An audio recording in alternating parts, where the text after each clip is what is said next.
Tonight we're doing East Coast Way, which will be 65% off in the Steam Summer Sale. It's a route that's been out since about 2020, I believe, and the original blurb read, experience modern commuter traction along the wonderfully picturesque countryside southern England in TrainSim World East Coast Way. Operate your trains over a rail network represented how it is today, complete with modern signalling on a route that defines commuter and seaside rail operations. Reproduced in exquisite detail, every station, signal and milepost feels so real you could almost reach out and touch them. Of course. So the route features, it's 23 miles long or 38 kilometres and it runs from Brighton to Eastbourne. There's an additional 7-mile branch between Lewes and Seaford, which I call Lucy of course because I'm a twit. And there's the BR Class 377/4 in Southern Trains livery, the BR Class 66 in EWS livery, and we've got something coming in now, looks like a 377, and we've also got another DLC for this, the 313, so we'll be playing all three tonight, the 377/4, the 66 and the 313. It includes the J&A open bogie aggregate box wagon, and there are aggregate loading services in this one. Highly detailed, feature-rich driving cabs. There we go. There's journey mode, has 20 hours of activities, and there's quite a lot of scenarios too. So, yeah, it's quite a good route to pick up, and at 65% off, you really can't go wrong. G'day viewers, I am TrainSimulatorDriver. We're going to be running East Coast Way for you today in this Dovetail pre-recorded stream. We're going to be using the 313 timetable. And I have a YouTube channel, I'm an ambassador, and I have a special guest with me today, and I'd like him to introduce himself now. G'day everybody, I'm a Melbourne train guy. I have a YouTube channel, I stream Train Sim World 5 content, and thanks for having me on the channel today, Paul. Oh, you're absolutely welcome. So Melbourne Train Guy is an up-and-coming streamer. Give him a look. Another Aussie. More Aussies the better. Smart, friendly ones anyway. I wouldn't say that, no.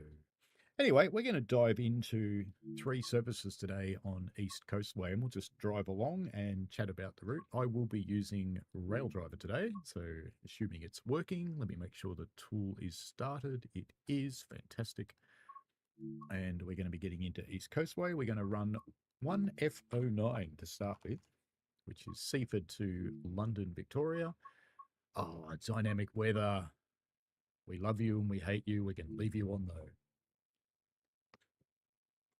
Just get everything ready on the rail driver so it doesn't go mental when the train pops in. Yeah, we dived into our 377.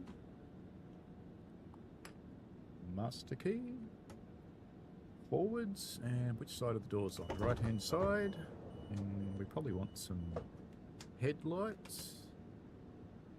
And of course the switch is doing marker lights, isn't it?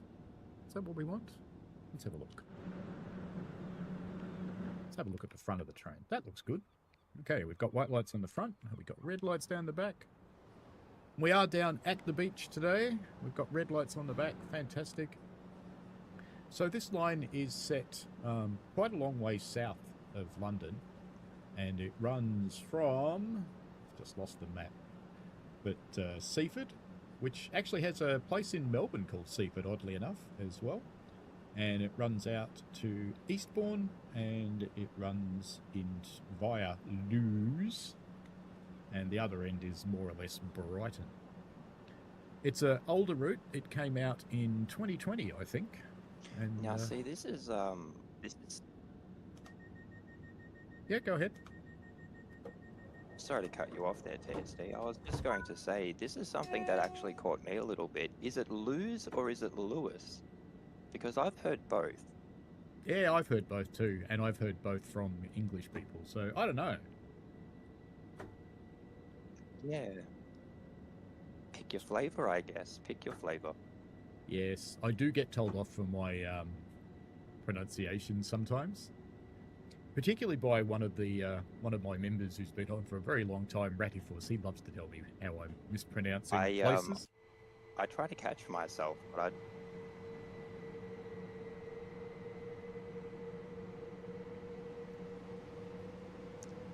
it's one of those things where perhaps it's, as an Australian, I find that instinctively the way I want to read it isn't the way that it is. Yes. What's the best example of this? Derby or Derby?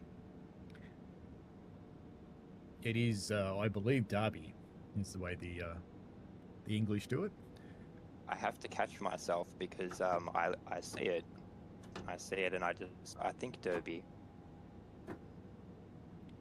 Yes, I like to say Derby, but because, you know, it's a hat and it's a horse race. All of these things, but none of those things in the UK. I think my favourite names are actually the Welsh names. So if you have a look at the Talyllyn Railway, an Aussie would read that and go Talyllyn, but no, it's Talyllyn. And unless you're in a particular dialect, and then it's Talyllyn. I don't think I'm game enough to give the Welsh rather pronunciations a go. The very, very complicated looking. They are a bit. I actually know a guy that can pronounce that really long, ridiculous station name. The one that I think's just kind of taken the mickey out of everybody.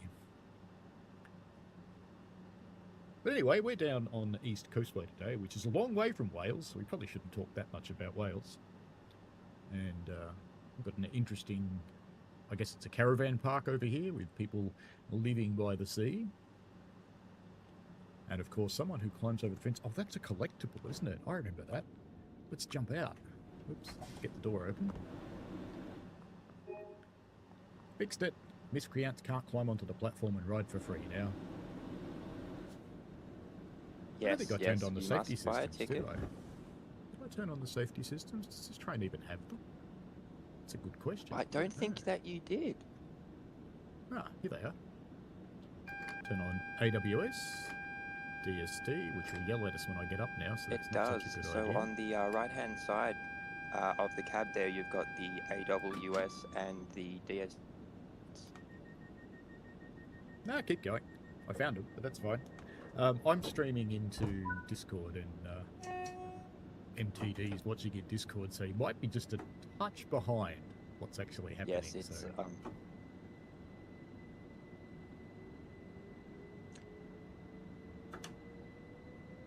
So when you feel like talking, I think that has become very apparent now. When you feel like talking, I'm going to just make a generic commentary.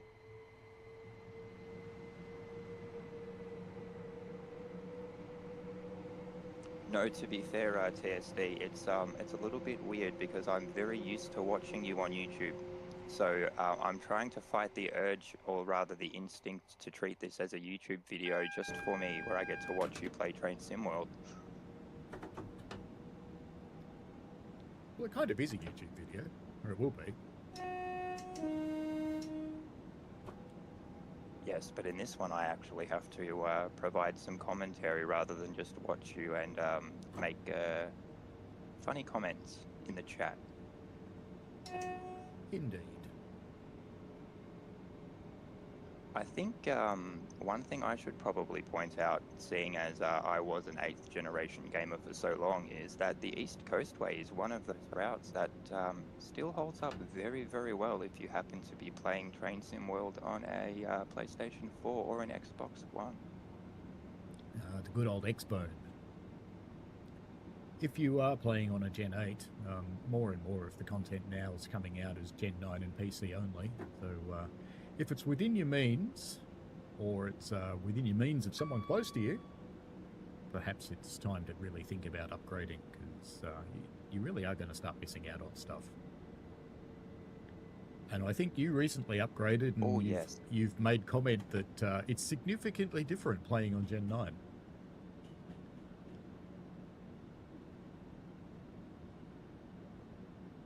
Indeed, I'm quite happy with how long I was able to make the PlayStation 4 last, but I have recently just upgraded, and it is definitely, if you are in a position to do so, you really should look at upgrading. It's not only the newer routes coming out, but even the existing routes, a lot of layers, a lot of extra services. It really feels like a whole new game. Just upgrading the console, not even having to purchase any additional DLC, it just feels like a new game. I even find that between the Xbox S and Xbox X, to be honest. It's quite different in the way it runs. Look at all these people failing to stay behind the yellow line. You just kind of want to reach out the window and go clock on the head. They always do. No, one of my reoccurring themes is blasting the horn right as I creep up on them and yelling at them to stay behind the yellow line. It's there for a reason. That's fair. I actually saw what I thought was a very funny video of a heritage railway in the US where it looks like the fireman has leaned out of the cab and actually put their foot on the back of someone's head to push them out of the way so they didn't get hurt by the train. We are now here at New Haven, I think it is. New Haven Harbour. And of course we have the Brighton ferry. Of course it's called Brian. They call him Brian.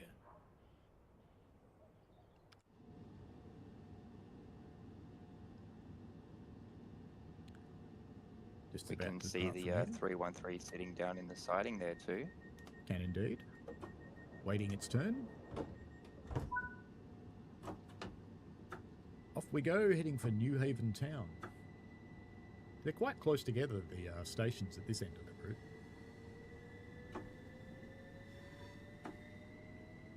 New Haven Harbour and New Haven Town are a very tight squeeze on the timetable. You kind of need to go pretty hard out of harbour. Which is challenging given it's a 20-mile-an-hour limit. At least until the back of the train passes the sign. And then you can accelerate to 35, but of course you've got to start braking for the New Haven Town. Indeed.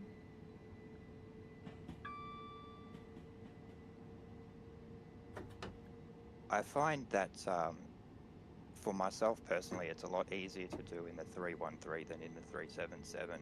But I guess it's one of those things that comes down to route knowledge and when exactly to go into what power notch. Yeah, and I don't think I've actually played this for quite a while, so I'm not quite sure why I volunteered to Alex to run this one, but I did. Who can say no to Alex? If you say no to Alex, he just pouts and puts the horns on, and you go, "Oh, right, I'll do it."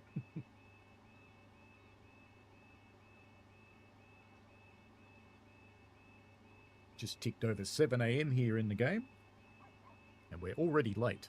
Excellent. Perfect. Closed-circuit television and remote video monitoring is in use at this Not station very for your late. personal safety and security. Off we go to Luz, or is it Lewis? There'll be people raging at the screen right now.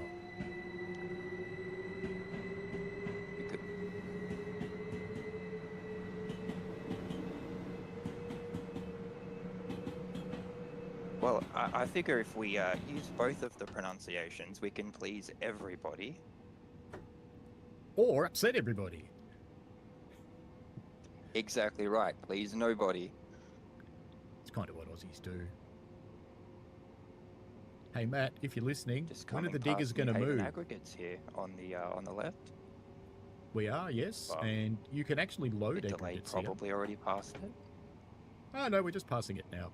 So this is one of the places where you can load your aggregate train with your Class 66, the ubiquitous 66.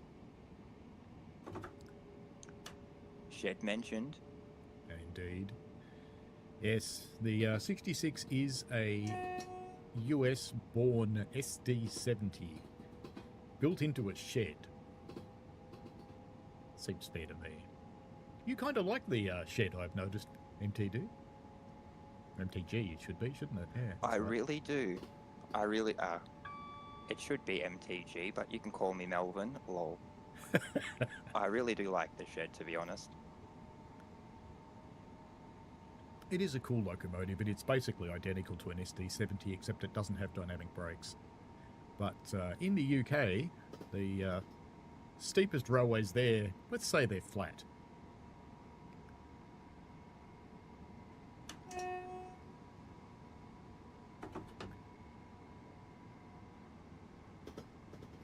So the lack of dynamic brakes is not really a handicap with a UK railway.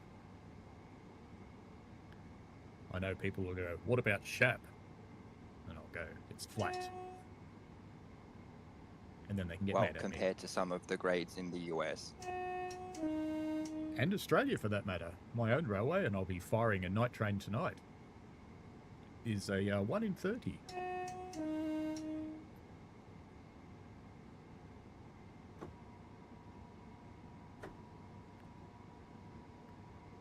One of the really interesting things about UK routes that I noticed when I first started playing UK routes in this game, I always noticed they went from built up to rural in the click of your fingers. Not that I can click my fingers here, watch, see? Nothing happens. I'm useless at it. But I thought, that's not realistic, it couldn't be. Then I went to the UK and I went, wow, it really is like that.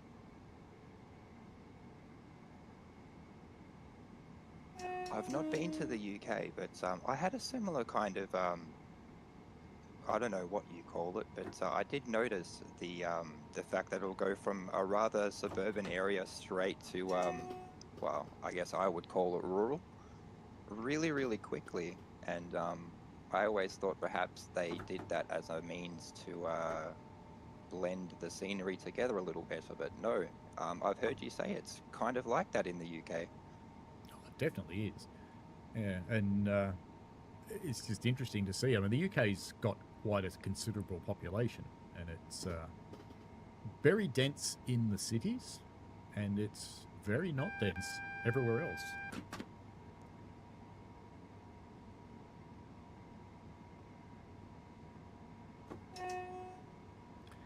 We're about halfway to Lucy.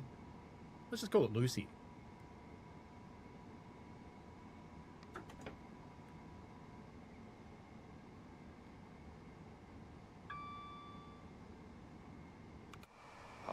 say we could make some kind of joke about Huey Lewis and the News, but I don't know the band well enough to make any kind of funny joke. The only Huey Lewis and the News joke I can think of doesn't suit me for everyone audience, so I won't make it.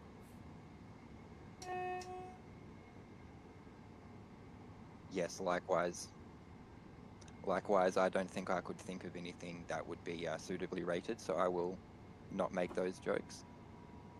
I should point out to everybody that's watching that Aussies are naturally rude. It's kind of what we're good at, so it's a struggle for an Aussie to not be rude, to be honest.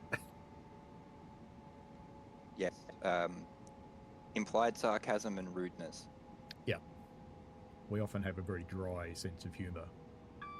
And when someone tells you have a dry sense of humour, it means that you're being nasty. It's the world's smallest station there. I think that might be a, what do you call it, a staff hold for driver changeovers or something similar, because I've noticed that there are also similar platforms on Southeastern High Speed. I reckon so the cows can get on and off. It could very well be. Got to get to the milkery somehow. Is it called a milkery or is it called a dairy? I reckon dairy. Yeah, I don't know why I said milkery. It sounded appropriate at the time. And that's what happens. Your brain goes, I'll use this word. And it comes out of your mouth and the rest of your brain goes, oi, other bit of me brain, what are you thinking?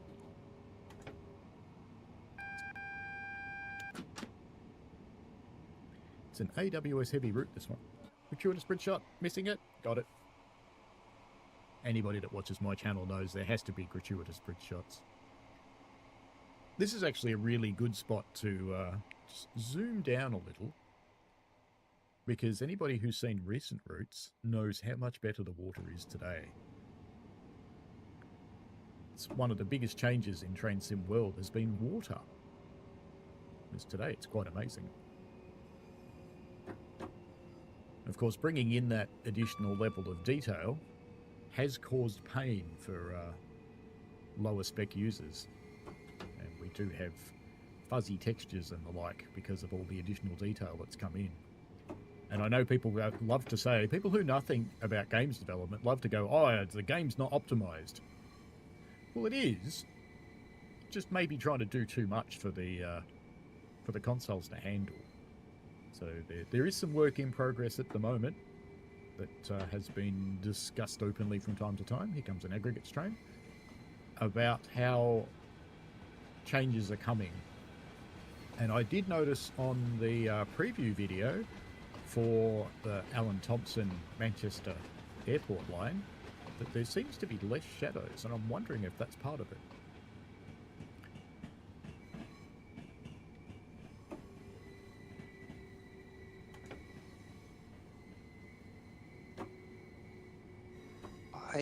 I don't know enough about games development to make any kind of informed comment, so I won't. But I did notice that the shadows on the preview video looked different. That's probably as best as I can describe it. Looked different to what they do in the current routes. So if that's a result of the improvements to the memory management for consoles, very good. It's always sad to see reduced content for consoles, but at the end of the day, everything's getting much more detailed, and you can only include so much detail before the consoles run out of memory to load the stuff. Yeah, indeed. There's quite a difference between the way consoles work and the way PCs work. So PCs, generally speaking, you've got your main memory for the CPU, and you've got a big block of memory for your GPU, your graphics processor, and there's a small shared block that they use to intercommunicate between the main memory and the GPU memory. Consoles, the entire memory is used for CPU and GPU at the same time. So if you're loading a lot of game detail into the main memory, you're running out of GPU memory, and if you're loading a lot of detail into the GPU, you're running out of game memory.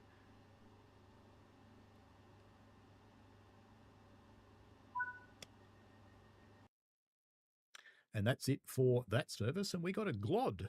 So we'll go straight on into the next one. This time we're going to do a 313.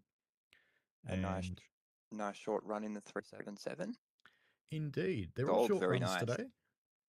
Because I have to fit this into 60 minutes. And after we finish recording this bit, I'm going to do a bit of a VO about the route that I'll run up front. So I've got to get it pretty tight today.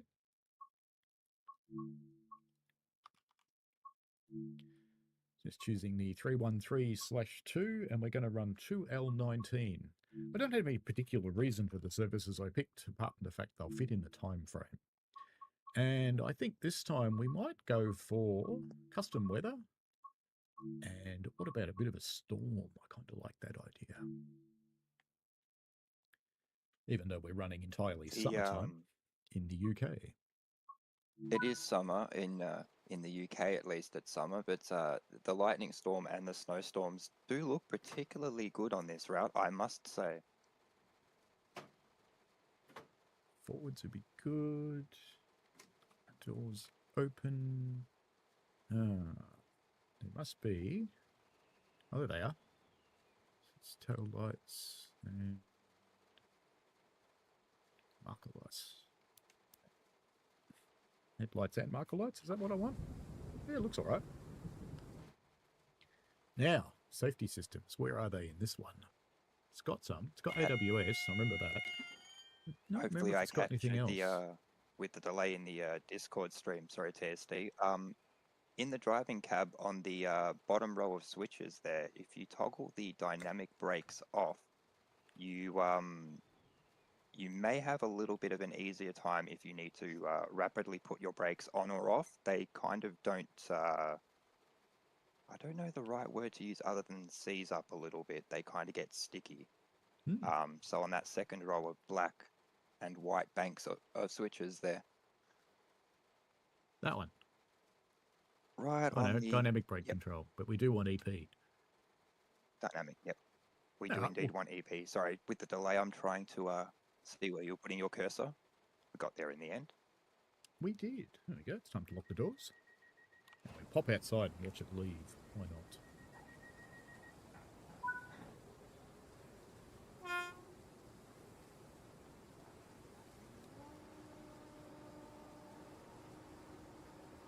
She started moving and then stopped. All right, let's go back inside and find out what's going on. The brakes have come on. Interesting. Wheel slip, perhaps. Could be. Oh, brakes. We have power. The brakes are very... Oh, you know why? Because it's not one lever to control it, is it? I'm a donkey. From now on, you may call me Eeyore. No, don't do that. It's copyright. And we'll have Disney people coming in my door going, ooh. I clearly haven't used the 313 for a while. You never anger the House of Mouse. Because I did, in fact, just get a reward for turning the windscreen wipers on, which is kind of funny. And now we're heading from one of those stations where is it Farmer or Former? Not a terrifically long look, but I was curious as... Keep going. Yeah, see, now I've always said Fulmer. Sorry, what I was saying was I think it's been about 3 years since you played the East Coastway last. Yeah, it could be.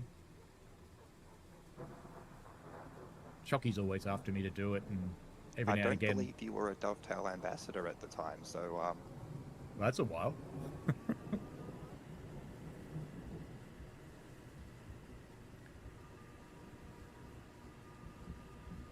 Chocky's always after me to play East Coastway, and every time he asks, I kind of deliberately load up East Coast Mainline, and he goes, no!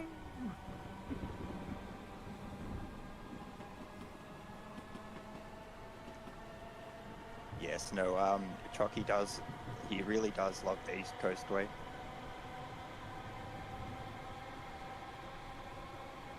Perhaps a little bit related because we are currently on the East Coastway, but he did get me with a scenario that had a, what is it? A 170 from the 5 Circle liveried up in Southern, and it was replicating a Marsh Link service, I believe. So that was quite fun. He does love making scenarios, Jockey. So if you're not familiar with the guy, look him up in Creators Club. Oops, going too fast. How unusual for me. That's better. I keep forgetting the 313 is actually a little bit of a speed demon.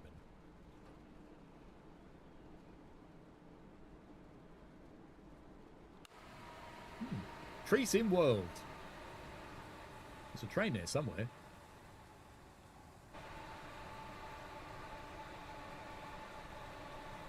Flying gratuitous bridge shot.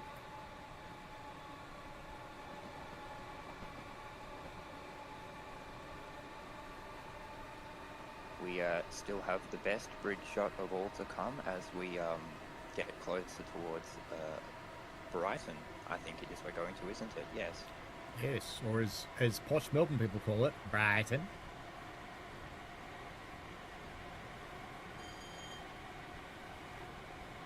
It's a bit like the other Melbourne suburb that I lived in when I was a student. It's spelt Prahran, and it's correctly pronounced Prahran, but everybody that lives there calls it Pran.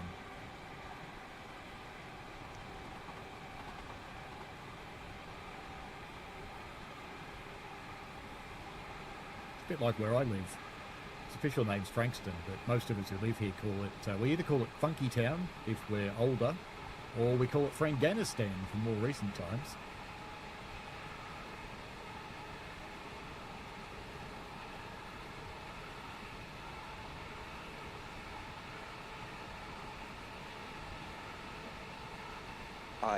I don't happen to know any funny little alternative names for where I live in Melbourne, but none of the ones for Western Australia are G-rated, so I can't say those on the stream.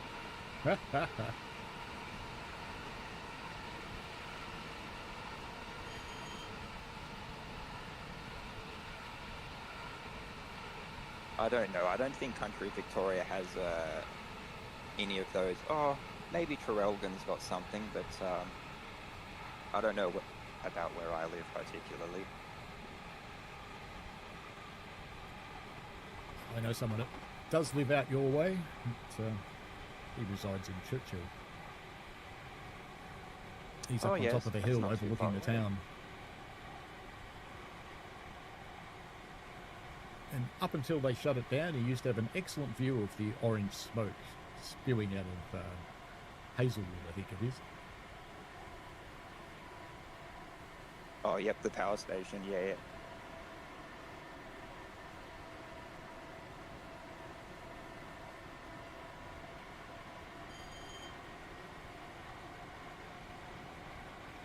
I slowed down a bit early. That's okay. What's a timetable? It's a slight suggestion. Yes. On my railway, we say the timetable is a list of stations that you're supposed to stop at.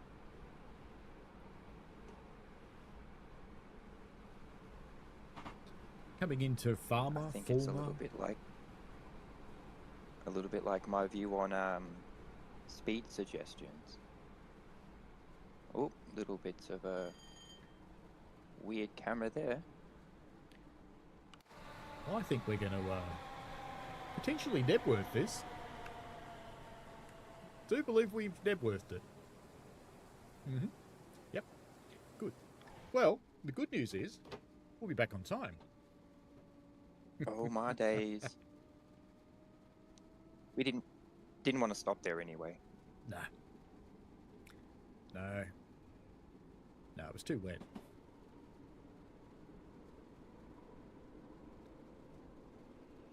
They'll get over it. So what do you reckon the next station is? Moulscombe? Musclecombe? Mulscombe? Oh, now I've heard this one pronounced as Mulscombe. Mulscombe. Okay, fair enough. I have no authority on whether that is the correct pronunciation, but I used to call it Molluscombe because I'm weird and I couldn't read the letters correctly. House of Snails. Seems fair. It's alright, I have to get used to a completely other language because going overseas shortly, so konnichiwa, kawaii.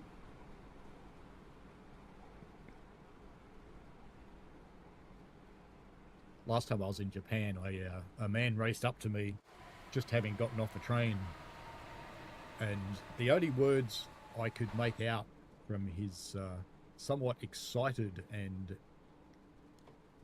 angry sounding Japanese was white wolf. And I think his demeanour, he was quite upset that I was there. We weren't exactly in a normal tourist area. We were out in Saitama, in the Omiya prefecture, and it's not normally a tourist town, but there is an excellent railway museum in Saitama, which is why I was there, because, you know, I'm a train person. But no, he was quite upset. And I've had other Japanese friends go, oh no, he wasn't insulting you, he was commending you on your wolfish spirit. And I'm thinking, nah, he was upset. We're stopping this time. Ladies and gentlemen, those of you who wish to stop at the other station, sorry. And those of you in the front car, don't worry, watch that there'll be first another step. train along.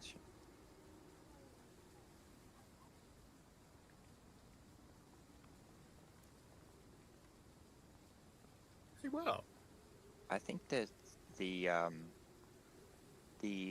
Brighton to Lewis or Lewes, depending on your particular flavour, services run rather frequently on this timetable, so they're not going to be waiting very long. Indeed. It wants us to wait though, but we're not going to.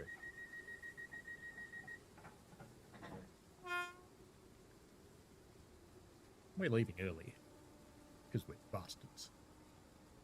I always leave early. I have a faint suspicion my sender light's probably going nutty. Off we go again. Heading to London Road. At least we can figure that one out.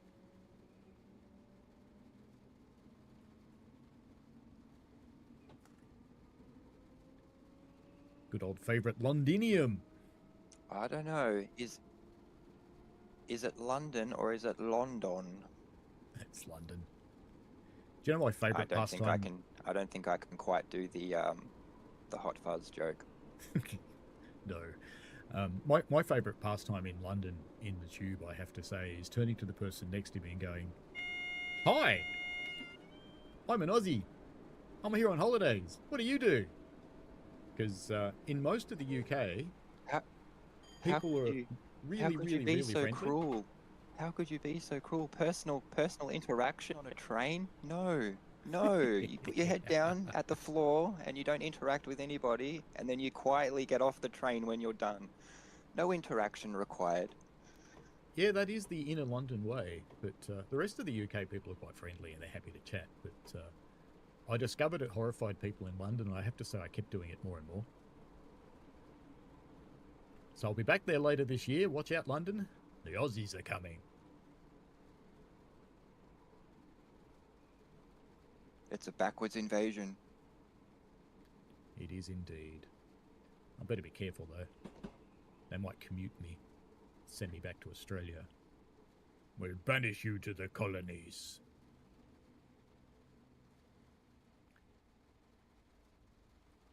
Be a man in a scary wig saying that. We have now arrived at London Road, which looks remarkably like it should have a pub in it. That was the other thing I found quite fascinating about English rail stations, particularly on the heritage lines, is they often do have a pub. And people jump off the train and have a pint and they get back on the train. It's awesome.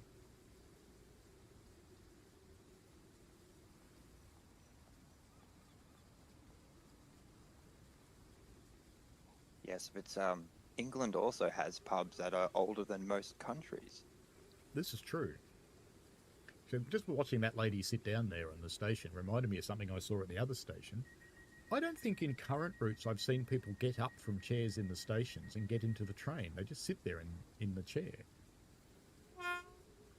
Yeah, I know, we're meant to wait, but we're not. We're out of here.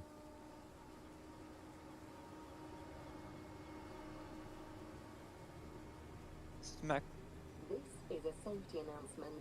Due to today's smacked by the wet train. weather, Why don't those please AI take have care brollied? whilst on the It's raining station. and they're just sat there on the chairs. Because it's an old route. None of them do. They don't have umbrellas yet. This here is the monster bridge, but of course we're in the rain, so we won't see that much. But that's okay. We'll do the gratuitous bridge shot anyway. And Yes, just so the, people know I've viaduct. played it, we'll have to do one of those and one of these, because you know you have to. You can't not do it. And the cool thing about photo mode is you can do interesting stuff. So you can, in fact, reduce the rain if you want to. And you might bring in some snow. I don't think that'll actually work, though, because the temperature's wrong. Oh, it does work. Look at that. Cool. Can have some snow. You can actually change the temperature slider from above freezing to below freezing. So if you are in summer or winter, you can change it to the opposite temperature if you want snow in the summertime, etc. Which is indeed very cool. I just had AWS Absolutely. go off. Looks like we're coming into platform 8. I was hoping for 9 3/4, but damn it, I'll never get to meet Harry.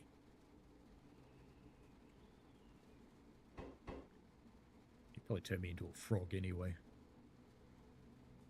Maybe a drop bear. I'd love to be turned into a drop bear if I could be an animal, never mind a frog. It was my name on all the social Attack media all the services. tourists. Before I stopped using social media services, my thing was drop bear. Has been for ages.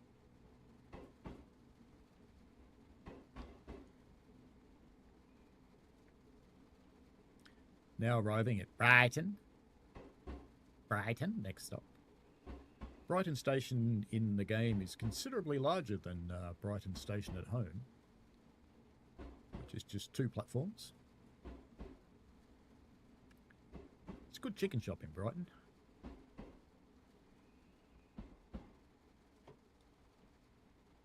I don't think that I've been for quite some time.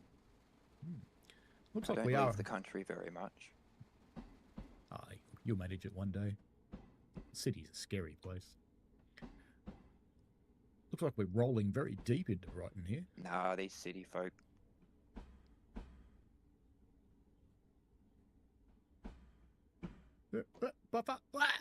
No! Bonk. Yeah, we got there. Never happened. Look at that beautiful parking. It's perfect. Doesn't get better. Perfect. 10 out of 10. 10 out of 10. We're exactly at the 0 mark. I do recall a recent route where they were making great pleasure about having things like this on the columns, and I was thinking, you know, there's an older route with those, but I do have to admit they're higher resolution in the newer version. All right, that's the end of that service, and we got a silver because we missed a station, but we didn't speed, which is, well, I did a little bit at the start, which is kind of weird for me. So we're going to head off now into a 66 service because you can. And people wonder about why there's always a 66 in the route. The 66 is the only freight locomotive that actually spans the whole country. There is some potential that we might see the 99s, which are the replacements for the 66, I'm told. Perhaps one day they'll come to the game, which would be amazing. But for now, all we get 66s. And the reason they use the 66 is so that everyone can actually play it. We will pick the East Coastway version, just to show off that one, in case you only buy East Coastway. And we're going to run 6V68. Again, for no readily apparent reason, I just picked it at random. New Haven aggregates to Acton Yard, and I think we might go with custom weather, and we might go with just a touch of fog. I think just a touch of fog. We might have just a touch of wetness, and perhaps a bit of wind, which is weird because it's fog. Can you have both? Don't know. We are in the ubiquitous 66, and we're set for passenger brakes, which is interesting. Anyway, let's get this thing set up. And we should probably turn some switches on. Now, interestingly enough, if the control and fuel pump switch and the engine run switch were off, the engine would not actually be running, but that's okay. Let's get brakes. Are we actually cut in? So first thing I want is brake timing, and I want to set that to be goods. And we'll exit out of there, and brakes, are they cut in or cut out? The brakes are currently cut in, so that's fine. That's all good. And let's get the brakes releasing, because that does take a little while in this one. We appear to have a windscreen wiper going, that's okay. Releasing with rail drivers, just terrible in these ones. And we'll put on a bit of independent brake. Reverse it into forwards, and probably want daytime on the headlights. Don't want tail lights. We do want instrument lights. And somewhere there's a way to turn on AWS, but I can never remember it in this one. Let's just set our wipers to That's in 0. the panel cabinet behind the driver's seat there, TSD. That one? Oh. Oh, it might be the other end of the train, actually. Oh, yes, that's right. It's in the A cab, so you will need to go to the other end, yeah. Is that moving? It's moving. We're not going anywhere just at the moment. Let's have a bit more independent brake on. Right. Now we can go up the other end and set the AWS. Because I don't really want it to roll away while I'm trying to do this. Come on, let me out the door. There we go.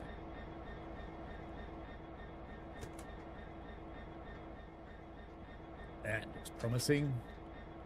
And switch that one probably. No, it's 24 volts. Oh, it was turned off. That's interesting. That one? No? There's a switch in here somewhere for AWS, I'm sure of it.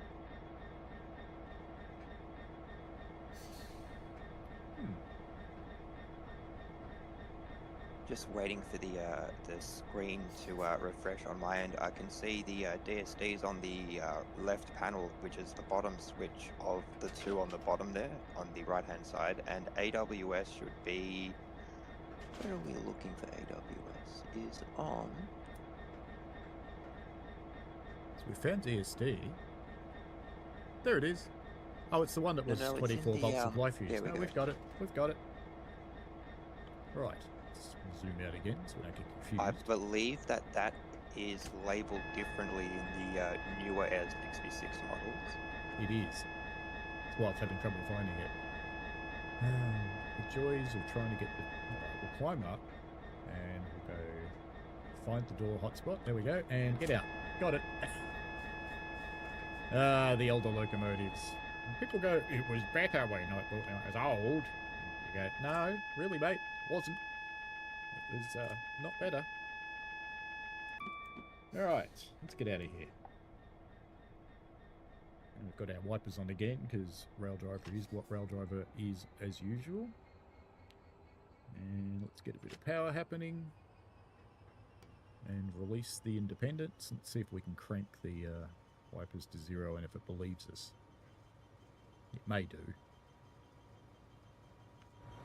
I do run the Cobra 1 RailDriver controller. It's much better than having it native in the game.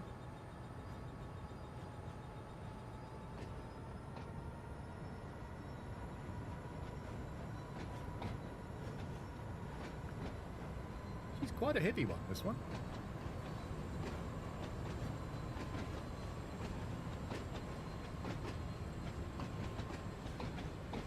My personal favourite services to run here, TSD, the New Haven aggregate runs. They are pretty good. It's good to load and unload as well.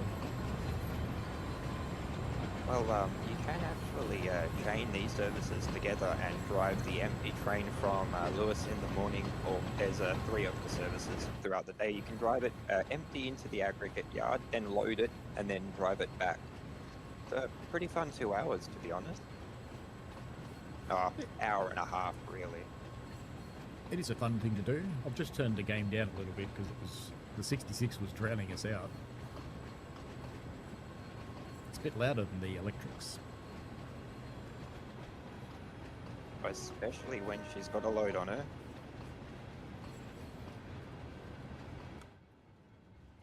Should open the window now that we're inside.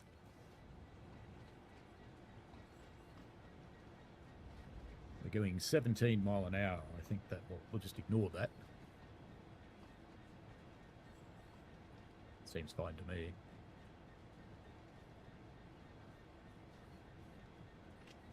Just a touch of overspeed, nothing to worry about. Yeah, not in the game really. I don't get too excited about it in game. When No. when I'm being allowed to drive by my kind driver on the Heritage Railway that I operate on, because I am a fireman, and they go, hey, step into the office for a while, I'm pretty careful about the speeds, to be honest. I've had the odd slip, as you do, as you're learning. I would imagine in real life, yes, they are a lot more tighter with your speed limits. They are indeed. Yes, at any time the chart can be sequestered by the regulator to check what you're doing. So you do have to watch your speeds.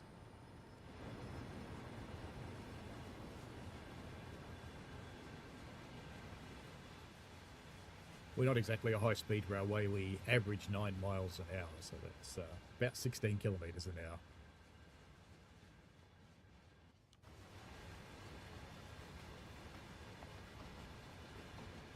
Not very fast, but as you say, it's a heritage railway, so it's more about the grade and the I don't want to say this and have it sound like an insult, but the aging infrastructure perhaps is the best way to put it. Yeah, the newest track on the railway is maybe 30 years old now, the newest track. And when we get new track, it tends to be second-hand anyway, because no one rolls the very light rail that we run. So you can only get it second-hand from other railways. Sounds like an alerter, doesn't it?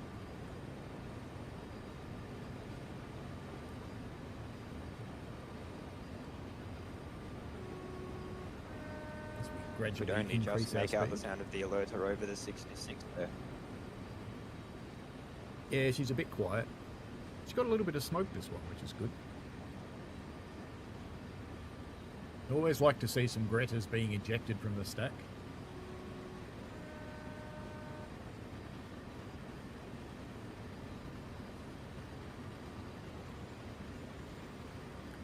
It's interesting that 15 mile an hour sounds slow, but I have to say, when you're on a narrow gauge heritage train, it doesn't feel slow at all. It actually feels quite quick, particularly on the approach to a tight corner.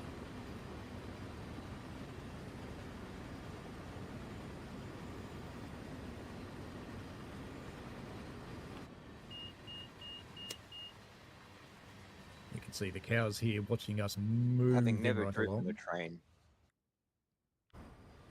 Having never driven a train in real life, I can only speculate, but I imagine steam trains in general feel like they're going faster by the very nature of the open cab and just the steam. Oh, they very much do. The life in a steam engine is very hectic. There's a lot going on, and your situational awareness is, you've got to be pretty on the ball of what's happening with the engine. You're constantly listening to the sound of the exhaust. You're listening to the sounds that the engine's making. You're listening to the motion. You're listening to the train. You're watching where you are. Your route knowledge is helping you to adjust your speeds before you need to actually do it, so that there's no surprises and no rough running for the passengers. So yeah, it's pretty full on.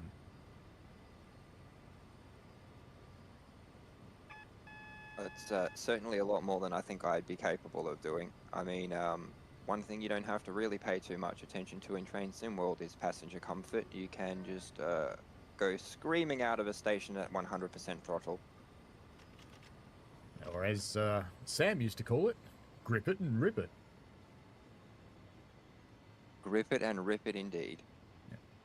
Mind you, on a commuter railway, generally speaking, they'll go into a lower notch for a few seconds to stretch the train out, and then they do go to 100%, and that's almost universal around the world.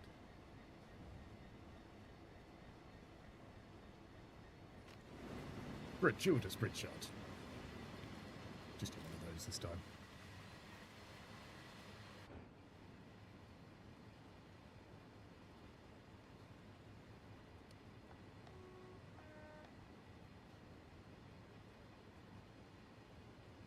Put on a bit of braking to gradually slow us down to the anticipated 40 mile an hour as we come into Lucy. I think I am going to call it Lucy from now on. It just sounds better.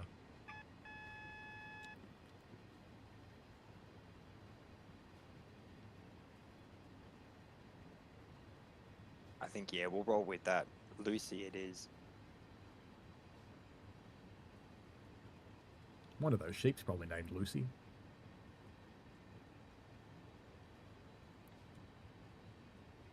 Of course, whenever there's sheep around, you've got to watch out for New Zealanders.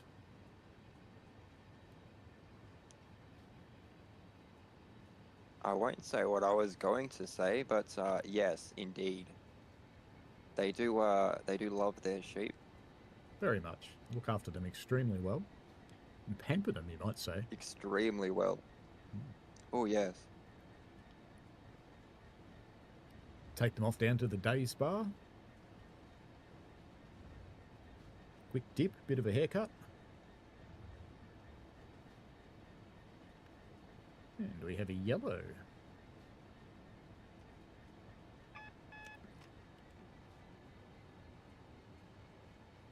Depending on the time of day you are running a service, the entry and exit out of Lucy is it can be quite busy. Indeed, and I reckon we're going to be waiting because we do have a red up ahead of us.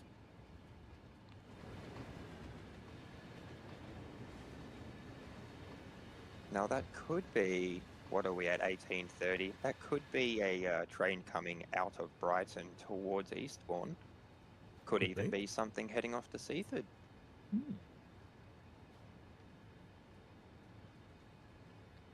I think I'd better get a bit more brakes on, to be honest with you. Which is We're going to spat this. Sorry to interrupt you there, TSP. It's all right, mate.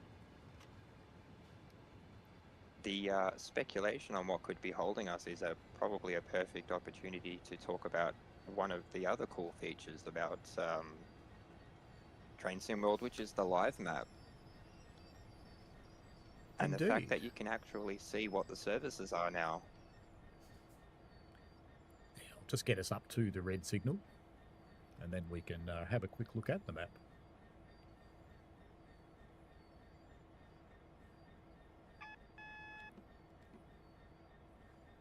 In fact, if we're quick, we can look at it now, but we can see what's coming in there. There is indeed a service moving. It's 2C52, Brighton to Seaford. And it is coming out of Lucy and is crossing our path right now, so we'll see it momentarily.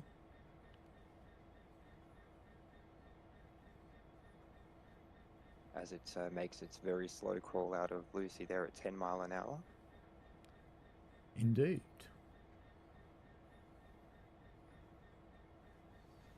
Well, we've got the green.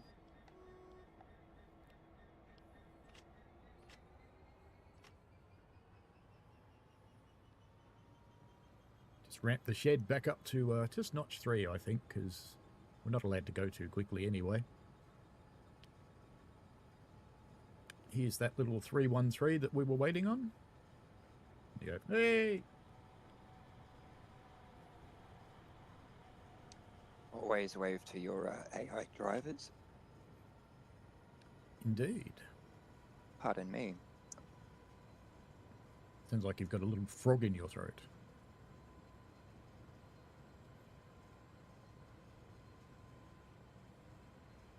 I'm sure you would know how cold the weather has been lately in Victoria. It's definitely yes. these cold mornings. been remarkably pleasant. Not. Oh yes. Oh yes. I'm not looking forward to my power bill. I have to bite my tongue when I hear our friends in the UK talking about how hot it is. Oh, actually, that was funny because Alex from DTG on their roadmap stream said that it was 19 and he was really suffering. So I sent him a DM in Discord, which was a picture of my heater thermostat controller, which was set to 23. And I said, I'm heating my house to higher than you think is hot.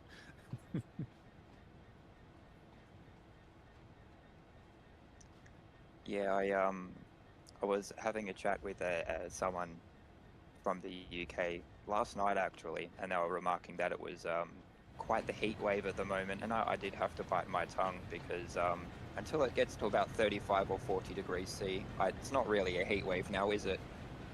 Oh, look, it does get that hot in the UK. It does get into the 30s in some areas. But I know when I was there last year, I was kind of amused in Wales. I think it was 12 degrees Celsius. And I hopped out of my Airbnb and I was wandering down to the station to go and play on the Heritage Railway for the day. And I saw people heading for the beach in their bathers. And I thought, well, they're adventurous.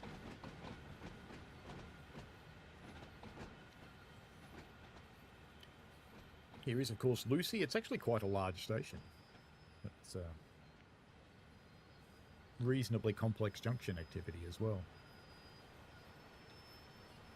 And that brings us to the end of this service because it does end just outside the station here. So I've got the brakes on. Possibly I need to release them actually because it's probably going to not quite get to the end if I don't.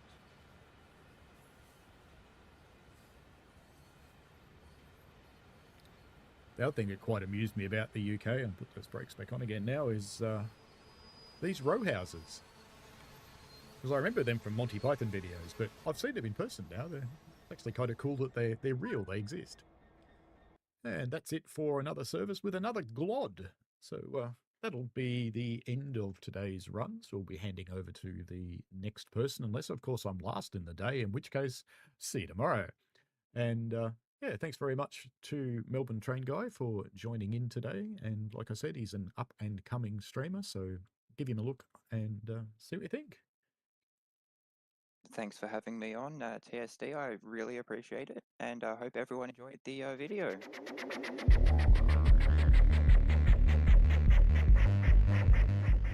We played a game.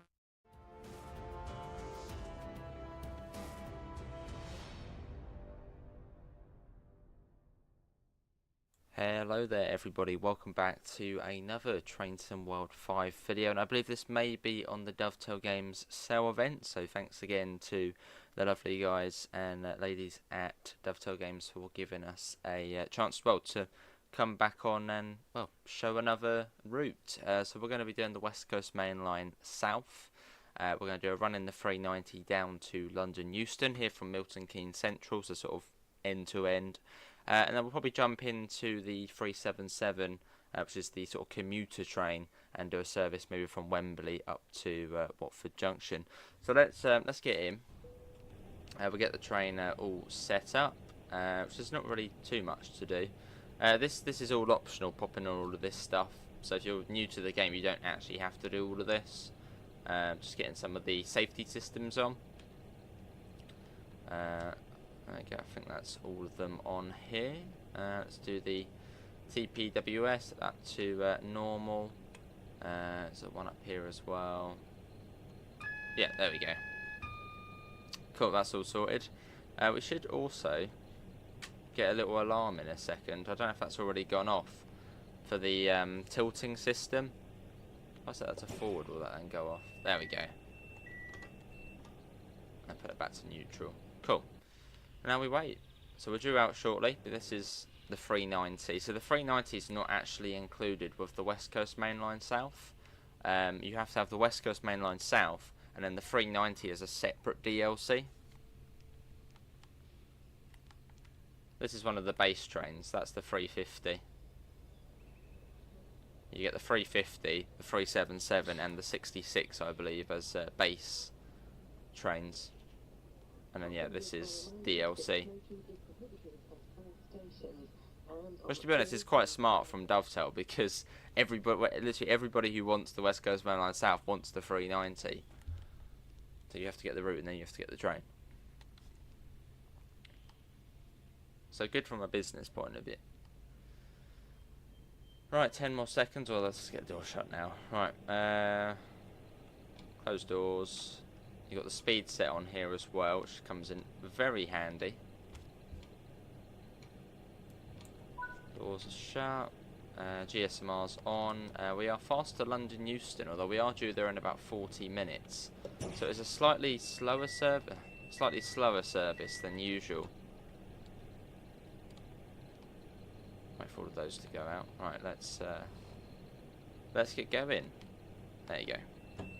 Yeah, all right. You've gone off enough now. Just acknowledge it. Right, and go. There you go. So now we got our TAS system on, which basically just allows you to go to higher speeds than normal trains, because this train tilts. So the TAS system allows us to do that, or allows us to safely do that. Let's make our way out. It's a very easy train to drive, and to be honest, this route is easy to drive in this train. It's basically 125 miles an hour most of the way with the tilting.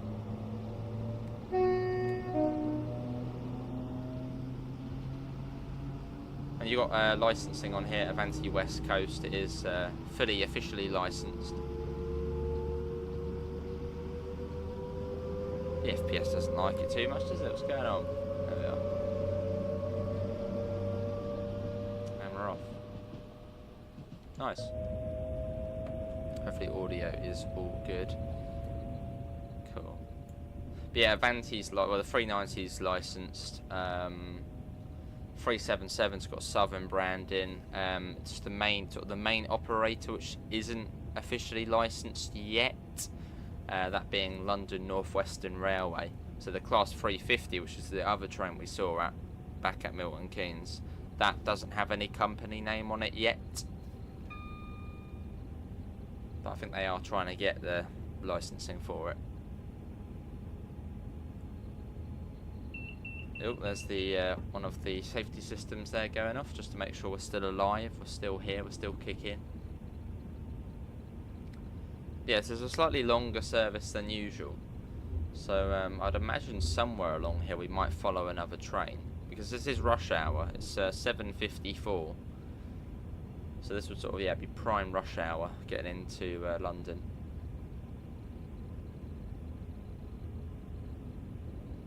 Let's speed up. About going 80 miles an hour now. And the timetable is set in 2024, I believe, so that's the sort of a modern timetable for it. Well, that does mean Southern only goes to Watford Junction.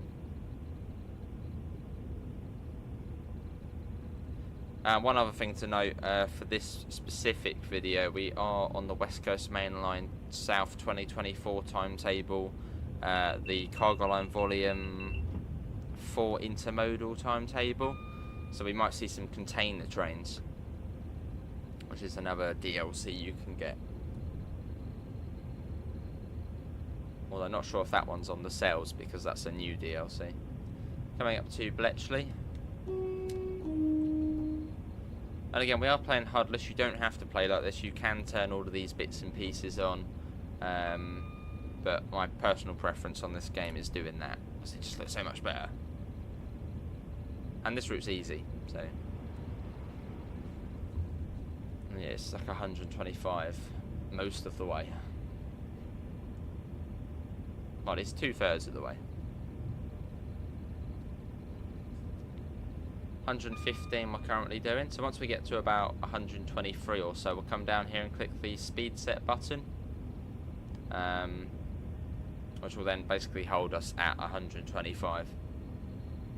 I think it rounds down or up to the nearest 5.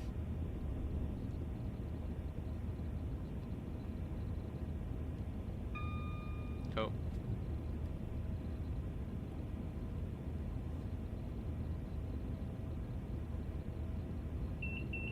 Alright, there we go.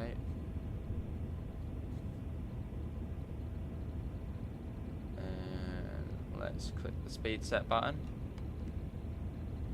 So that should now, well, it should try and keep us at 125. This one is quite good at doing that. Well, some of these speed sets on some trains, you set it to a certain speed and it goes way over. But yeah, this one's quite good. And it's not really up-down route, this one either, so it's quite good at keeping you at that speed. Yeah, this is top speed on this route, 125 miles per hour. Whether you think that's fast or not. I mean, for UK, it's fast. Well, I suppose if you compare it to our European counterparts, it's probably quite slow. You've got the TGV that goes up to 200 miles per hour, and this is just 125.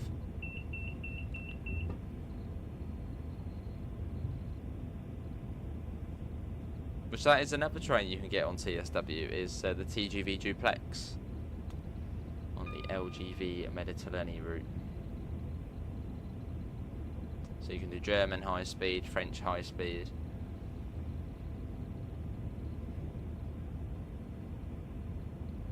See, this bit is one of the mad differences in speeds. If you're a non-tilting train, so basically if you can't go like that around the corners, it's 90 miles per hour. But for us, it's still 125. It's crazy. 35 mile per hour difference. I think it probably is the biggest difference along this route in terms of speed between tilting trains and non-tilting trains.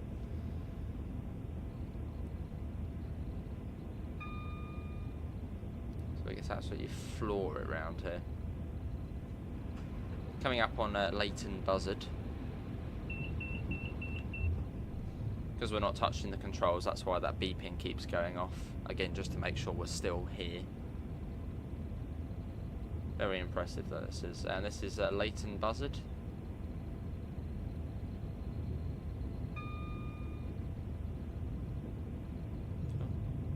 There's a 390 service, probably chasing yellows as it follows that 350 service.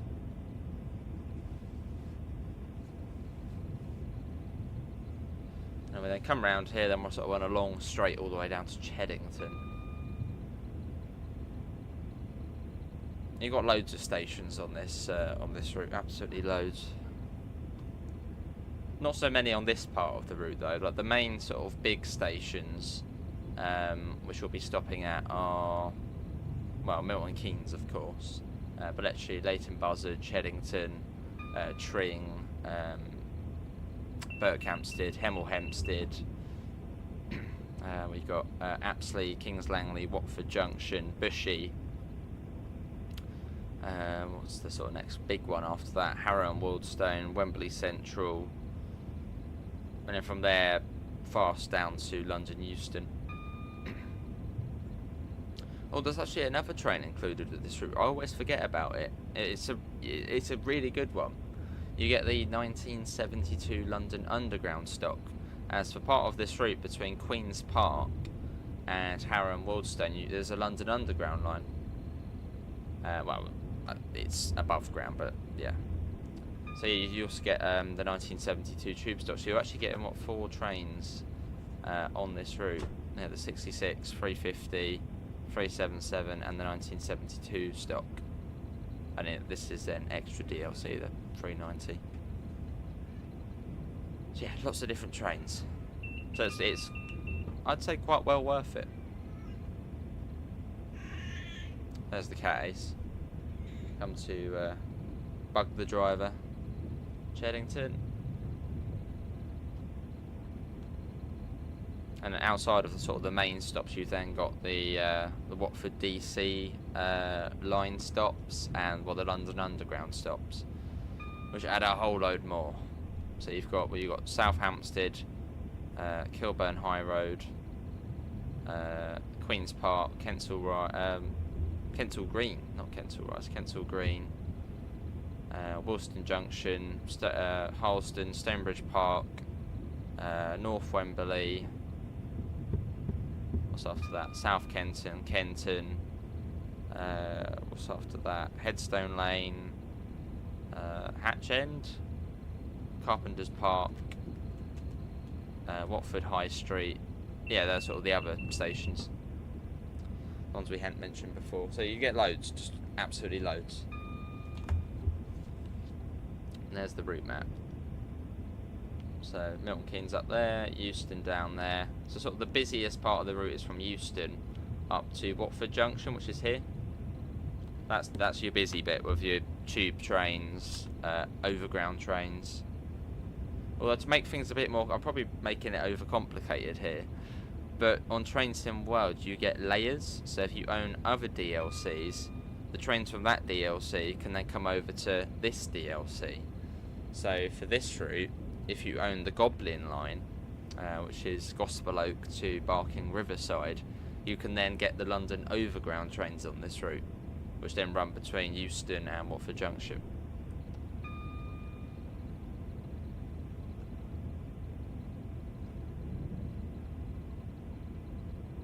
So yeah, quite a bit goes on here.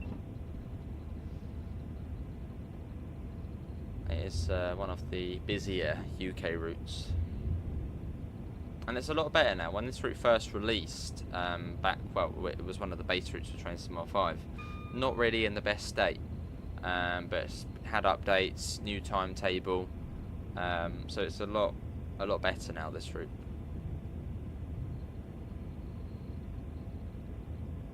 Although FPS is suffering a little bit, which is surprising. So that's at 4750. I'm being a bit cheeky, I'm actually recording this on PS5 Pro. Although if you're on Steam, it's the same thing. The product doesn't differ between platforms. Well, unless you're on PS4 or Xbox One. Yeah, alright, okay. Not too far to Berkhamsted, which is another one of those sort of not iconic spots on the route, but a lot of people like to watch trains at Berkhamsted in real life, as you get a proper corner coming round it. I'll try and get a flyby shot in a second, although in this train it's slightly harder because we are only going 5 miles per hour slower than the free camera, which I'm pretty certain goes at about 130. So we're only just about going quicker. So, to try and get a little bit ahead. I definitely want to do it before Berkhamsted though. Or maybe. To get a little bit ahead. I bet I'll do this and then accidentally press the analog stick and it'll put us back in the cab. I don't press any of the analog sticks. Yeah, there it goes. So again, it goes pretty quick. It's not a slow train, not a slow route. And to us even doing that train, the 350, it's not that slow. I mean, they go up to about 110 on the fast lines. Again, literally at bang on 125, the speed set is really good on this train.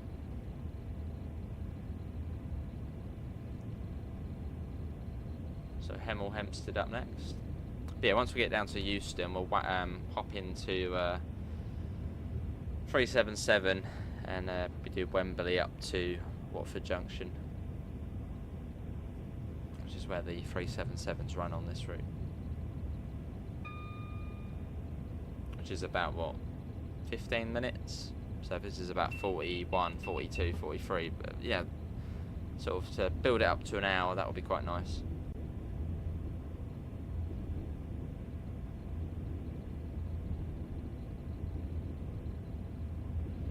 Right, so once we get, well, we do actually have to start thinking about our speed fairly soon. Not just yet, but after we get past Kings Langley station, we need to come down to 110. It's either 110 or 115. We've got to come down to.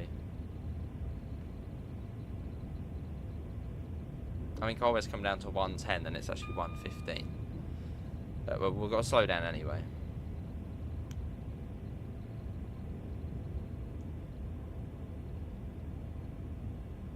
that was Hemel Hempstead. And Apsley Station is sort of just round the corner. Yeah, loads of traffic though. Loads of trains. Not a shortage of them.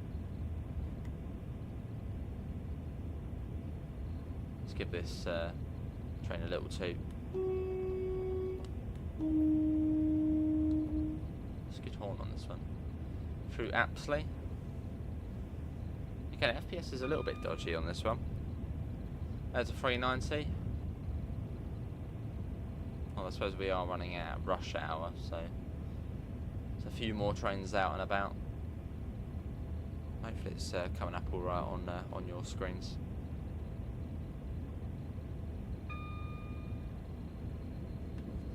Right, let's put that to off. Speed set will now deactivate. Just a gentle bit of braking.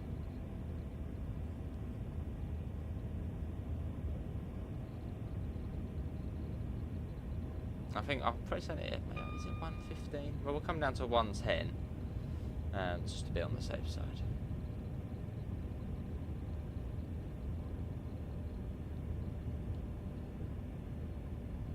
I love playing HUDless, so HUDless is the best way to play this game if you want the sort of the full experience out of the sim. As I mean, think about it, in real life, drivers aren't going to have some HUD in front of them saying, you know, 2 miles to the next stop.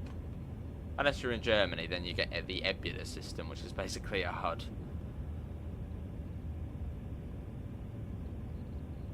But for UK trains, the drivers have to have route knowledge.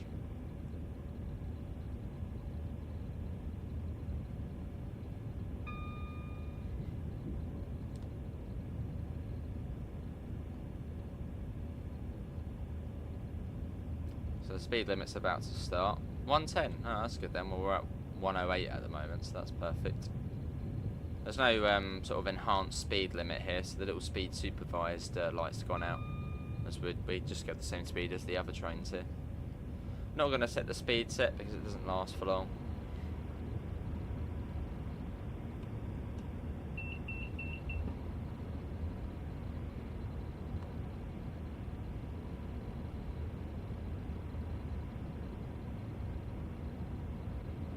And then we come out of this tunnel, and then we then go through Watford Junction, which some of these fast services do actually stop at Watford Junction.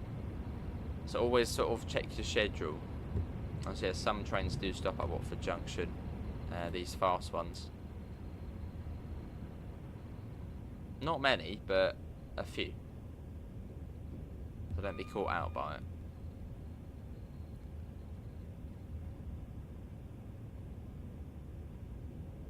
It's like I was playing Great Western Express many moons ago, years ago. I think back in 2020.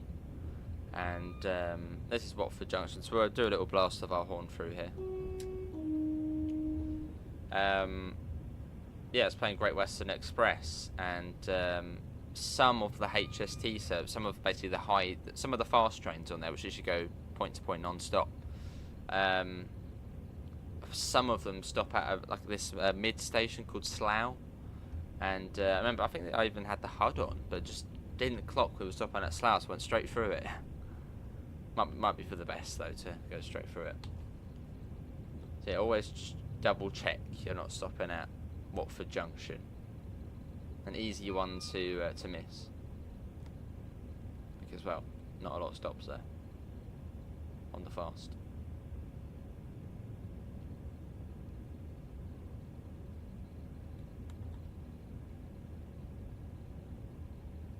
Pretty certain that was 125 there. It's one of those little tiny diddy speed boards, so I'm pretty certain it was 125.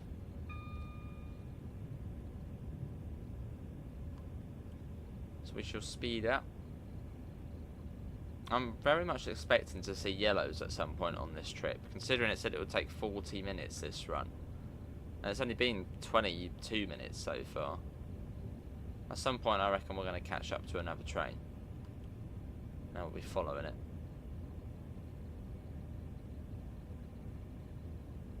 Unless there's just a lot of leeway on this timetable.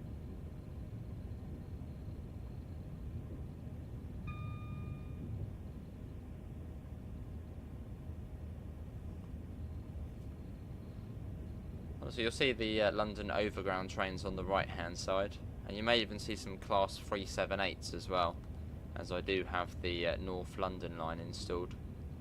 Which is a line I've not driven for quite a while. There's so many like good lines now on this game, it's hard to get round to all of them. So the North London line, that's a good one. I haven't played it in like 2 months or something like that, or over a month or so.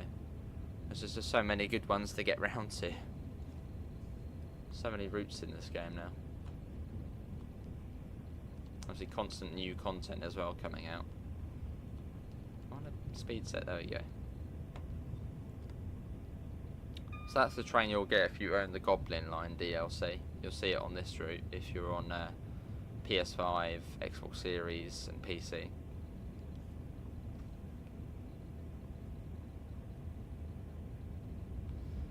And then quite soon we may start seeing the London Underground trains.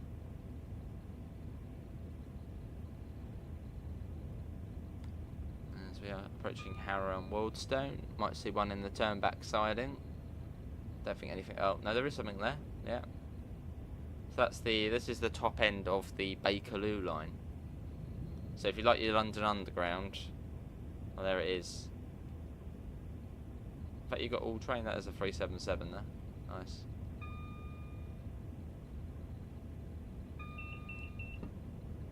The 377's my favourite train on this route.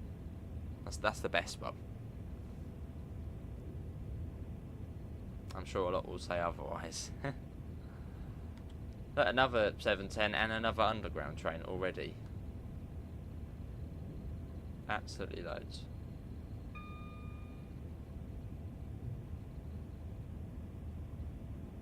But it's a bit of a weird one, this the Bakerloo line on this route, because there actually is a Bakerloo line DLC, which gives you the full route from Elephant and Castle all the way up to Harrow and Wildstone. It's about 5 years old now, but then this route gives you half of the Bakerloo line from Queen's Park to basically the overground section of it, but upgraded, updated.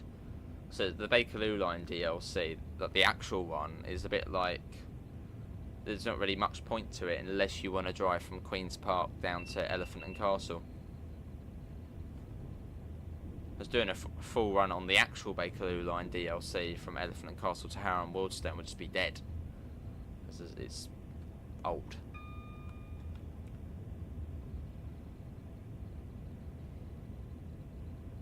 Good question though to those of you who have played the game for quite some time. Do you still play the Bakerloo line DLC, or do you just jump on this route and do it on here? This is Wembley Central.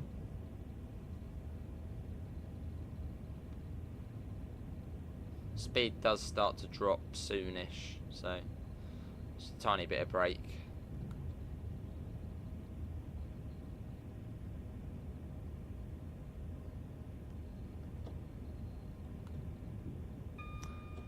Cool. And this may be possibly one of the last videos you see. No, probably it'll be near enough one of the last videos you see from me with this background. Because as of this video going out, which I believe is the end of June, I'm actually going to be moving out of this place into a new place. So you may notice yeah, a few changes to the background for the next event video, whenever that will be. Oh, there's the hang on, the FKAs, ain't those ones? Yeah, the FKAs.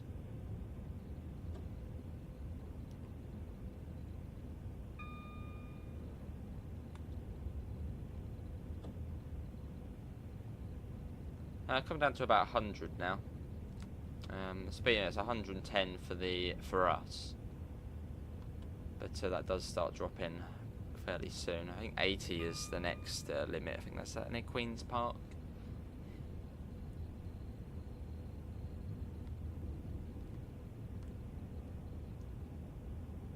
And there's two different variants of the 390. There's a 9 coach and an 11 coach. The -0 or the /0 and the /1.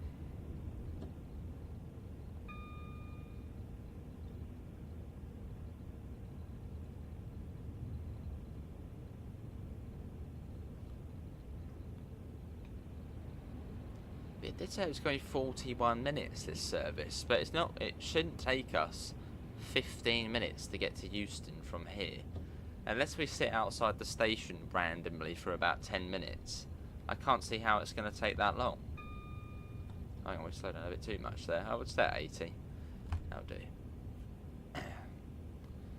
Yeah, unless we wait outside the station for ages. If not, this is a very lenient service when it comes to the timetable. This is Queen's Park. So this is where the Bakerloo, we say goodbye to the Bakerloo line. It dips under the city. Although on this DLC you can't drive it under the city to Elephant and Castle. For that you need the actual Bakerloo line DLC. There's the 80.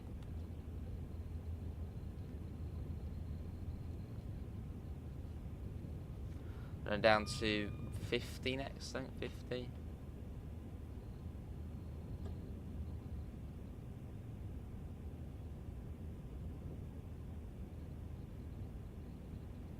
We were a little cheeky there. We were going about 82 over that 80 limit.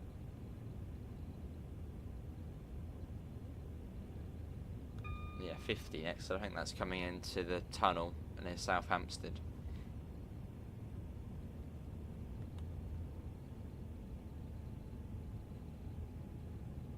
Got the very brutalist flats here.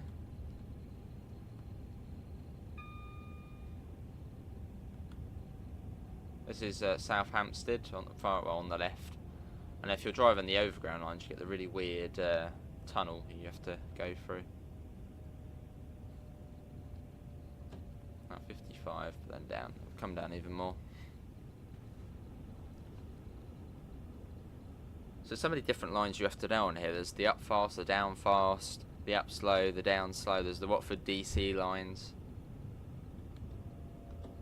And all of the lines have different limits to make things more confusing.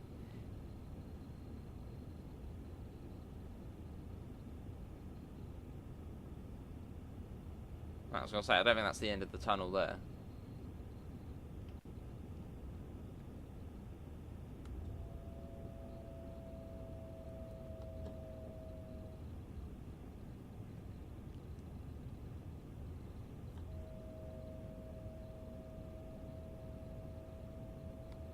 That's the end of the tunnel. But we are getting, I mean, this event again is going to be the end of June, so we are getting now to the sort of, building up for the, well, I assume there'll be some sort of summer release for this game. I wonder what it will be. Or summer release for this franchise. Could it be TSW 6? I wonder. Well, we're still getting greens. Yeah, it did say 41 minutes, this service. I thought we might stop at Watford Junction on this one, but, well, we didn't. Knowing the Camden Road sidings over there on the right, where the 350s are stored.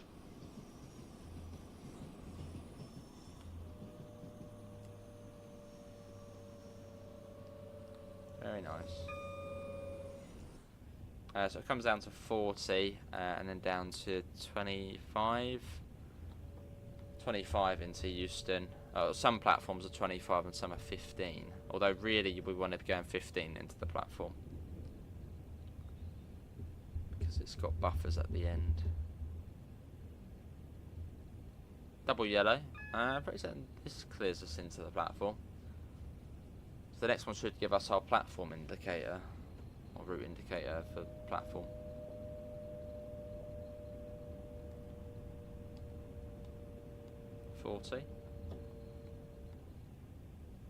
Or not? Maybe is there another set of signal? There might be another set beforehand. So we might have to wait. Oh no, hang on, platform 1. Yeah, so that was not 41 minutes as it suggested it would be.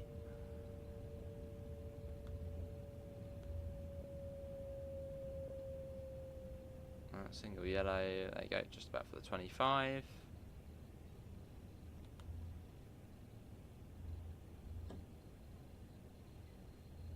Well, coming up to Euston.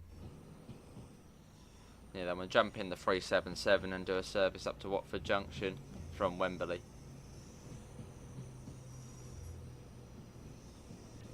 See the London, you see the Shard just about pointing out over there.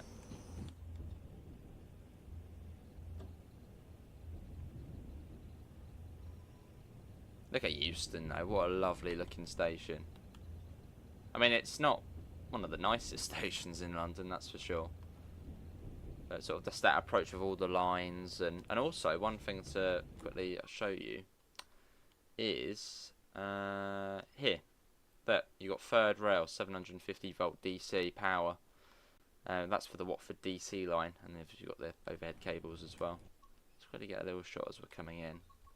So we haven't actually got one yet. This is photo mode, so you can actually change the time of day, etc. on here, which I might cheekily do. That lighting doesn't really look that good. Even that's a bit pants. That's a bit better. Less blinding.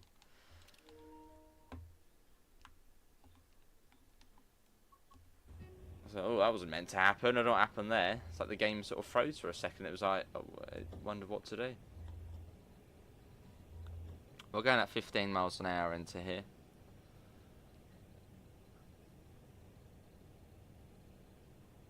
As in real life, well, even in the game, I think they're simulated. You've got TPWS, Train Protection Warning System, so if you're going too fast up to a buffer stop, it will slam the emergency brakes on. Again, if you're new to the game, you don't have to turn all of these things on. They're all from this panel up there where we turned on all the bits at the beginning.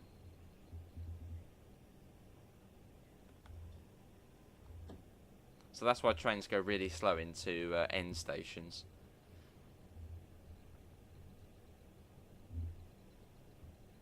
And also because, well, there's a buffer at the end, so you don't want to be going fast.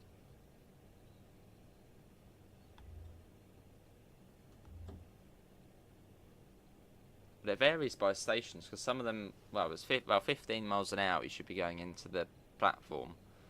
But I think for some stations it's like 5 miles an hour. The TPWS grid. Some are 10. It sort of varies.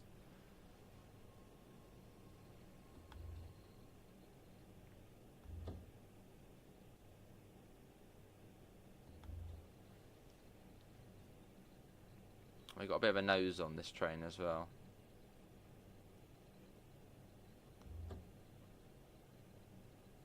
I see. Once we can't see that buffer, we'll stop. There you go. Here we are, neutral, and open the doors. And we'll set the tail lights because, well, we can't go forward now. So, if we go forward, we hit the buffer and cause mayhem. Nice, well, that was fun. Well, that was the fast train, and now we're going to do one of the slower trains. Not the slowest, but one of the slower ones. I'm sort of tempted to do the 1972 tube stock now, but then I did say we do the 377, so we'll do the 377. So that's like a massive difference, you know, going from the Pendo to 72 stock. There we are. Cool, that was fun. Right, and you see we were a little bit late to the 80. Right, let's return to timetable. And yeah, we'll jump in the Electro Star. I think if we did do a Bakerloo service, we would just about tick over, or at least we'd go over our slot. So we'll go in the Electro and the Electro Star. Once it loads us out, it always takes longer to load out than load in on this game. Loads all the menu slowly. But it gives you a look at the other trains, I suppose, in TSW5. Right. So again, these are the trains included with the routes. The 350, 377, 66, and the 72 stock up here. Everything else, well, the 390 is DLC, and all of the other bits are just extras you get from other routes. 377. 15 minutes, that's perfect. Watford Junction to East Croydon. Let's do a down service. That'll do. We'll put dynamic weather on actually. Let's see what it does. Sometimes it can change rapidly and sometimes it doesn't at all.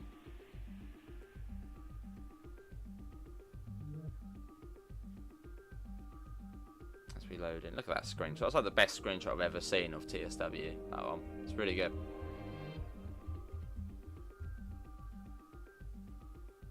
Right, East Croydon, Watford Junction, obviously running from Wembley Central. So this is the 377. So this is your commuter train. Doesn't have as many services on this route, but it's one of the commuters. Let's do that. It's a train I rather like. Let's do that because I am on them all day, basically my office. Let's do that. Let's do the doors. And we got a /2 for this as well. Cool. I'd say this is easier to drive than the 350. Now they're both, the 350 and this both just have like a controller like that, but this one I feel is easier to drive. Here comes the 350, speaking of which. So again, that's the other commuter train on this route. That's your main one. But we haven't actually got time to do a full service in that now. Deafening everybody with the horn. So this train's dual power actually. So you can see you've got the shoe there. That would run on juice rail or third rail. So yeah, that little shoe, keep that in mind, that would run on this third rail. But it also has the pantograph, which allows us to run on, well, juice wire, 25 kV overhead power. We're going to be calling at Harrow and Wardstone and Watford Junction. Let's get the door shut.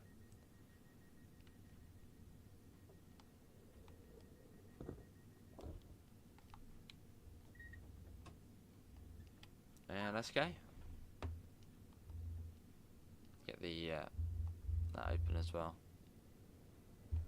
This was actually the first train I drove on this route when it I was very lucky enough, very fortunate enough to visit Dovetail Games before before TSW5 come out. Went to visit them, which was very nice of them. First train I drove on the route. Now, not the 390, not the 350, the 377. There we go. Actually, generally was the train I was most excited for. Which is a bit sad because it's been in the game already, but it's a different subclass.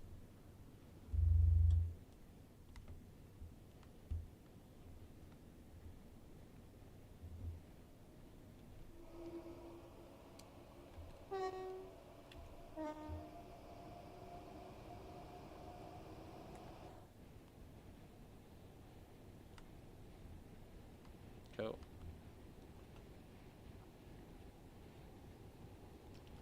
Now this is another part of the route you've got to be careful of. You've got to remember to stop at Harrow and Wardstone. Because I'm so used to playing on the Bakerloo line and the Watford DC, which I'd say we do more often, where it takes what, 10 minutes from Wembley Central up to Harrow and Wardstone. Whereas when you're in this train it takes literally 2-3 minutes. So you come across it really quickly and it's like, oh, what, we're here already.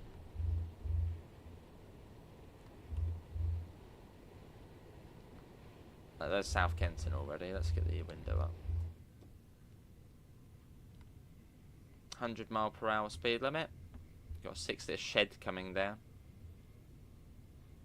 as they're affectionately known as. And I wonder if it'll be the FKAs as well. Oh no, it's HOAs. Cargo Line Volume 2.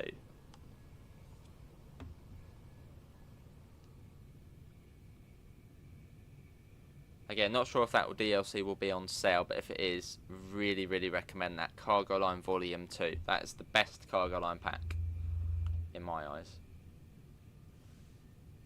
Right, we'll get to, well, we're about 85, so we'll just keep it at 85 for now. There's Kenton. So we're not that far off Harrow and Wildstone.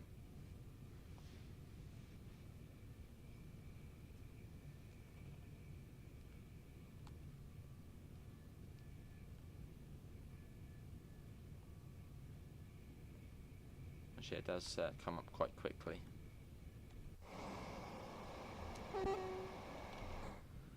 And fun fact, well, but you can actually drive this service. You can drive another part of this service in the game. You can actually drive the other sort of, basically you can drive what 2/3 of this service in the game. That being, if you own the Brighton mainline route, you can drive from Clapham Junction to East Croydon. So you can do that bit and you can do this bit, you just can't do the middle bit, which is between, well, Wembley and Clapham.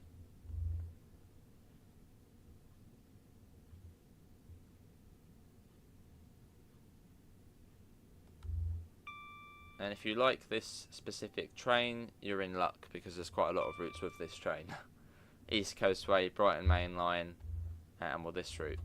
And Southeastern High Speed, which has the 375, which is basically the same train, just with different couplers.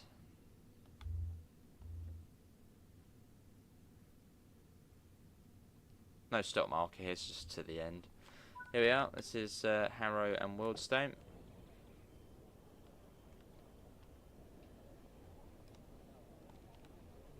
On time, nice. So this train is officially licensed. You've got Southern branding. And it's also the new Southern logo, or the newer style of Southern logo. Whereas on, I think, the East Coastway and Brighton mainline routes, you've still got the old Southern logo. Or the one which is lesser used.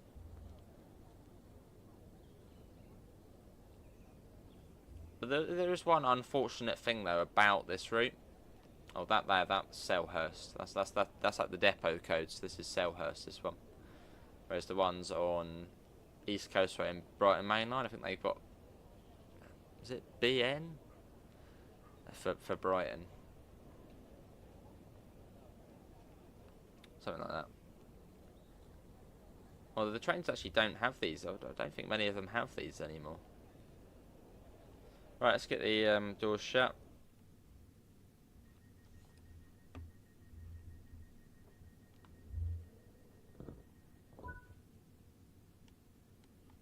And let's go. It's not really taking you notice, but I don't think many of them have those stickers anymore. Right, let's go.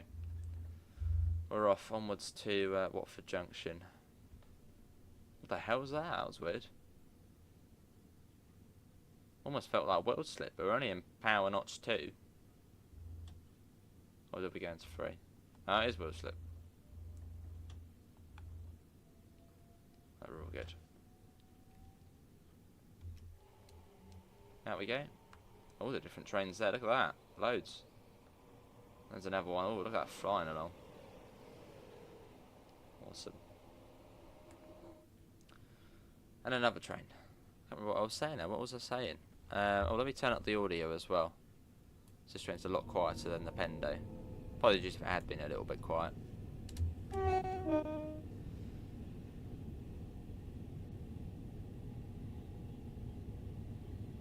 Cool. So nice and quick along here. But yeah, once we get to Watford Junction, that will be it. But hopefully everyone's enjoyed it. And obviously thanks to Dovetail for giving us a slot to show the route off.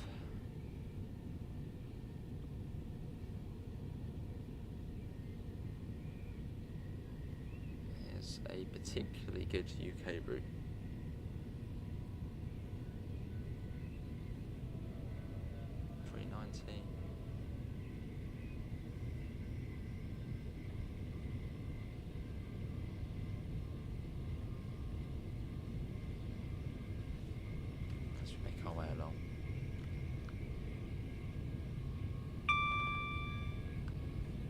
Oh yeah, that was the one thing. Yeah, there's one sort of unfortunate thing about this,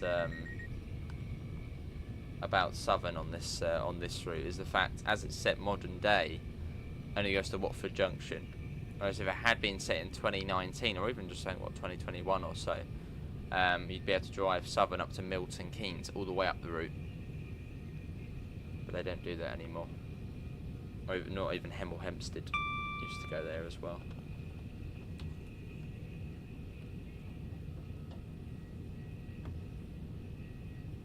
Cool, not for too far along to Bushy.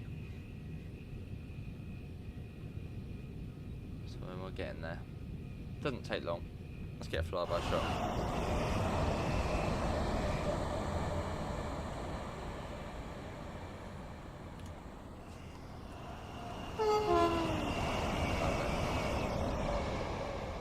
Cool. There's Carpenter's Park. Which is the stop before Bushy.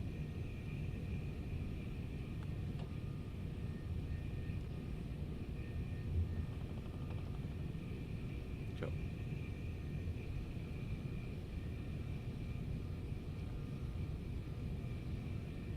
Yeah, I wonder what will be next for this route, because there is a possible extension you could do for this route. I don't know if we would see it, but there's a branch line which comes off at Watford Junction, which goes to St Albans Abbey. Let's quickly have a look on here. Yeah, it comes off here and it goes sort of up over to sort of over here. I wonder if we would ever see that added to this route. It's like a little extension.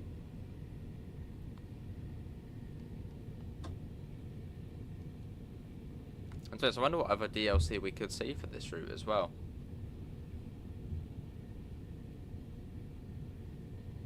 This is Bushy. Is that a stopping 350 service coming in there? I think the stoppers are the ones which come all the way down from Milton Keynes. And I believe the next signal is the one which then, I think it's approach control. It's the one which then allows us into Watford Junction, as we have to come like across to the side.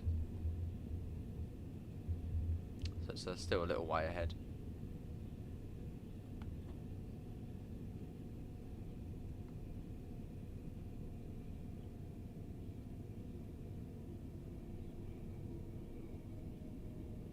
Cool.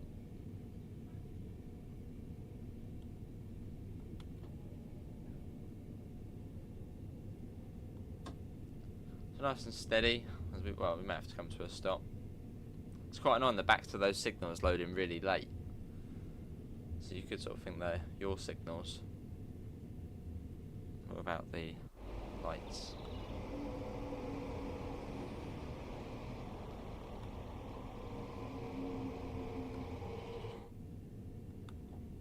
Cool, here's our red, which is now yellow. Yeah, I'm pretty certain it is approach control. 25 miles an hour, I think, into Watford Junction. Platform, what's that? What was that? B? Bay? B. Bay. And here we are, Watford Junction. So the slow line sort of goes off on its own little bit here, as it goes to Watford High Street stop. Sort of comes off.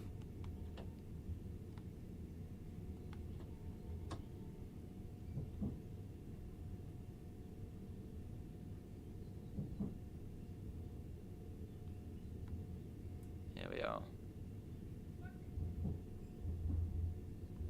Cool.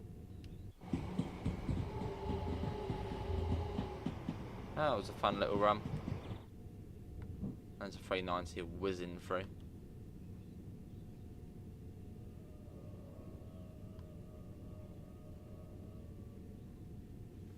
So we come right across.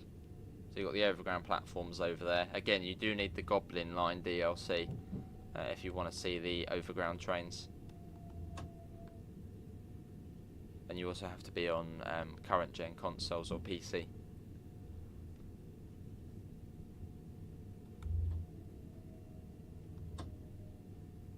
Funny little platform, this one. And you've also got the little abandoned platform over there as well. There's the St Albans Abbey platform all the way over there. I can't remember if there's stop markers here or not. I don't think there is a stop marker. So basically just stop when we want. There's no point going to the end. Probably turns out the end of the yellow line here, probably where the stop marker is.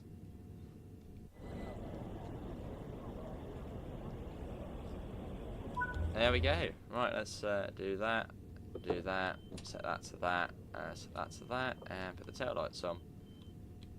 Can't remember if you have to lock the doors here or not. Off. Well, there we go. And you'd also pop that down as well, so the cab doesn't heat up in the sun. Well, that is on the other side though. Let's just quickly get the doors shut. Cool, there we go. And this will then go back down to East Croydon. But yeah, here we are at Watford Junction. That does conclude our video as part of the event, as the fast train goes through. I hope everyone's enjoyed it. Thanks to Dovetail for giving us the opportunity to show this off. If you haven't seen me before, well, you'll probably be a name and stuff, be a BritishAce on YouTube. I'm fortunate enough to work on the real life railway. I get to check tickets and tell people to leave the train. That job. It's fun. Even when people say nasty things, but it's still fun. Apart from that, I shall see you all. Take care. And yeah, I'm sure there'll be another ambassador or another member of the Dovetail team on after this. See you all and take care.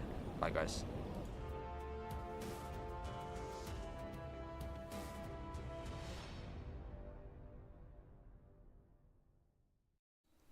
Hallo und herzlich willkommen. Welcome to TrainSimulator 5 here on the TSW YouTube channel. My name is TrainSimPlay and I'm going to drive on the Zwolle-Groningen route with the Vectron. And the route right now has a discount of 20%. 20% Rabatt gibt es aktuell für die Strecke. Das ganze Video, das läuft hier auf dem Kanal von TSW. Dementsprechend, ja, das auf Deutsch und Englisch. Today that's going to be a bilingual video, so I'm switching between German and English every now and then.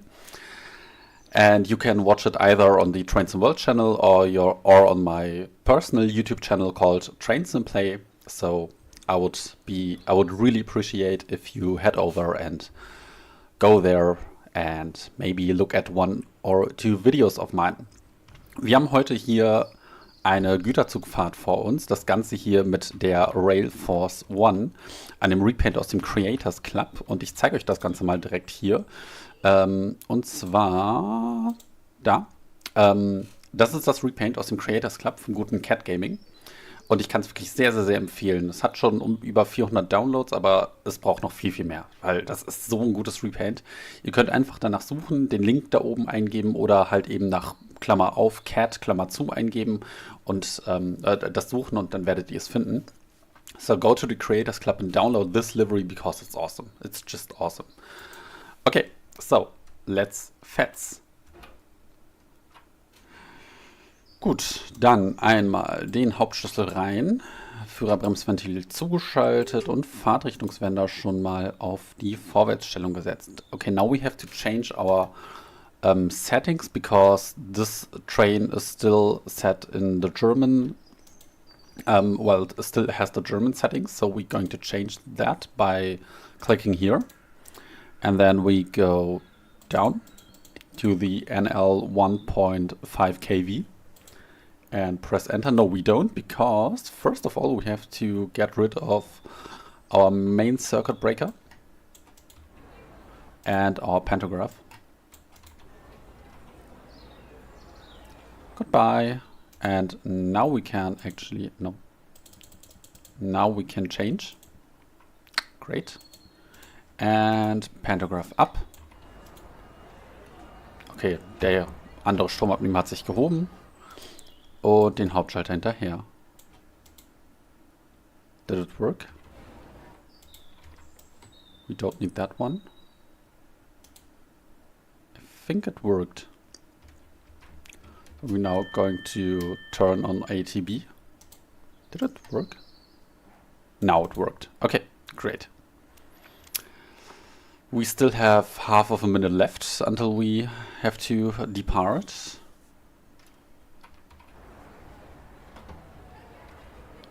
Lovely. Yeah, and we're going to drive this train with the ZACNS wagons, like tank wagons or gas wagons. Okay. We're good to go. G2G, and let's say allons-y. Ausfahren dürfen wir jetzt mit 40 km/h. Für mehr sind wir gerade nicht zugelassen durch die ATB. Einen Schluck Kaffee mal getrunken. Oh, toll.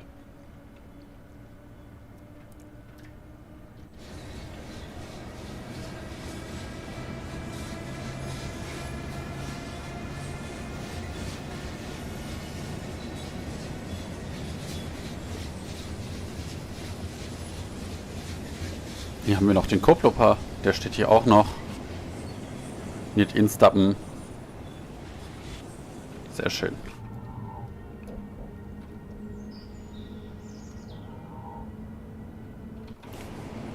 Ja, lights are turned on. Great. So let's take the AFB and turn it on. And confirm. I think in Germany, if you are driving freight trains with tank wagons, when they are loaded, like full tank wagons, you're not allowed to use the AFB actually. Not sure how it's handled in the Netherlands. Also, I don't know whether our train is empty or not. Don't think it says anything here. No, it doesn't say whether it's loaded or not. So, well.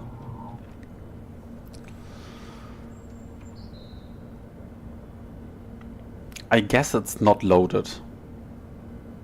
At least it feels like it's not loaded. So our max speed for today is going to be 120 kilometers per hour. And right now we are allowed to go 60 kilometers per hour. Yeah. So on my personal YouTube channel there is a lot of TrainSim World, of course, and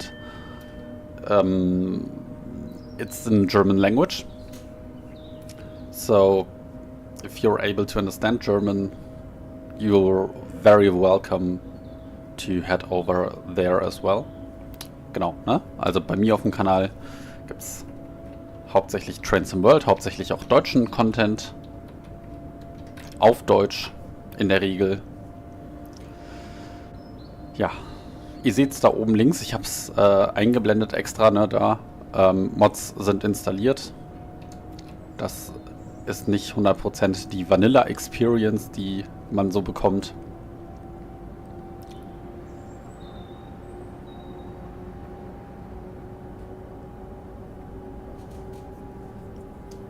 Yeah, mods are installed. So you're just to make you aware that this is not 100% the vanilla experience, but it's a Steam sale.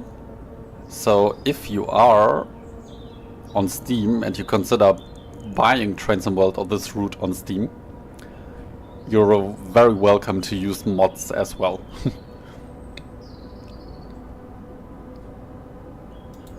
Das Repaint ist keine Mod, ne? Wie gesagt, das ist aus dem Creators Club.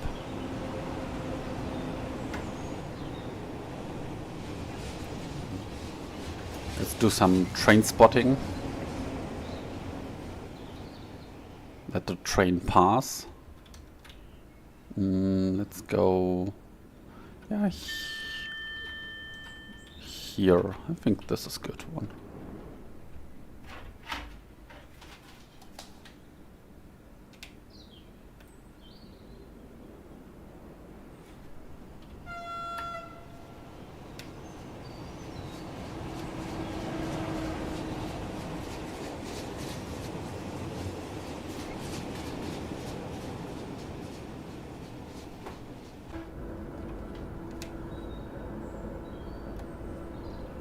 Okay, we can go 120.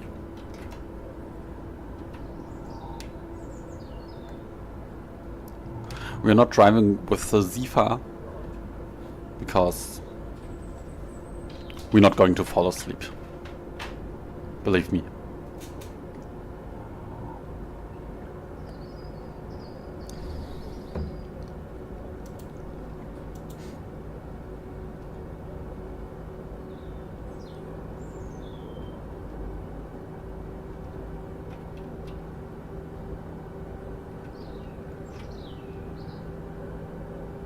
Schön, dass wir einfach eine niederländische Strecke haben. Ne?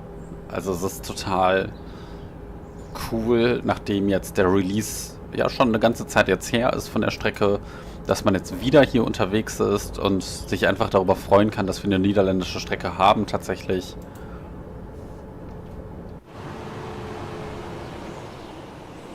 Ach, schön. Wow.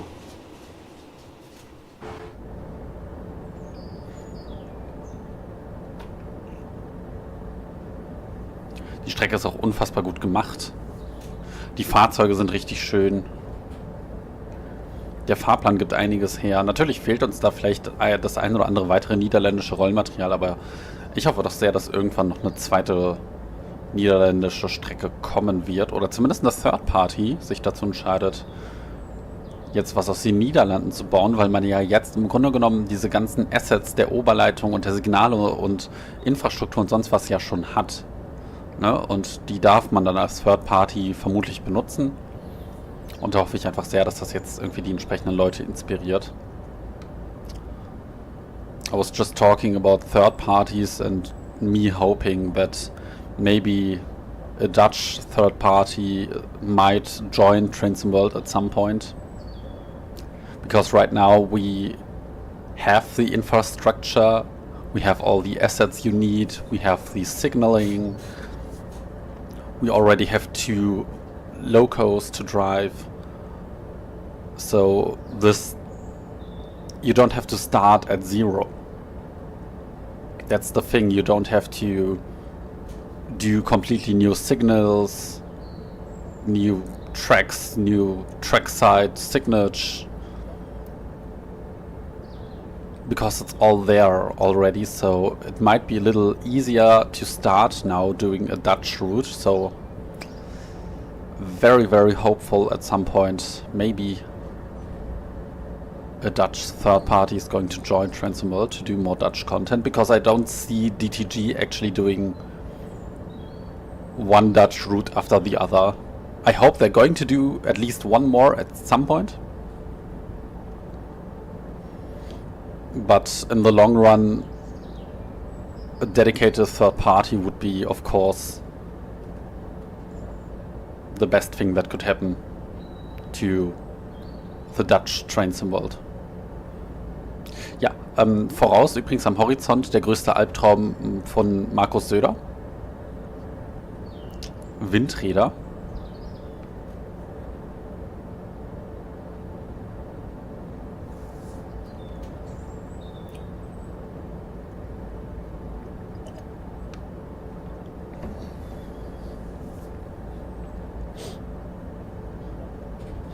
Wart ihr mal direkt mal unter so einem Windrad oder ganz in der Nähe? Das ist so beeindruckend, wie riesig diese Dinger sind, ne? Das ist wirklich der absolute Wahnsinn.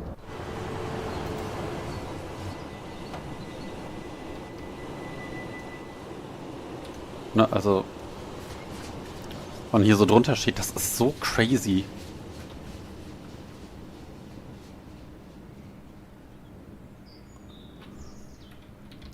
Die machen sogar Sounds. Nice one. They're even actually emitting sounds. Yeah, they are. Great. Love it.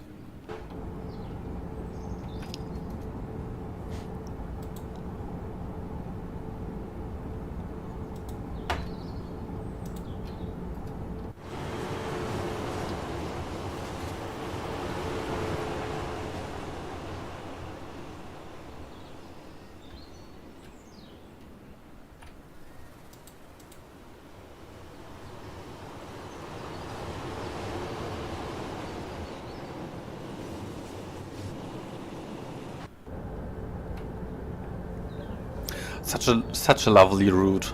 I have to admit, I really appreciate driving on this route. It's just so well done. If you look at all the assets, at the details, at the distant scenery, at the close scenery, just really well done. Especially considering it's their first Dutch route.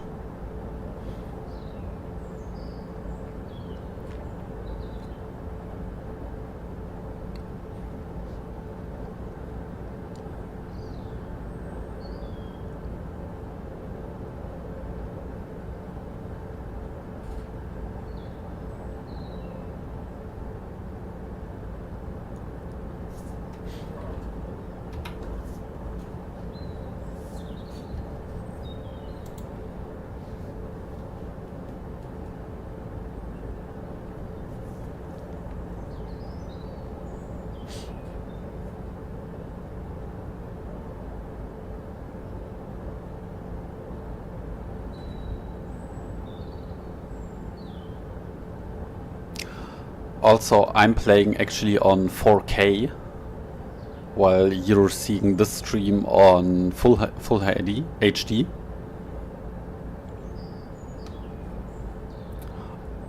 So there might be some quality differences between what you see and what I see, because first of all, OBS is rendering this video to full HD. Then this video had to be uploaded on a file host, again downloaded by DTG, and then they have to put this video into, or cut it into another big video for this stream, and this stream is again uploaded on YouTube. So you see there is a lot of quality lost on the road.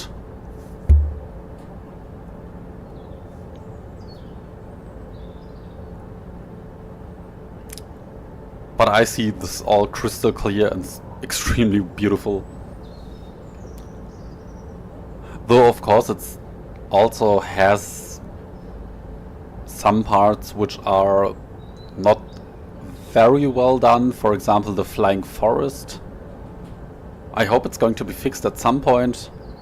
I don't know, did we even see the flying forest here today? I didn't see it yet. But yeah, stuff like that of course happens, and but it's not game breaking in any way. Just a little bit of immersion breaking, but we can survive that.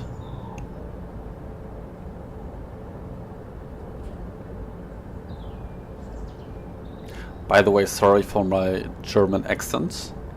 It's not my native language, so of course it's going to sound a little bit German-esque. But yeah.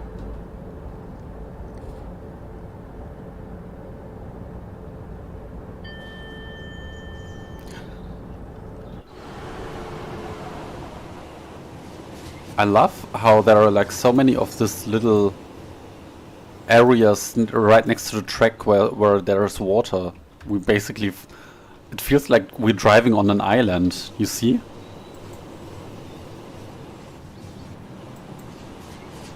And it's beautiful.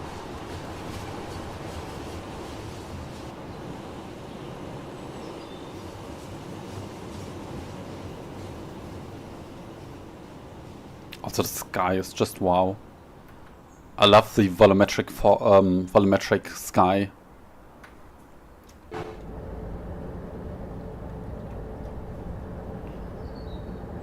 Sometimes people say TrainSimWorld didn't change at all since the very release of TrainSimWorld back then, of Heavy Haul and Rapid Transit and Great Western Express, but then I think people who are saying this are probably not very aware of anything. Or as we would say in Germany, they have tomatoes on their eyes. I don't know, maybe you say that in English as well? Having tomatoes on your eyes for somebody who just can't see very well?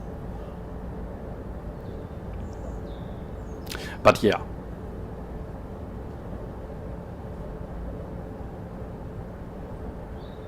Of course, a lot of stuff changed since then.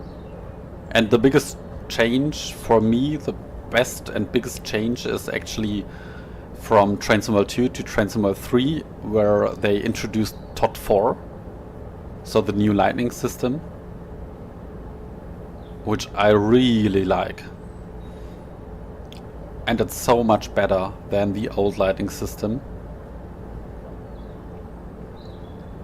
And of course with that, the volumetric clouds, the volumetric fog, all this visual stuff which is so much better than the release back then, 5-6 years ago. Okay, 80 kilometers per hour.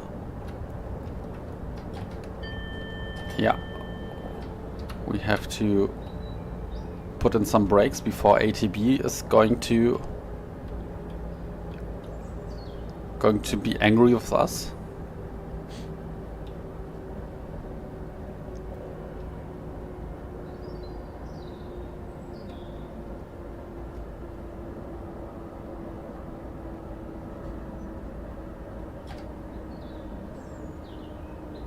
Yeah, we're a little bit too fast. And now we're good.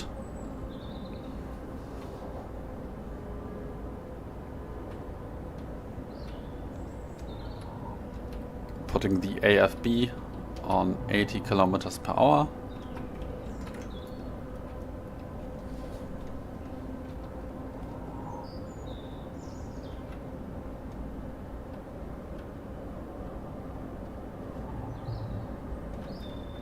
Hello.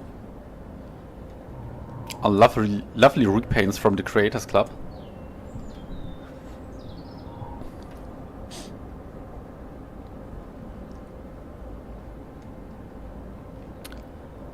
So, dann können wir gleich auch schon wieder auf 120 km/h beschleunigen. Hier sind es noch die 80.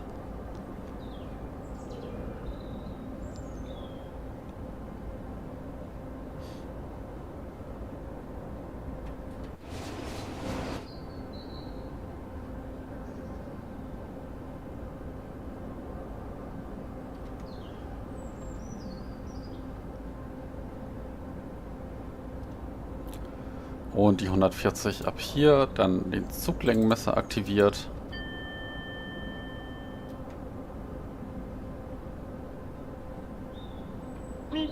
Okay. Putting 120 kilometers per hour on the AFB. And let's fetz.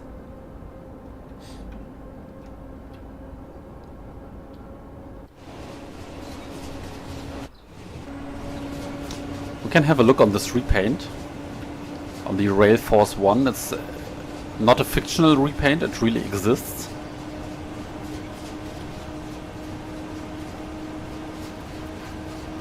And you see all the details, especially where this loco is allowed to drive in Germany, in Austria, in the Netherlands, in Slovakia, in Romania, in Poland, Hungary.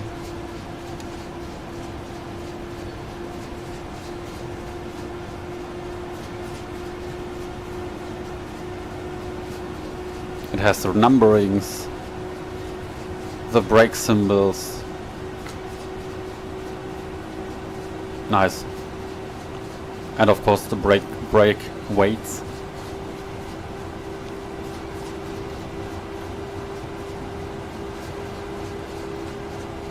Lovely.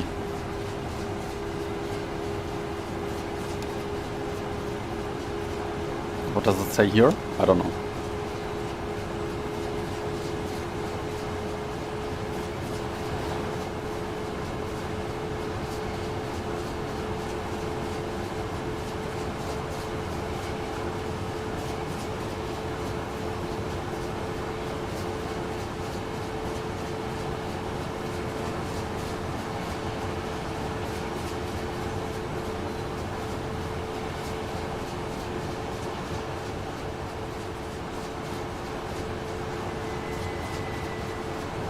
The Vectron is an awesome loco, both in real life and in TrainSimWorld. Whoops.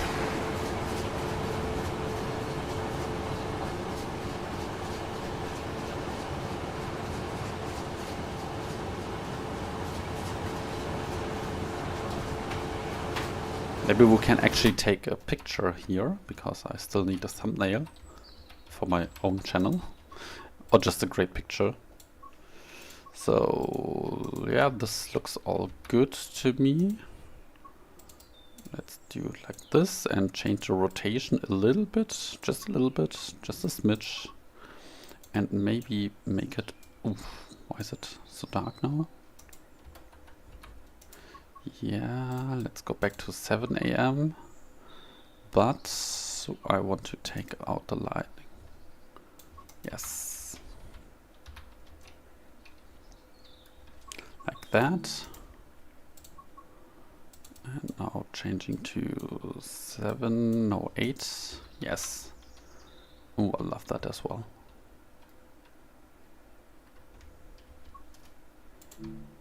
And from the other side.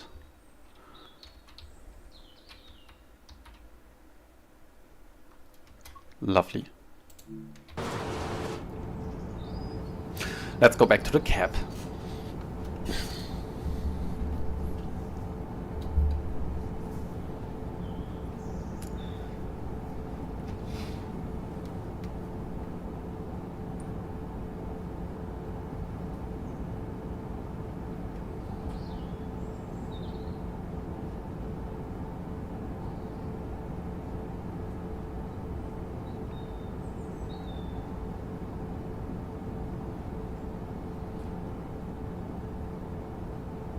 We're kinda driving into the sunrise. I really appreciate the views.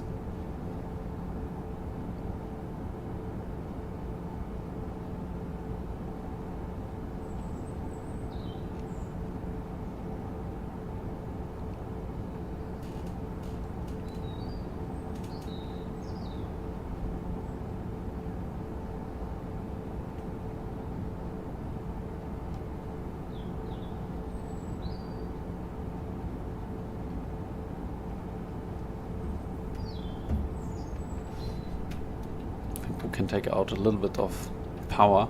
Yeah.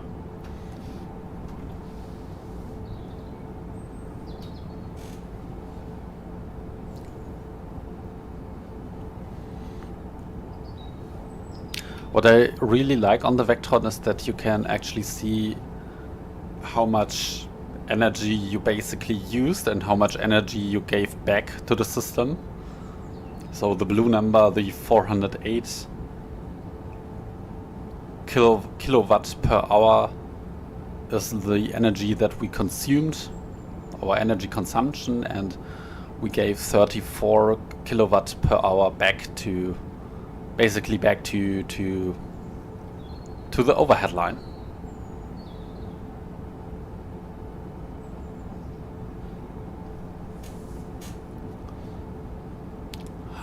Older locos like the BR143 were not able to actually give back this regenerative kind of energy back to the overhead line, but the energy that was generated by braking, by using the electric brake, just basically went away into heat.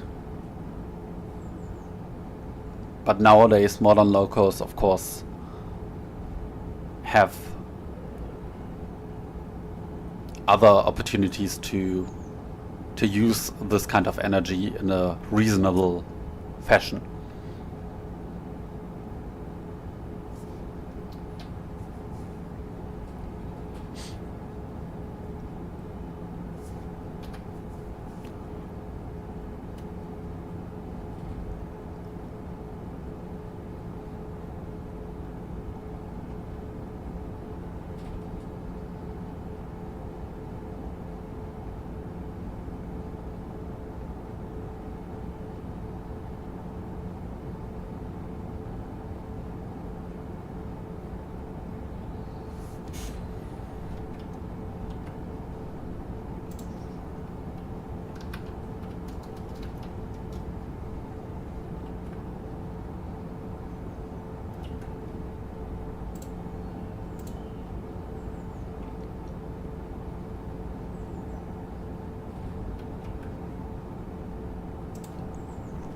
So once again, if you're enjoying this content here on the TrainSimulator channel, I would love if you come over to my YouTube channel. It's called TrainSimPlay. I can quickly show you that one. It's this one, TrainSimPlay, where I have like a lot of TrainSimulator related videos and also sometimes other simulations. So yeah, feel free to join me there as well.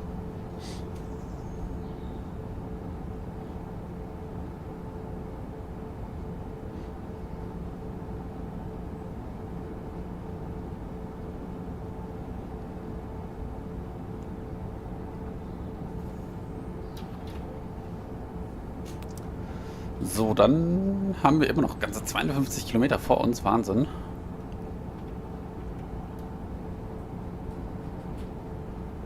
Es wird ja gar nicht weniger. Ja, noch ein ganzes Stück hier. By the way, wusstet ihr, dass man Karten drehen kann, wenn man Shift und Steuerung gedrückt hält und dann der rechten Maustaste kann man dann tatsächlich die Karten drehen? Ich habe das jetzt schon ein paar Mal gezeigt, aber das ist crazy, oder?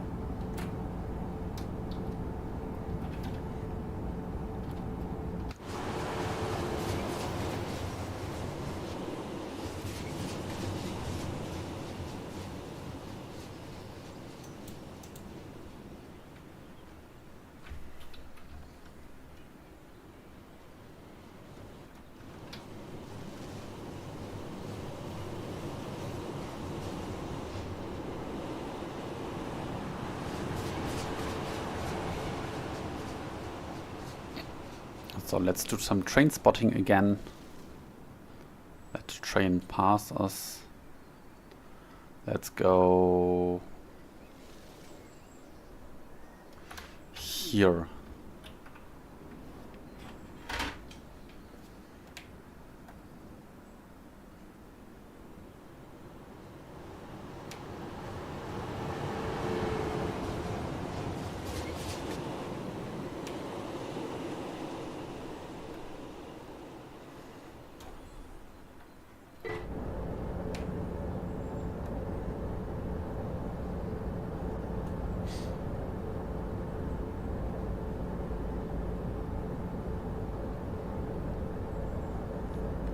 Ich finde den Führerstand vom Vectron ja super schön. Na, also man fühlt sich hier einfach irgendwie wohl, finde ich.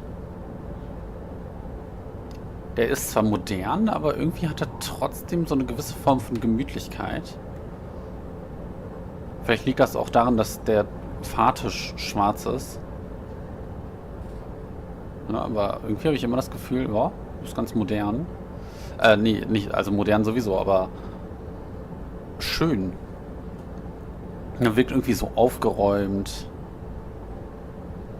Aber trotzdem nicht zu minimalistisch, sondern letztlich, ja, genauso wie es sein soll. Ein bisschen italienisch. Warum steht das nur auf italienisch? Attenzione, presenza, scalini, con profondità ridotta. Sure.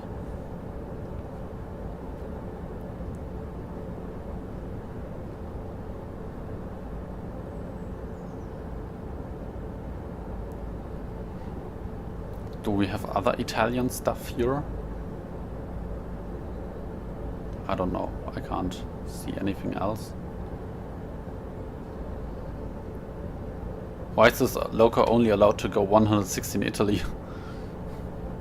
Why Italy? Why?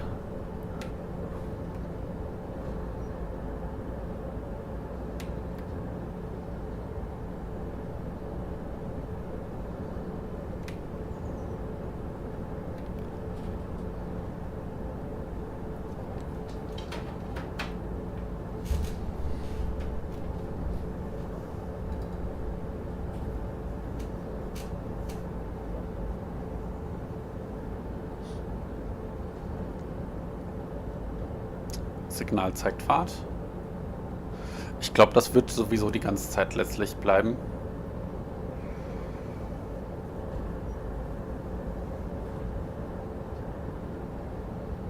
Ich glaube wohl kaum, dass wir heute aufgehalten werden.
Hey, ein Gegenzug.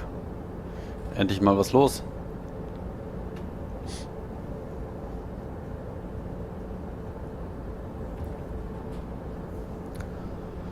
Ach ja. Gerade noch gelesen, dass in Deutschland ja wieder heftig gestritten wird über das Deutschlandticket. Über die Preise des Deutschlandtickets und ob es noch überhaupt beibehalten werden soll und so. Alle Jahre wieder. Denke ich mir auch so, was für ein Quatsch. Das Deutschlandticket ist einfach einer der besten politischen Maßnahmen, die ich wirklich seit Jahrzehnten gesehen habe. Die wirklich aktiv und ganz schnell das Leben der Menschen verbessert hat. Aber warum wird eigentlich nie über sowas wie so Pendlerpauschale gestritten oder Dienstwagenprivileg und so solche Sachen? Aber jedes Jahr aufs Neue dann immer über das Deutschlandticket.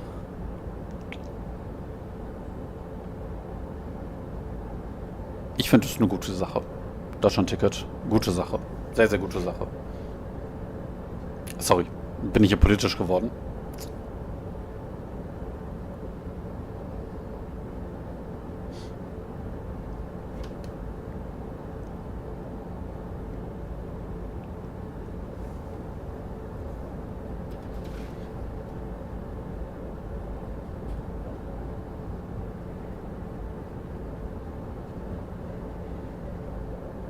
Wow. Einfach schön. Einfach entspannend. Könnte fast eigentlich wie so einer dieser ASMR-mäßigen Videos sein, ne, wo man, weiß ich nicht, stundenlang... Kennt ihr diese Videos, wo stundenlang einfach nur so ein Kaminfeuer brennt mit so einem... Ja, in so einem gemütlichen Raum, es regnet im Hintergrund, es blitzt. Sowas Ähnliches könnte das hier eigentlich jetzt auch sein. Nur, dass es hier so einen Typen gibt, der die ganze Zeit dazwischen quatscht. Passiert dem Besten.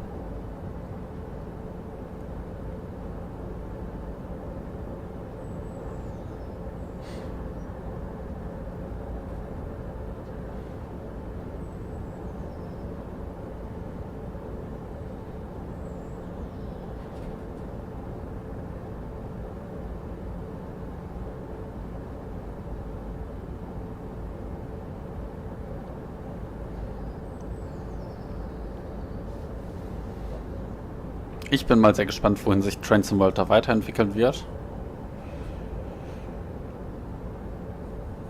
Which kind of new routes we're going to see in future. Especially I'm interested, of course, into the German routes or European routes. I would love to see the comeback of Austria. Of course, another German route at some point. Then we have TSG's BR 420. We have an unknown German loco DLC by how's the studio called again?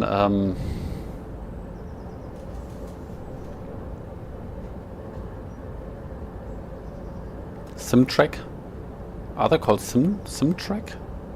I think so. Yeah. Of course we have TSG with the BR420, the 232, and we already know, at least that's what was told to me by a TSG developer, is that of course they have plans for the next route, but it will take time. It will of course take a lot of time until the next route is going to release by TSG, but I'm pretty sure they already know what they're going to do. They may be already working on it, maybe not, I don't know, but yeah. We have another expert DLC loco waiting for us. Or actually, we're waiting for it. It's not waiting for us, we are waiting for it. Still hoping for a BR120. I would love to see that loco. Also as an expert loco. Maybe the first generation of Trax locos, the BR146 for example. Like the BR146.0. Or a...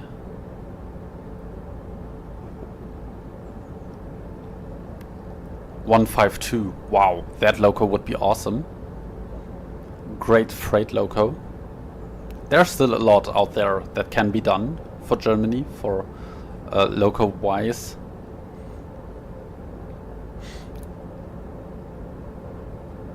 Also there are tons of routes that could be done.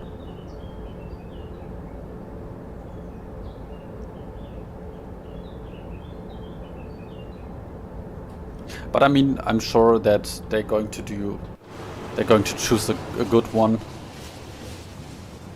Oh, hello, you two cuties. You're cute. No, look at them. They're train spotting, like good birds have to do.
Okay, oh ja. Ja doch, jetzt haben wir noch ordentlich Weg gemacht. Ordentlichen Meter gemacht. Schauen wir mal.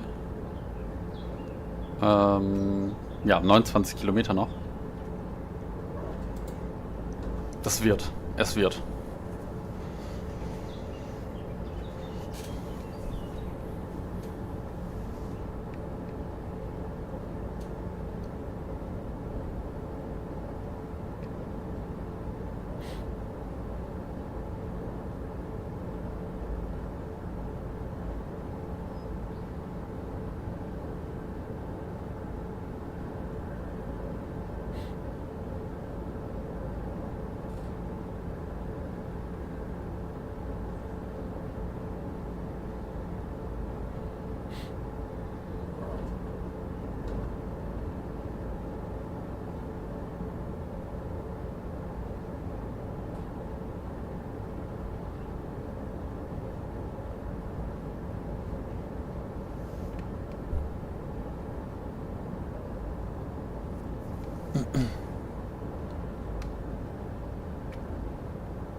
Wie findet ihr jetzt Volle Groningen so?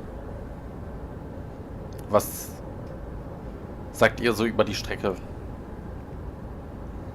Habt ihr euch die mittlerweile geholt? Seid ihr zufrieden damit? Was ich ziemlich cool finde, ist, dass hier irgendwann für den Vectron extra ja das Ganze nachgepatcht wurde mit ATB und allem. Ne? Also bevor irgendwie irgendjemand behauptet, die TG wird nie irgendwie sich um irgendwas kümmern.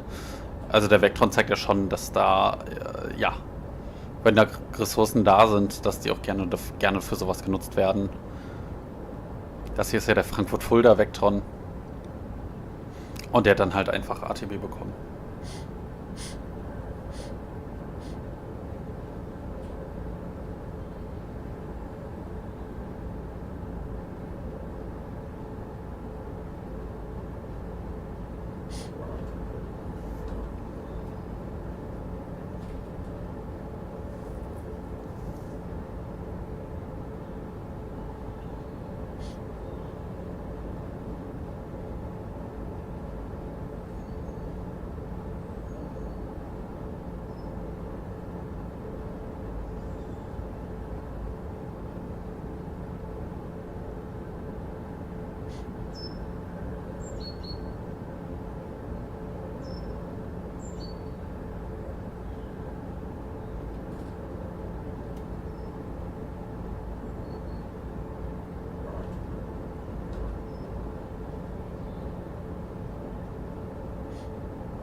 Jetzt hier gerade so eine kleine Fliege, die mich hier terrorisiert von meinem Mikrofon.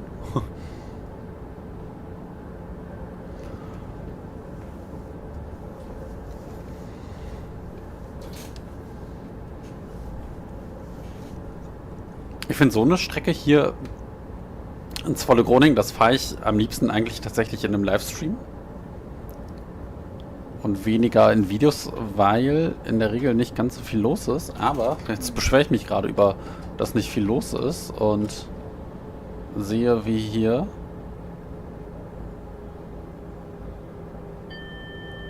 das Signal umgesprungen ist.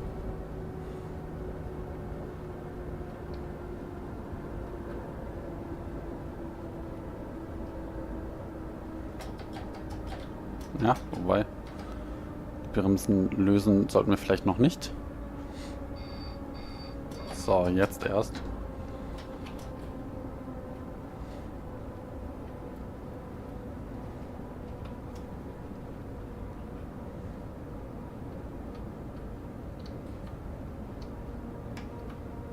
So, machen wir das mal mit der dynamischen Bremse.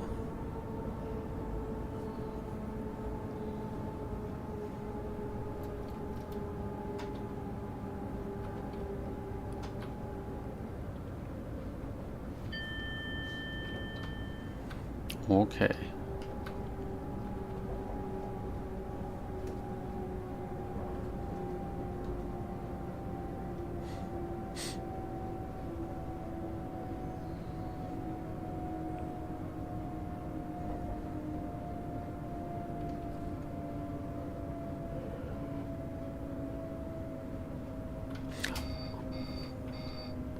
So, 40 sind erreicht. Auch spannend im HUD, dass kurz das Signal hier grün war. Und jetzt dürfen wir 80 fahren. Okay, wir sind auf 80 freigegeben.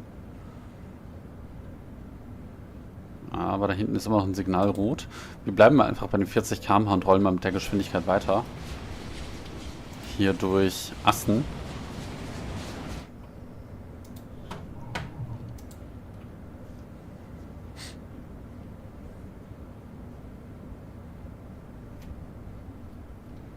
Schöner Bahnhof übrigens hier, Assen. Toll gemacht, die Architektur.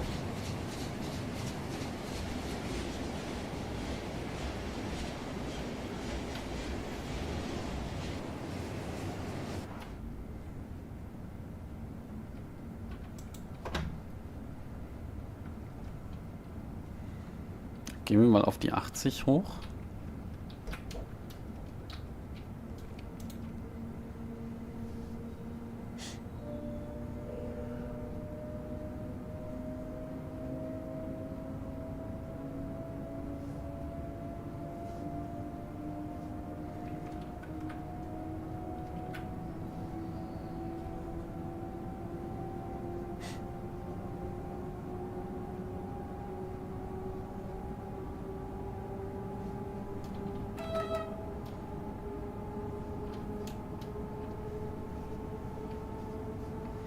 Okay, Signal zeigt Fahrt.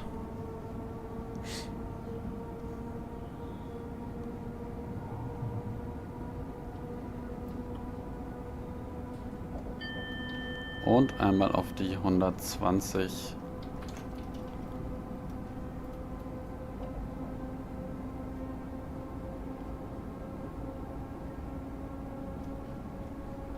Oder auch nicht.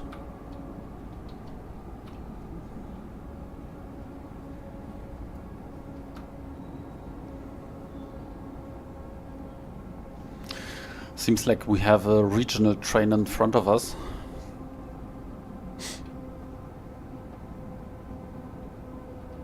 Nice.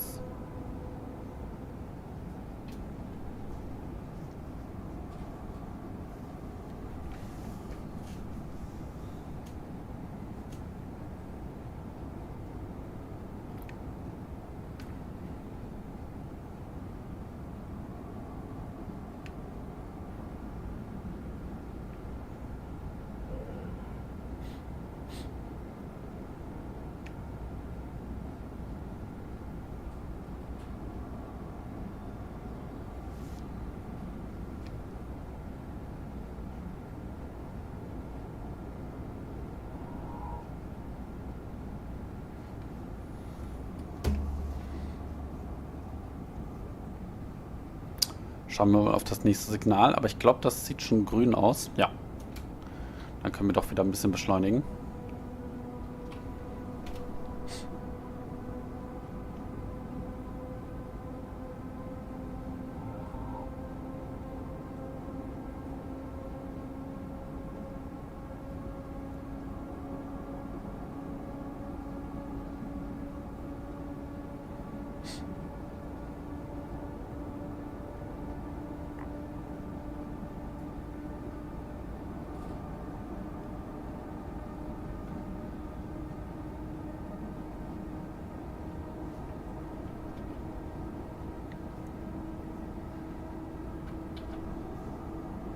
Schön, mittlerweile der Sonnenaufgang hat sich vollzogen.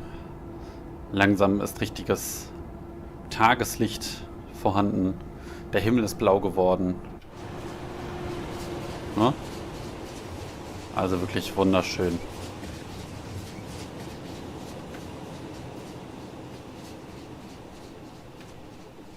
Toll.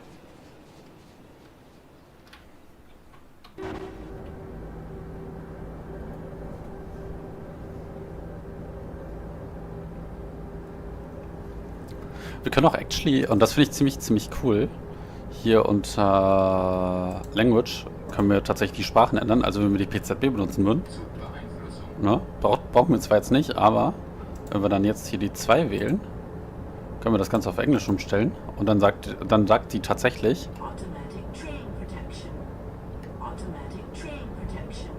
und bei der AFB wäre das mache ich jetzt auch mal.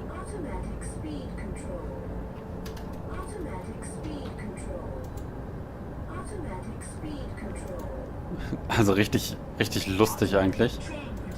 Und das Ganze geht aber auch auf Niederländisch. Und dann können wir jetzt die AFB zum Beispiel wieder anmachen.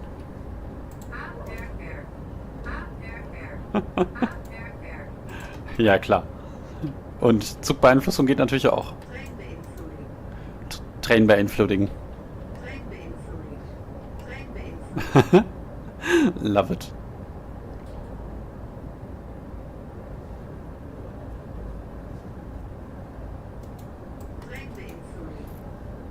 Gibt es sonst noch etwas, was die Sprachausgabe so sagt? Weiß ich gar nicht. Automatic Speed Control. Das ist verrückt, oder? Das klingt so cursed. It sounds so cursed to hear basically this in English. Because why? Why would you even have an English version of it? Because you don't have PZB in UK, for example. Well, of course, okay, you have it in other countries, in Eastern European countries, for example, where they may use the English version. Okay, I get it.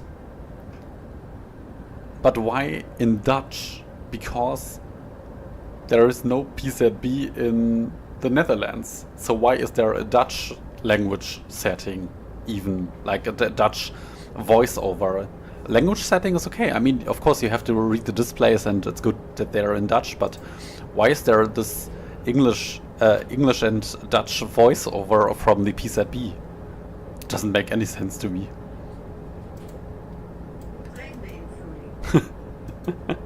Yeah, sure.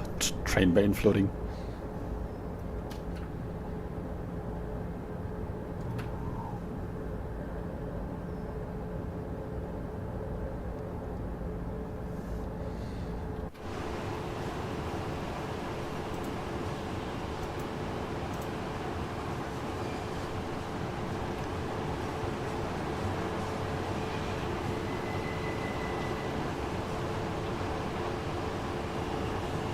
Such a beautiful livery.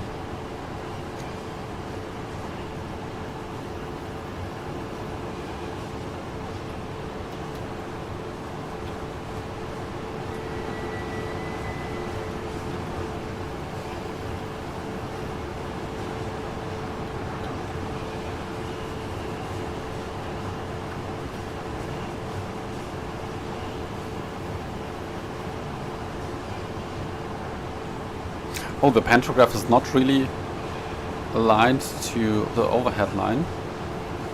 Not, at least not perfectly aligned. It clips a little bit through the pantograph.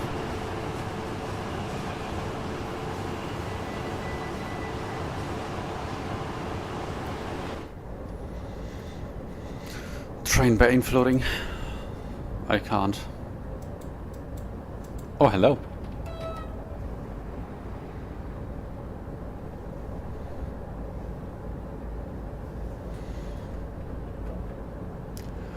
So because this segment nearly goes an hour, we actually have to stop here at this point. Yeah, because the spot that we're having here on the TrainSimulator channel is just for an hour, and of course we need a little bit more than an hour, but I'm going to drive alone the rest of it. But thanks for watching. My name is TrainSimPlay, and yeah, I appreciate to be here. Thanks to DTG, thanks to all you guys listening to me. And see you soon. Und auf Deutsch auch nochmal kurz. Das Video bricht dann jetzt an dieser Stelle ab. Ein bisschen vorher, denn das Ganze läuft auf dem Kanal von DTG. Und der Spot, den ich hatte, der war für 1 Stunde. Und damit das Video nicht über 1 Stunde geht, müssen wir leider an dieser Stelle schon ein bisschen vorzeitig abbrechen. Ihr werdet es mir sicherlich verzeihen. So. Thank you very much, and I hope to see you soon.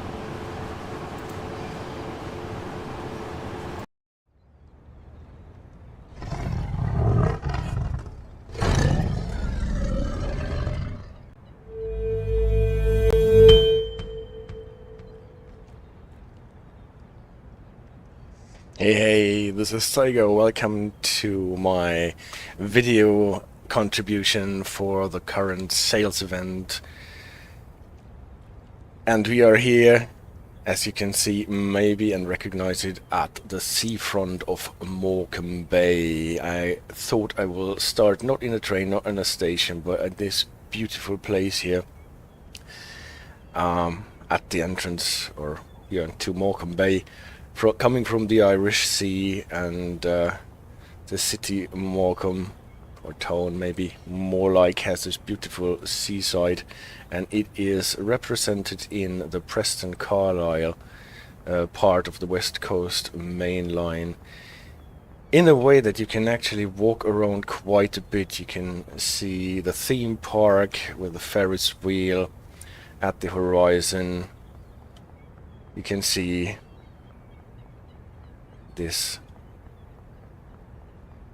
ocean park thingy, ocean land thingy, and the central pier that has been demolished since then in the background over there. And there is really a huge area outside the station in Morecambe where you can walk around.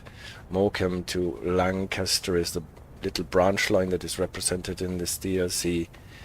And yeah, I thought I'd start here, take you on a pacer from Morecambe to Lancaster, and from Lancaster then on an improvised service up north, if we make it within the 1 hour that we have been allotted.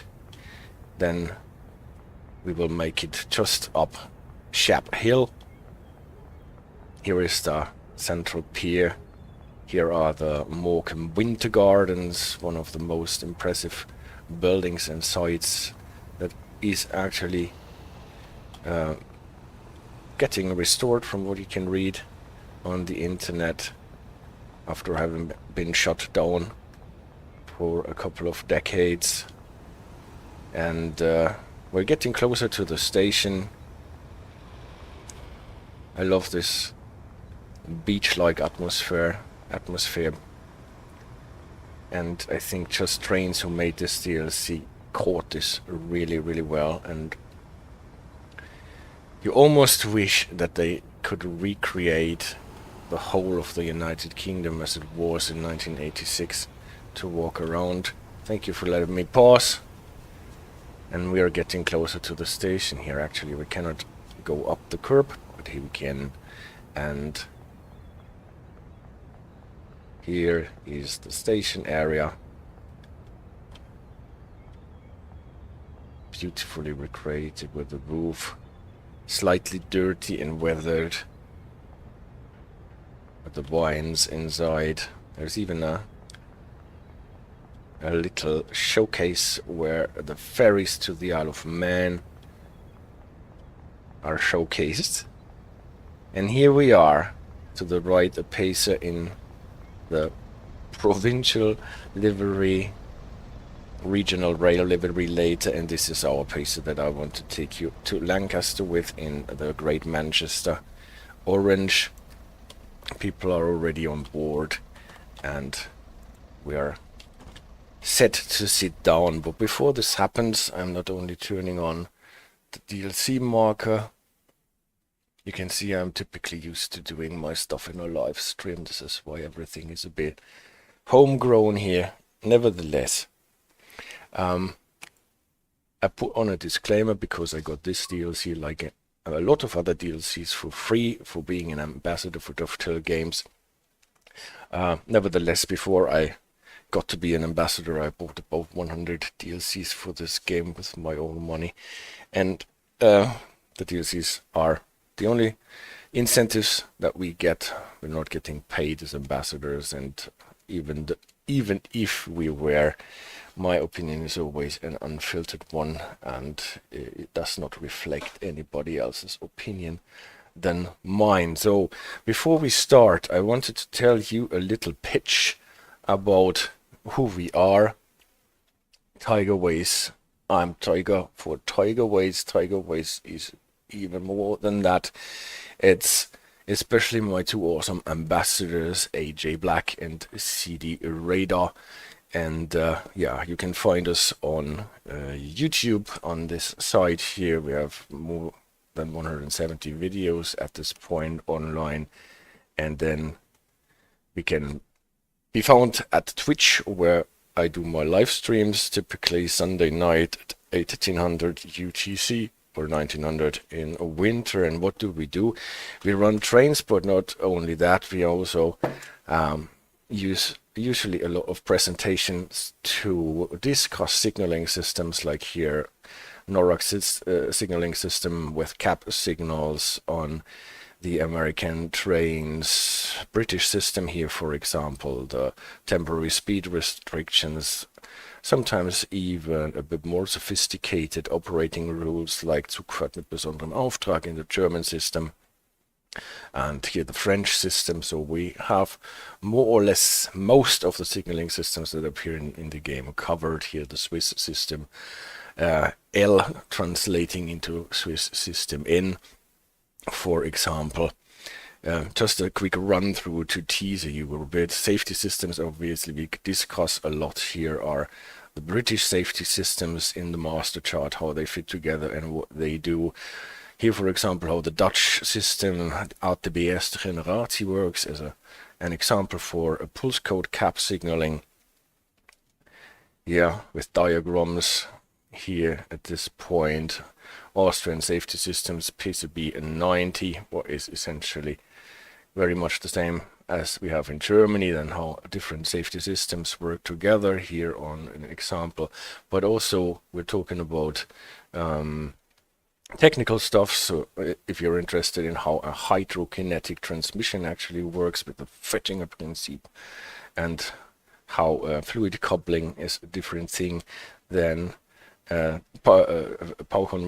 converter here that transfers the ratio, or for example how a tap changing machine works here in connection with the push-pull train, how brushless motors work as opposed to a three-phase AC motors, how the brake system in emergency situations on American trains, for example, and a lot more couplers are discussed. Sometimes we discuss historic developments, like here, what is so cool about adding the 11 branch to the 5 circle line, and he, for example, discussed the ScotRail brand and how it went, and because nobody can find this, what they are looking for in 175 videos, AJ made a great site here at Tygerways.off-black.com, can be found also at Tygerways.live, thanks to Perny, and here AJ in her Off-Black Imperium built a site where we have everything grouped together nicely in an index, more or less, for the countries, for the different things as train tech and so on. And here you can find the videos when you're looking for something specific. Yeah, that's us, Tygerways. My name is Tiger, and I will take you to Lancaster and later to up Shap Summit in beautiful Lancashire and Cumbria. So before we can start, we need a path, and actually we are running in the timetable, but with spawned trains, because I want to do something special, a double-headed 87 train. So we will still have to start our train properly, turn on the AWS safety systems on the Pacer are typically quite simple. I think I already put in, yes, the correct destination, and then the guard can close the doors.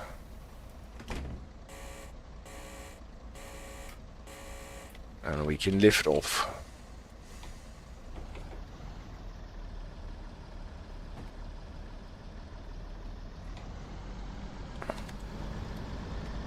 Oh, someone forgot to close the panel here.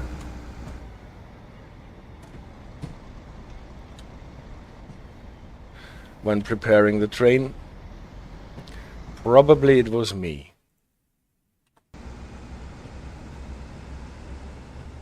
So here again, the theme park at Morecambe and the installations at the seafront in the background.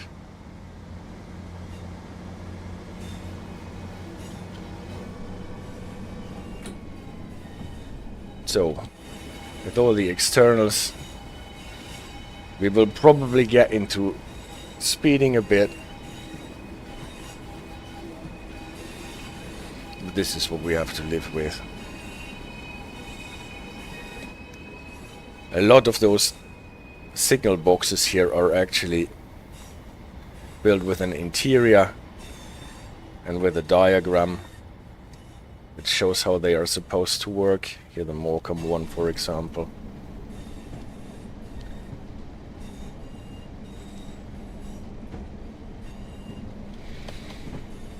Unfortunately, we cannot go to the right here to Hisham. I tried, believe me, but then you get a message that you're leaving the represented area.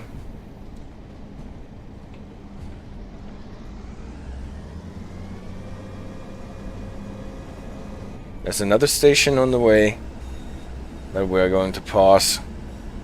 It's called, can we see it here? Yeah, Bear Lane. Also with a represented signal box.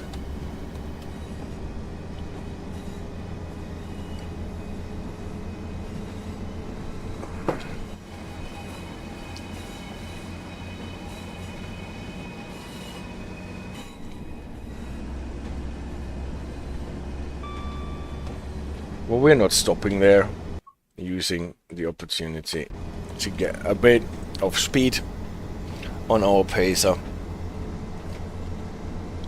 Can go even 60 here.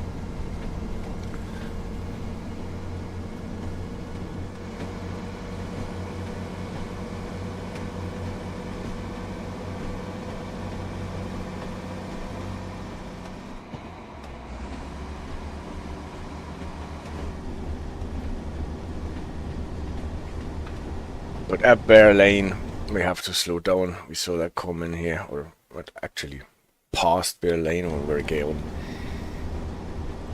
into the junction, because we have to go to the right to get to Lancaster.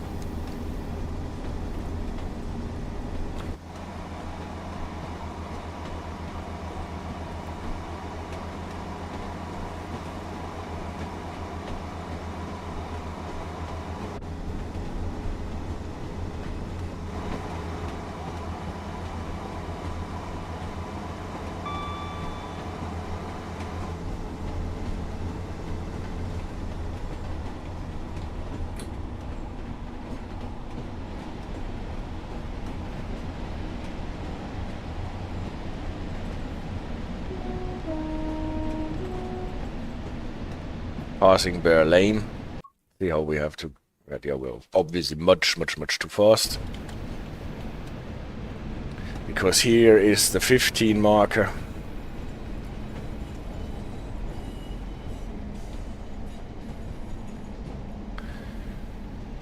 Just made it for the switch, if not for the marker.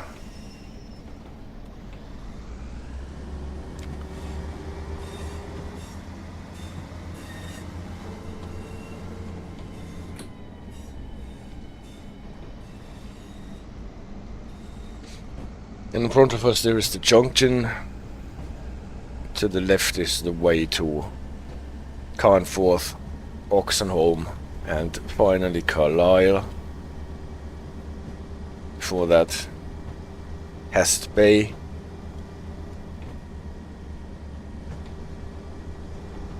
And to the right, it will take us to Lancaster. What is this guy up to with this electronic device? He has the same weird stare as the guy at the West Somerset Railway. At the Dunster, I think. Oh, working significantly over, but that was already here, so we can go 25 and then have to slow down when we're actually running across the main line.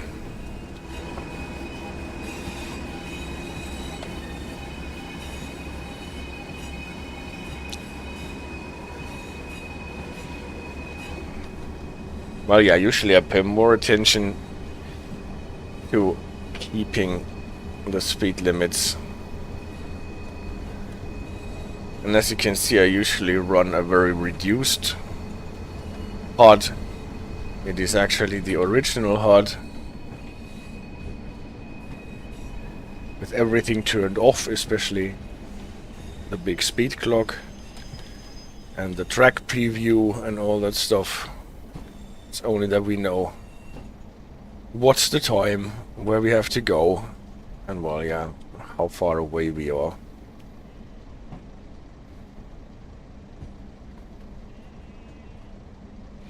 Can you hear the sheep?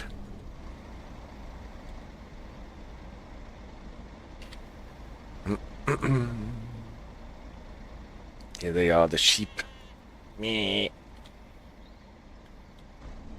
So we're still slow because we have to go across one more switch for the changeover here, because we're on the wrong side of the track. Need to go to the left, even though we're not going that far.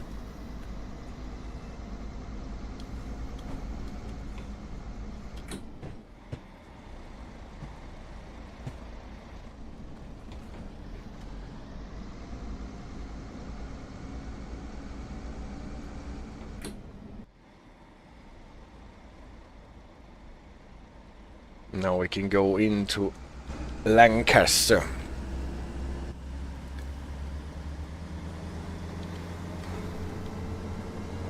Scenery in this DLC is extremely beautiful. Hardly ever seen a DLC with so much care for the scenery. Not only next to the tracks, but also at the horizon, further away.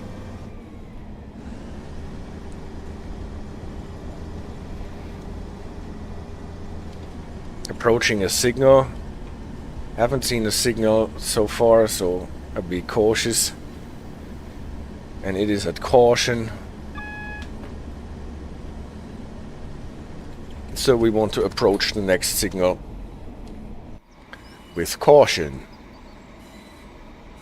And getting closer to Lancaster, 1.3 miles to go.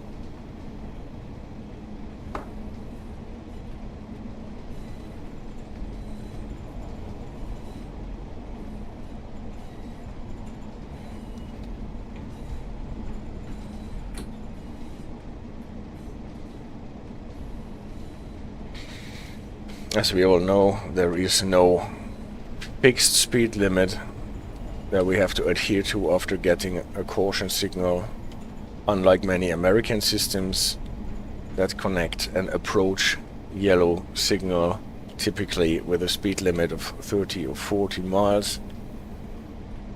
But obviously we need to be prepared to stop at the next signal. Maybe it is an approach control signal though, and then it will switch so that we don't have to stop. And the better we know where the signal is, the better we know how to slow down for it.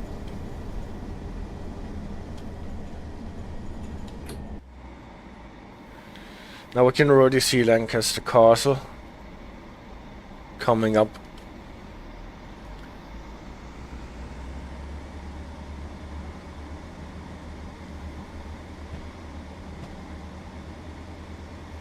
We'll pass a beautiful bridge before we get there, but I can see an AWS magnet and a red signal. So be prepared to stop at this red signal. And it was approach controlled, as it seems, because it is sending us to B2, what probably stands for Bay Platform 2, a platform that has only an entrance and exit that is identical, so we can't go through. Lancaster Corporation Gasworks to the right, Lancaster Castle to the left. And we are crossing Carlisle Bridge and the River Loon. At the horizon you can see the Ashton Memorial.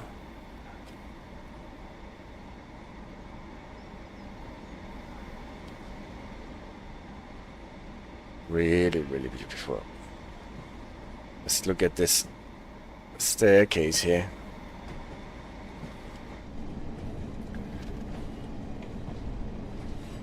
Switch speed is 20, I think.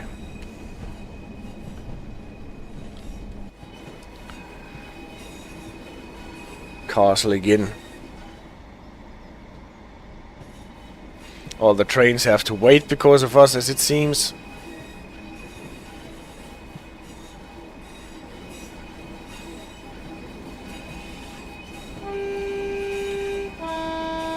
And now they can go.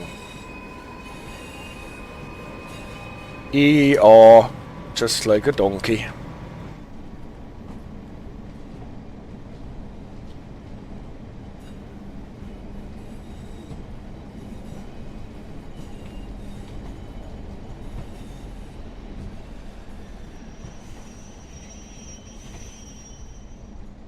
And our little pacer arrived.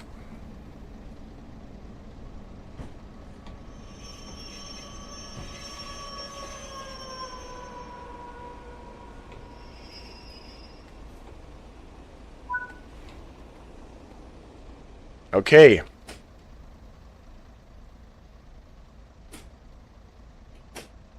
Already put it to neutral.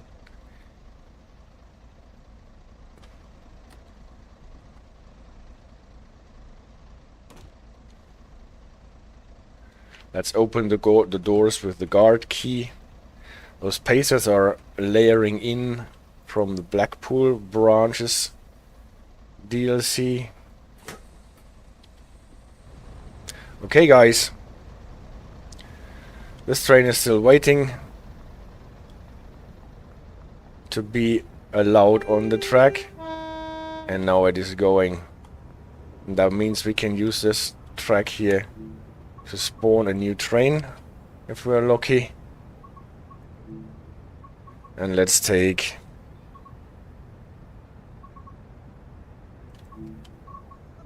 ICE3. We can't take it yet. Has to clear the block first. Come on, and now we can actually use this track to plant our train. And because I wanted to try out the double heading, let's have a second 87 that we put in front of it. So, also the 87, what is the original locomotive that comes with this DLC, is a really beautiful thing. It has an engine room where you have to dock to get into. A lot of things that you can actually... No, I don't want to. This is where you turn on the DSD safety system. You can stand up again. Test the fire alarm. Works. AWS unisolated. Cap changeover. I want to take over this service here. And then we can turn it on and light some lights. Pantograph is already up. We don't have to start that from scratch. Releasing the brakes. If we want to go backwards, we have to unlock it, just like on the Crocodile. And then Signaler cannot say a lot, but we want to couple this up to the train behind us.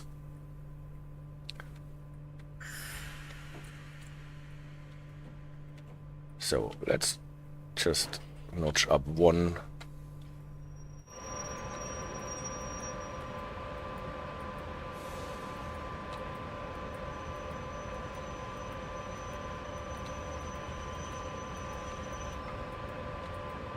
Yep. That worked. Couple it.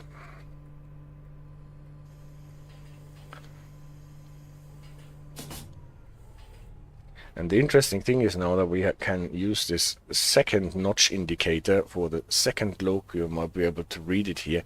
And for that I wanted to try out if that actually works with a second loco. And from what I've seen, it does. So we have a nice double-headed train now. Britannia and Iron Duke. Those two guys will take us up Shap Summit now. For that, we request a path to wherever. Maybe Carlisle, we won't make it there anyway.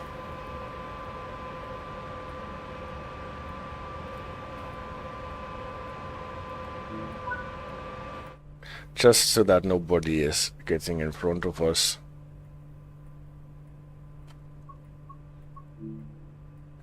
I have to wait for the signals to change. Is there a... That's the DVT, DSD. Maybe there is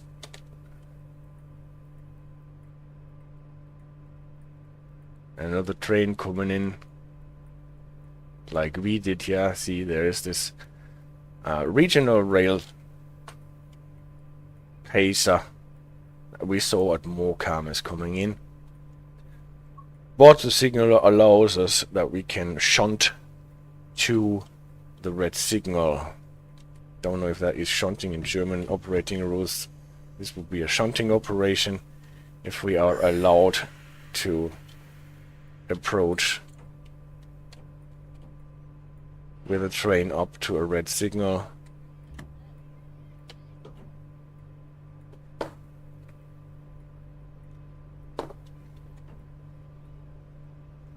But then we can see the pacer coming in. This DSD is actually quite interesting because you have to react to it when it starts beeping and you hear this valve hissing. Doesn't help to hit the pedal preemptively.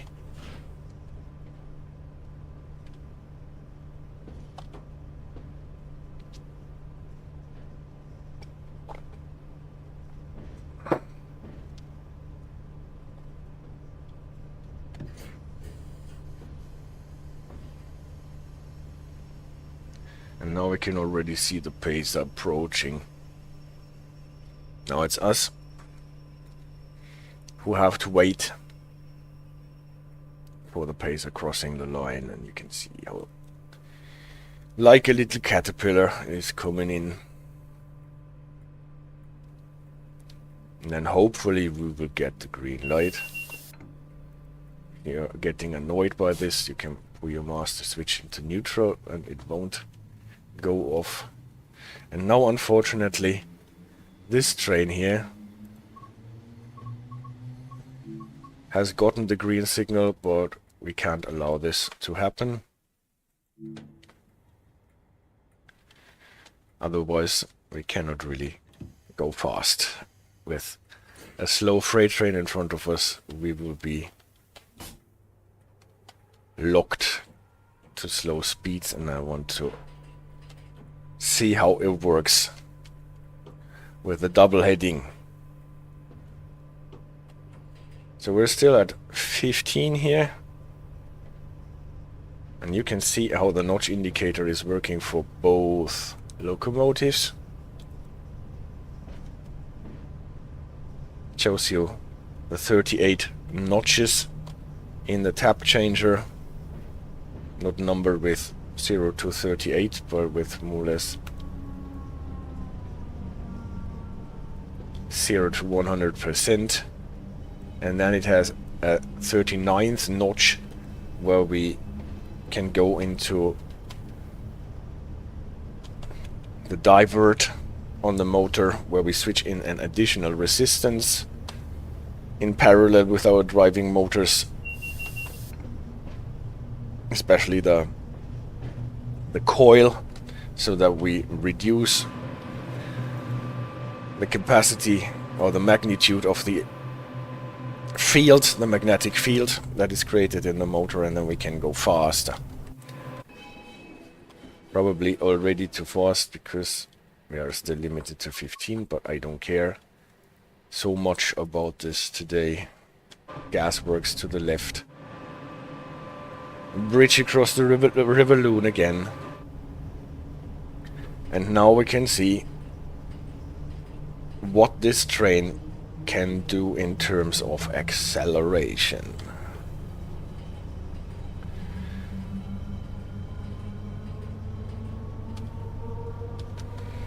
The manual that you can find tells you if you want to do a lot of acceleration, you can go with your meters here up to the upper end of the amber segment.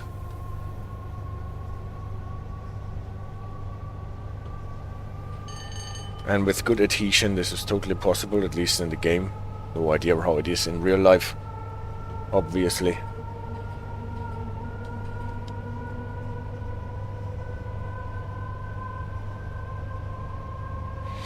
Limit is 100 when we're getting out of Lancaster.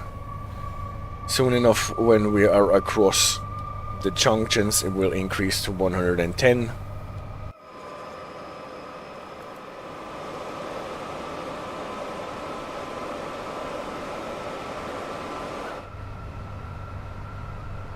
We will passing the junction area again.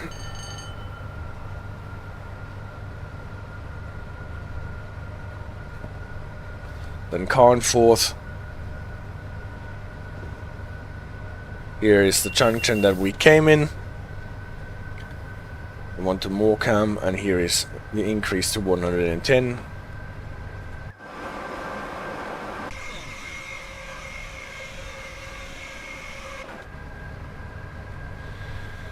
So we can kick our machines into weak field. That was a neutral section, and you saw we lost all the power. In the manual for this route they tell you the normal way to approach those neutral sections while we are passing Hest Bay here with a beautiful view of Morecambe Bay and passing the signal box for Hest Bay.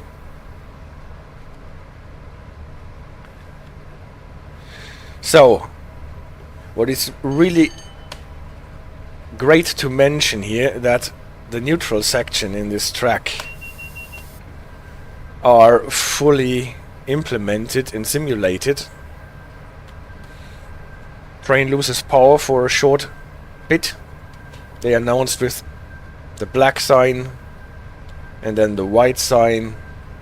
We have a video on the channel about this AC signaling. And then the APC, the automatic power control, kicks in. Can see the little yellow beacons on the track, and they switch off and on your main circuit breaker automatically. You don't have to do that manually. And when driving at night, even your high visibility light turns off, what is super cute, and on again. Sometimes it does not turn on again because there is a failure of 101 with an updated simulation that comes with this DLC here.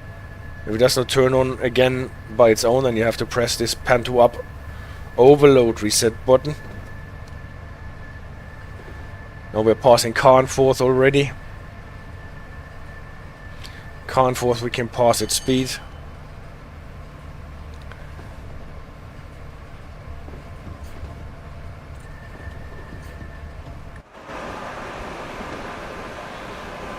Because there is a fence between the through line and the platform. Yeah.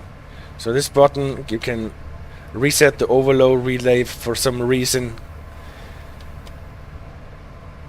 after the switching off your main circuit breaker does not turn on again. This typically helps. Sometimes if you're overloading your driving motors, this relay can trip, protecting your motors. Yeah, so typically when approaching a dead section, a neutral section like this, you can, or you should, have your tap changer run down and switch it off before you hit the neutral section.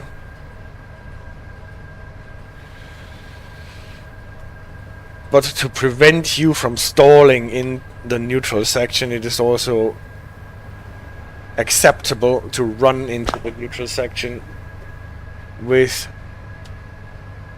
the tap changer at the tap above 0, and then it will switch off. You always have to put your tap changer back to 0 because otherwise you can't apply power again.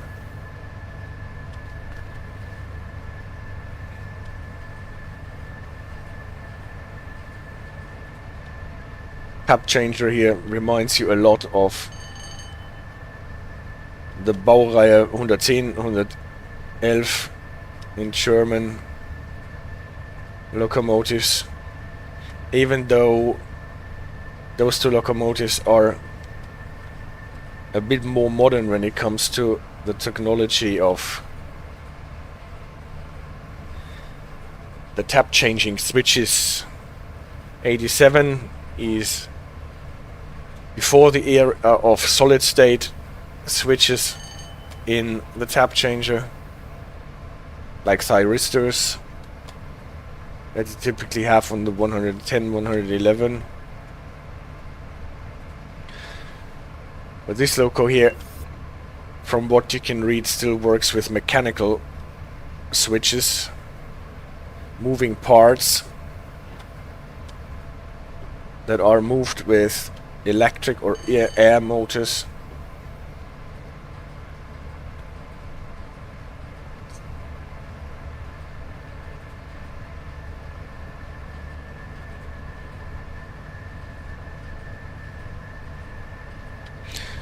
On the other hand, we have much more choose in our overhead container. We have 25k volts as compared to 15k volts that we have in Germany. That allows for the higher number of notches in our tap changer. Now with these two legs, they are typically my brake marker for a slowdown to 100 line speed that we should run into somewhere past the next bend.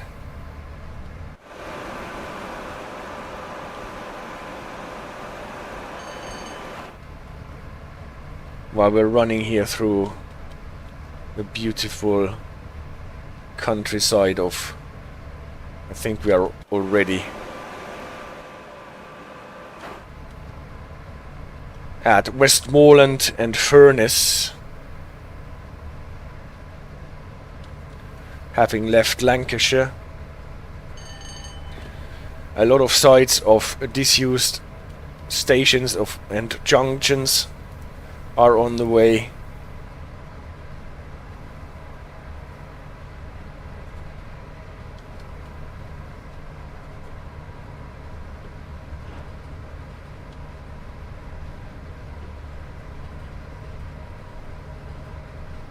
So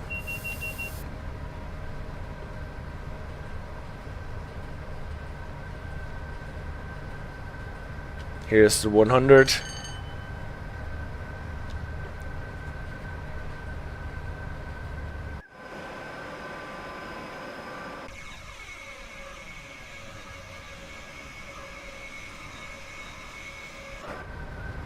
And now the race is on whether we can make it up Shap Summit before the time is off. Time is up. We have 18 minutes and 45 seconds left before my alarm clock rings, and then I have to wind down.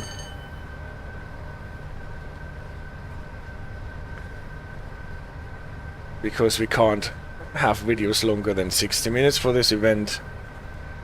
And if you want to run the full line, that does not start at Lancaster, but already at Preston, as the name says. So you have the bit between Preston and Lancaster, which is a very beautiful bit through Lancashire.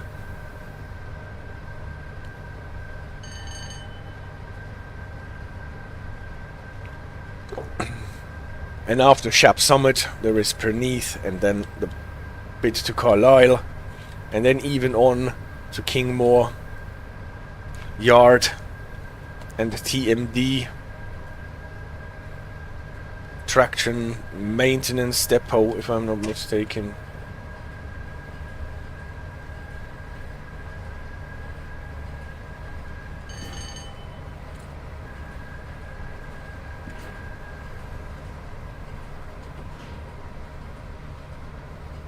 So now with our Super Express double heading 287s,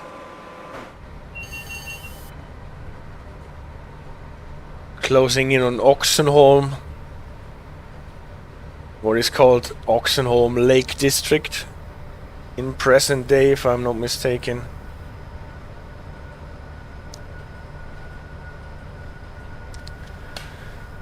Because it is the station that you would go to if you're traveling to the Lake District. Here, botched the next neutral section that we ran in preparing us for the slowdown to 90 that begins at Oxenholme Station. Let the speed drop a bit below the 90 because we might pick up some speed when getting out of Oxenholme. Here is the entrance to Oxenholme, and here is somewhere, did not actually spot it, but somewhere here is the limit to 90.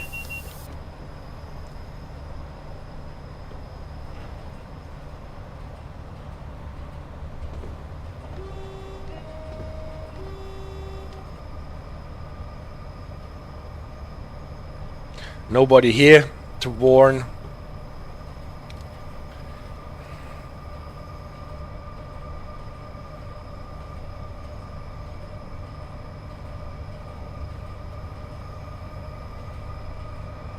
So let's see that we can pick up speed up to the 90 again.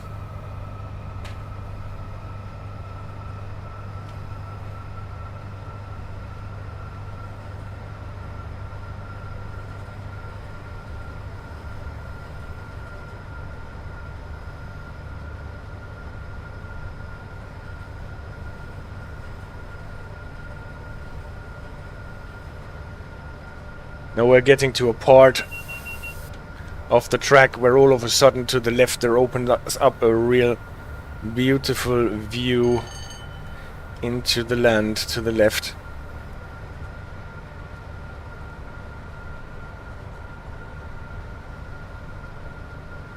Here, whoa. I always love this point. And this actually reminds me that we have to slow down to 85 soonish.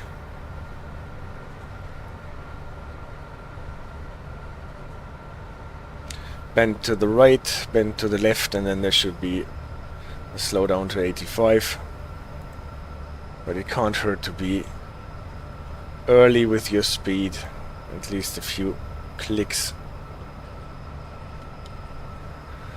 Then you can focus all the better on the beautiful scenery here.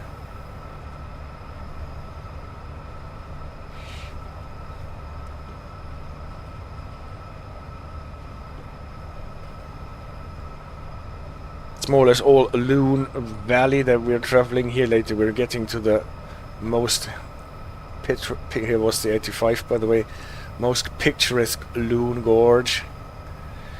When we reach TheBritishAce.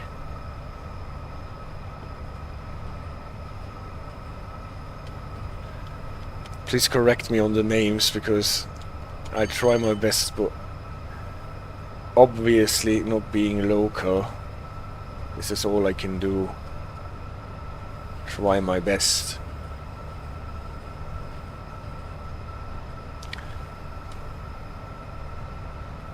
Especially if I don't have my friend Lofty with me. They typically correct me on how to pronounce the British names. So, we're working up our way to a little step in the incline to Shap Summit at a place called Greyrig Sidings.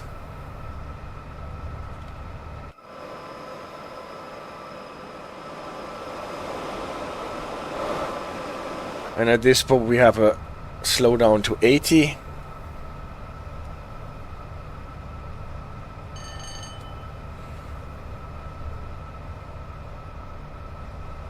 Now the River Loon is getting closer to us again.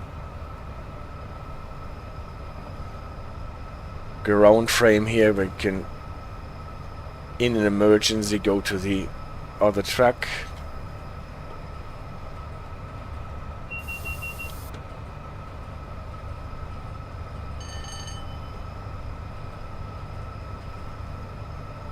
As soon as the river is getting closer to us on the left side again, we want to have the train coast down to 80.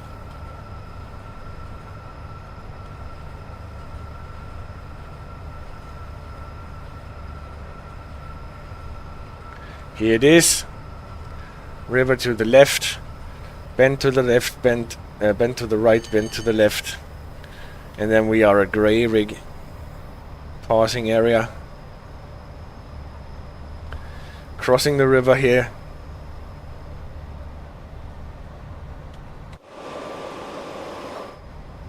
And then here's the passing area, if I'm not mistaken. Or at least quite soon. Steel train. There were steel cars here come with the DLC. Here it is, grey rig passing area. And here should be the 80. Here it is. Again, can't hurt to be a few clicks below the target, because now we are going in a short descent.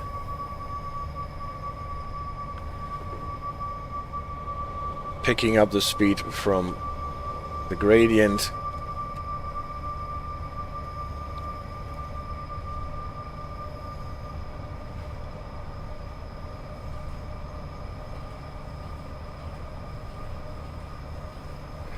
Can most probably coast down here.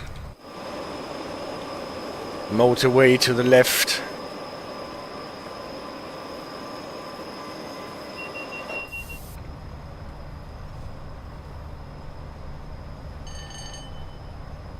This was not a railway viaduct here, but one for the road.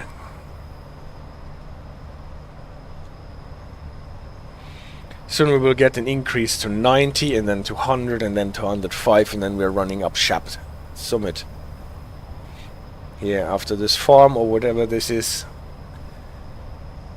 there should be a 90 in front of those rocks at a ground frame again. Crossover ground frame. Here's the ground frame.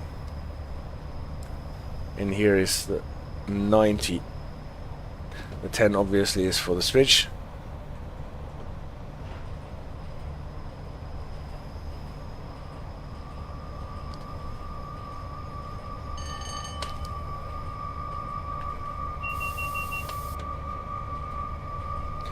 Now we can throw in a bit more power again.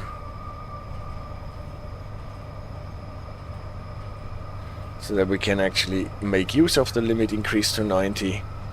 And soon it will increase to 100 anyway.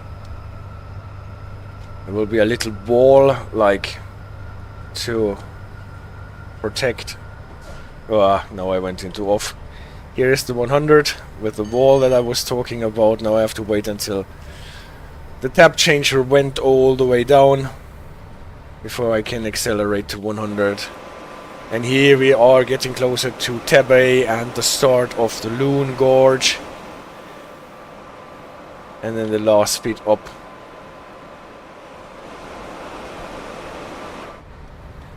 To Shaft Summit. Tab changer went to 0. I can build power again.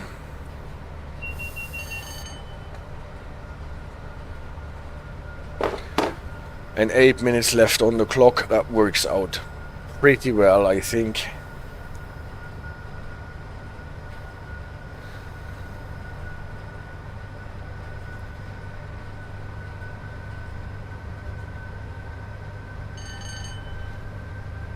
So, soon enough we will have an increase to 105, but before that happens, we are approaching a neutral section. So enough reason to just coast here.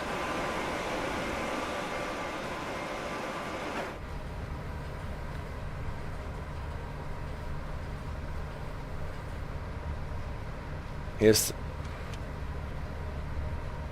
probably 105. But we still have to wait for the neutral section to be passed before we can switch power on again.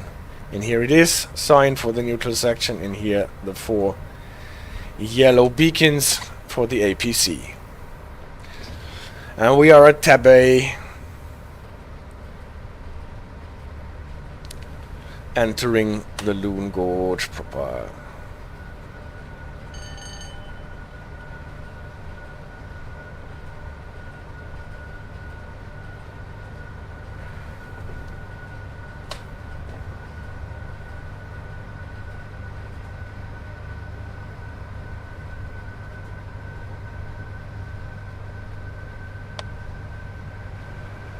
and now up the hill. And typically here with a single 87 you don't even make it to the 105 limit. That is acceptable here. But with our double-headed train, it is not a problem at all.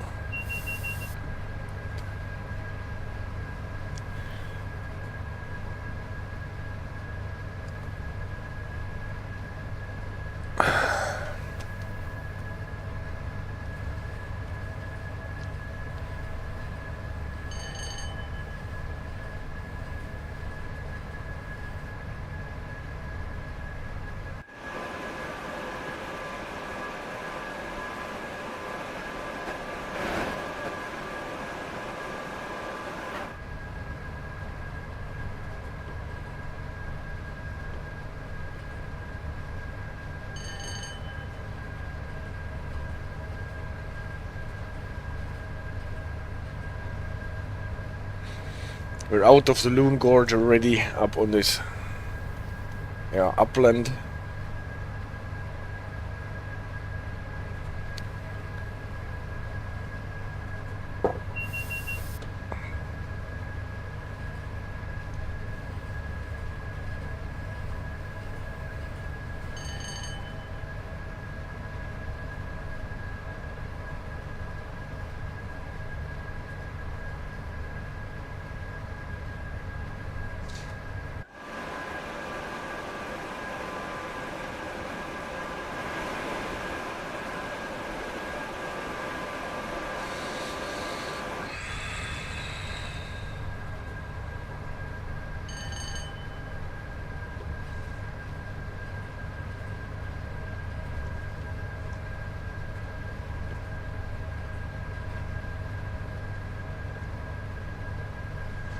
And it's only a couple of minutes until we hit the summit, and then our time will be up anyway.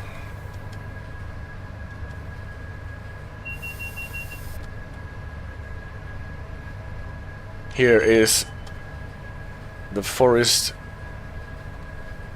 that typically marks for me the begin for the slowdown for the 90 that is allowed up the summit. Normally braking is not so necessary because we are not that fast, but with our Super Express with a double-headed train it is. And well, that's the summit. That is the summit, and now we are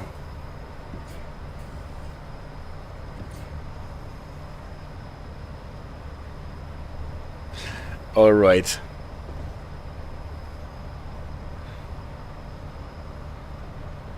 All right. Everything is good. I just got a message that I am actually live streaming, so I hit the wrong button. Instead of recording, I hit the streaming button, so I apologize for not talking to my chat. I actually meant to pre-record this video. Now it was streamed. Well, let's see how we can figure this out. The problem is that I just learn this when it is done. Yeah, well, what I wanted to show at this point is where you can find me, and then call it a day.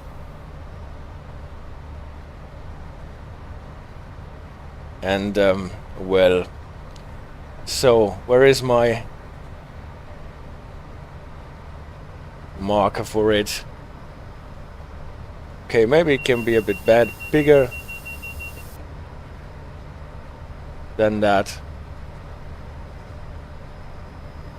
Okay, thank you for staying with me, for watching this pre-recorded video. That was accidentally maybe on stream. At any rate, it was a beautiful hour up shot summit. We will see how we can salvage this. See you on Twitch, on YouTube, and have a nice event. Thank you so much. Bye bye. Hello everyone, my name is Richie. And I'm Casual. And today we're going to be taking this wonderful Class 801 Azuma from here at Doncaster down to Peterborough as part of like a little two-up challenge. It's going to be quite interesting. Yeah, it's going to be like a bit of a race, isn't it? And maybe we'll see who's the better driver along the way. Yeah, I think it's going to be you. I think I'm absolutely terrible at driving. I'm usually a spad or two is typical from me. But yeah, if you don't know who I am, my name's Richie. I have a YouTube channel called RichyRail where we do all sorts of things, Train Sim World, Train Sim Classic and all that sort of good stuff. Usually a lot of fun as well. And I'm CasualRail, and you can find me mainly on TikTok, but like Richie, I'm on YouTube as well, doing all sorts of Train Sim World related things. Awesome. Right, should we get ourselves ready? Let's shall we get the cab set up here? Yeah, I think so. Right, are you doing safety systems and such? I am, yeah, because it's going to keep me awake. How do you do? So there's things over here, isn't there? So ETCS, that's not what I want to do, is it? AWS, that's what I want to do. That's a thing. Yeah. What other ones is there? TPWS below that one, I think. Oh, that's yes. Already. Oh no, does it want to be isolated or unisolated? Isolated, I think so. Anyway, I always forget. I'm gonna do. Be good if I unlock the doors as well. To be fair. Oh, lights. We need to do lights. Don't forget them. Oh yes. Awesome. There you go. We're all fully set up. So yeah, we're going from here at Doncaster. We're calling it Newark, aren't we? Which is yes, I believe so. It's your old stomping ground, that Newark. It's near it. Yeah, it's near. It. It's part of the sort of Midlands, isn't it? I went near Newark the other day actually. A really nice place. It's not too bad. It's all right. Not too bad at all. Got a little freight train over here. Oh, we've got some stuff in the yards as well. Can you see that? You can see 166 in the yards. Sorry, I was distracted there because I'm kept pressing unlock doors. I was thinking, why is it not unlocking the doors? I was doing it on the wrong side. I'm going to beat you because I can close up my doors and start going. Yeah, you're already ahead. This isn't. I'll tell you what, I'll wait for you. Just to make it fair, I won't completely disappear. All right, just let me know when your doors are locked and I'll start going. All right, I appreciate that. That's very kind. That's okay. I'll be kind. That's the only bit of leniency because, I mean, if I start going and then leave you behind, I feel like karma will bite me and I'll end up like missing a safety system or two. Are you doing DSD as well?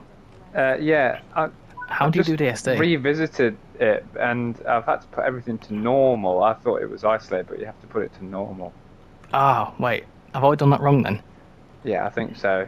Possibly. Isolate. Ah, there you go. Normal. Ah, wait. Yeah. That's a thing. Okay, so what do I need to do? DSD? Is that the other one I need to do? Yeah, DSD that's the foot pedal one, isn't it? DSD scares me. How do I do that? It's on there. It's on that back wall. DSD. I'm scared. I'm scared of this. This one always frightens me. Right, you back in your seat? I'm in my seat and I'm ready to go. Right, I'm going. You going? You could have told me. I'm going now. I'm at 1 mile an hour. Okay, right. I'm moving, I think. Yeah, I'm moving. Awesome. Can you see that freight service over there? Yeah, just rolling in. So if everything goes to plan, you should be able to see both our screens through the power of editing. So hopefully you can see what we can both see. It's a nice little evening run, this, isn't it? It is, yeah. Just before 7 o'clock, yeah. I might get a little bit of a sunset. Yeah, it's certainly not 7 o'clock now. No, it's a little bit later than that at the time of recording. Just a tiny bit. Just a tiny bit. Right, I'm rolling along. Suspension's good, isn't it? Yeah, I love the noise going over the points. Like that. You'll have to teach me about DSD because I've never run with DSD. I won't lie to you. I think it's just same as AWS. Just hit circle. Does it shout at you? Yeah, there's a little bit of a beep beep beep beep like that. I think. Oh yeah, just a little beep beep beep beep. Yeah, just a little one. Tries to catch you out. Cool. Right, up to 120 as well. Here we go. Nice. There's a little cup holder on the left of the seat there. That's cup cool. holder, where? Oh yeah, look at that. Oh, do you know what? Petition to be able to put cups of coffee in that. Oh, that'd be cool. That'd be awesome. That'd look really cool. Yeah, that'd be brilliant. Also, like, if you could put because I think they put iPads and stuff down here, didn't they? Somewhere in the Azumas. Yeah, they have a little tablet. Yeah, it's got all their information, I think, on like any bits of track work and stuff. You know, all the information the driver needs for the shift should be on that little tablet. Yeah, it's quite cool. It's quite cool. Got loads of stuff over there as well. It's a nice and busy route, this, to be fair. It is actually, yeah. It is. It's quite cool because what I find interesting with this is I've been on this line before. I mean, I think you've been on the line as well, haven't you? Yeah. You've of course you have. You've been down to Newark a few times, haven't you? Yeah. Because is that what you used to do? So you used to travel down and then change there, didn't you, or something like that? Sometimes if I don't want to drive down to see my family, I'll get the train down as far as Newark, and then my mum picks me up from Newark because it's not too far to drive from where she is to pick me up. Yeah, so when I went down to Stevenage a couple of years back, so I went down this portion of the route, and honestly, it's mad how quick it goes. It's just nuts. Yeah, it's very quick. I'm at 100 mile an hour already. Blooming heck, how have you done that? Just flying along. I'm only just getting to 100. I'm going a bit too slow here. Yeah, it's quite cool. Because I did Leeds to Peterborough and then Peterborough to Stevenage on a Thames link, and it's just crazy, like how quick. It's going to sound stupid, but how quick you are going through the countryside. It's like there's no any other experiences quite like it, in my opinion. Definitely not in this country. Especially on the Azumas. The Azumas are nice looking. Yeah, not the comfiest. Sorry, go on. No, I was just, how I don't like electric trains, but and the Azumas do get slated, as I think you were about to say, with the comfiness, but I've got a soft spot for them. I don't know whether it's because they're sort of my local train, but yeah, I don't mind them. Yeah, they're all right. Yeah, the comfort's not the best. Got another one going past there. Look at that. Yeah, the seats aren't the best, but they're not bad. They do the job. The 801s. Yeah. They're all right, to be fair. It's quite cool on this route as well because they just fly along. It's brilliant. It's quite relaxing. Yeah. You can just sort of sit back and watch the countryside go. Yeah, absolutely. I like the suspension as well. The suspension is cool. I'm just bouncing along here. Yeah, this is quite cool. A bit like a pacer. Yeah, it's got the pacer characteristics now, hasn't it? It's wicked, man. Yeah, we were thinking about doing it. Go on. I was going to say we were thinking of doing a Flying Scotsman run, but I'm not very good with steam trains. It'd be like a one-horse race, wouldn't it? Just a tad. Never mind. Maybe another time. Yeah, maybe. We'll see. We'll see if I can put myself through it. You'd have to teach me again, like that time on Five Circle where you taught me how to drive the train, and I still haven't picked it up. No, that was a nice run. Was that a stream on my channel? It was, an evening run. Yeah, I think it was. Yeah. All the sky was all pink, and we went down if you're looking at the map, went down the right-hand side, didn't we? Yeah, down the coast into Edinburgh. Yeah, wicked that was. Yeah, that was really nice run. That it's like over the Forth Bridge as well. Really nice. Yeah. So if you've not got the Flying Scotsman DLC, do it. Get it. It's a good bit of fun. It layers in all sorts of places now, doesn't it? Most routes, I think. It seems to be that when a new route comes out, it's used as the Steam service on there, if it's applicable, which is it means you're getting your money's worth, doesn't it? Yeah, I mean, I recently found out it goes on to West Coast Mainline, Preston, Carlisle. I didn't even know it layered onto there. Yeah. I'm going a bit too quick here. It's 110. I hit 110 perfectly. Is it? I weren't paying attention. I was too busy listening to you talk about the Flying Scotsman. That'll be my excuse. But then again, I need to catch up because you're apparently a mile ahead. How far have you got to Newark? 26 at the minute. It's fine. It's all right. We're just sort of level pegging. Just about.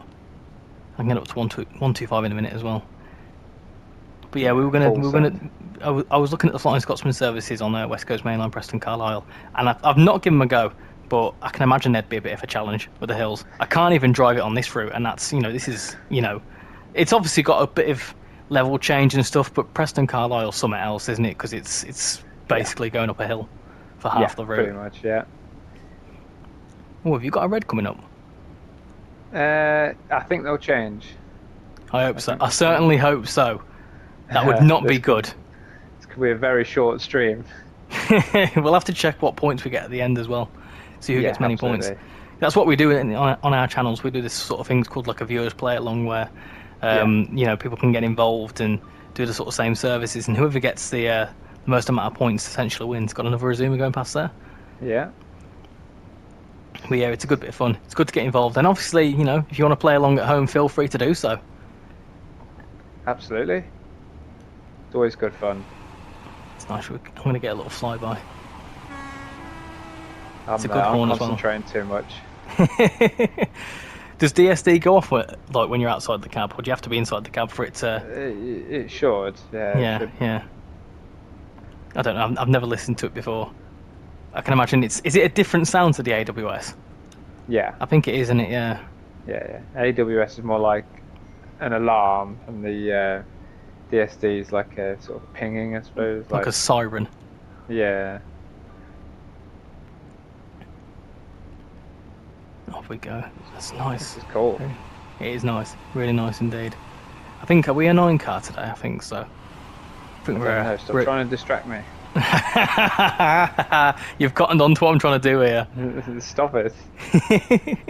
Got another Azuma, look at that. I hope we see a Flying Scotsman somewhere. That'd be cool. You're usually good at picking the services to find a random Flying Scotsman like you did last time. Yeah, by absolute chance as well. Nah, I reckon you played that service 2 or 3 times.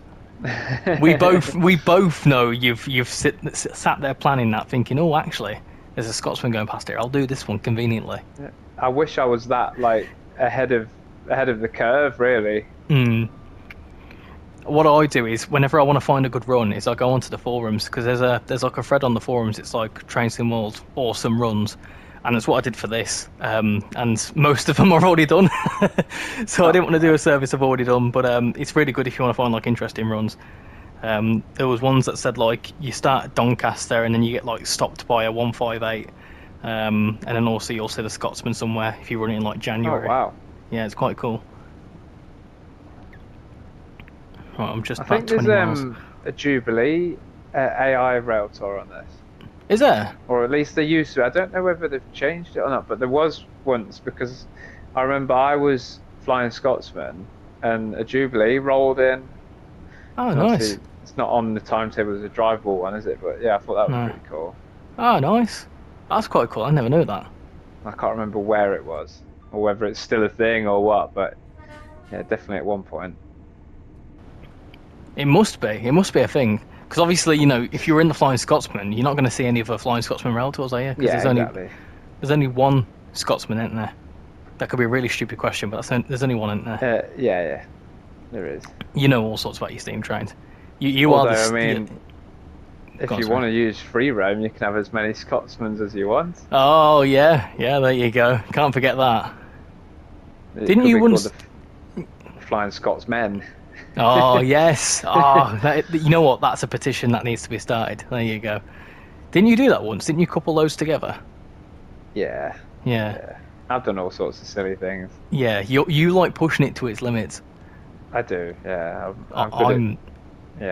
I'm very basic. I'll just sort of jump in and just do a random service, you know, just be normal. But you're like messing around, like from what I've seen, you like messing around in like yards and stuff and coupling all sorts of things and seeing what can go where. Yeah, absolutely. Yeah, was that the alarm? Did you get it? Yeah, because we're going through Retford now as well. I like Retford.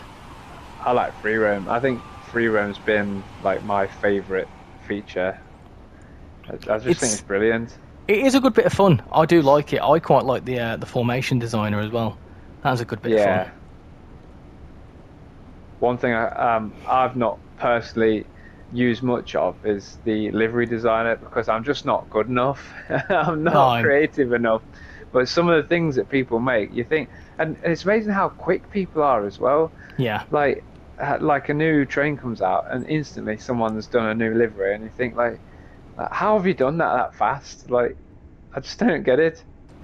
Yeah, it's pretty incredible. I think like when TrainSimulator 5 Core came out, and obviously you had all the different Pendolino liveries and all sorts of stuff. There's incredible creativity. Yeah. And you know, hats off to anyone that makes any Creators Club things, because I don't have the patience for it. I tried once. No. I did try once doing a couple of liveries, and it's just more like I'm not really that sort of creatively minded, so it's a bit more difficult for me. But yeah, I see what people do. I've seen, I mean, this is a bit of a shameless plug, but I've seen people like make loads of different like liveries for me, which is quite cool. And Yeah, they have, yeah. There's like 2 or 3 pages worth on the Creators Club, and I think they're absolutely awesome. They really are. Yeah. It's quite cool. That reminds me, actually, there was someone in your Discord that said they were making me one, and they messaged me and everything and said, "Is it okay to send it you when I'm done?" I said, "Yeah, absolutely." And it's been weeks, and I've not heard, so I'll have to chase them up and see if they've made one. Yeah, we need to get that chased up. I'll have to start using it in free roam.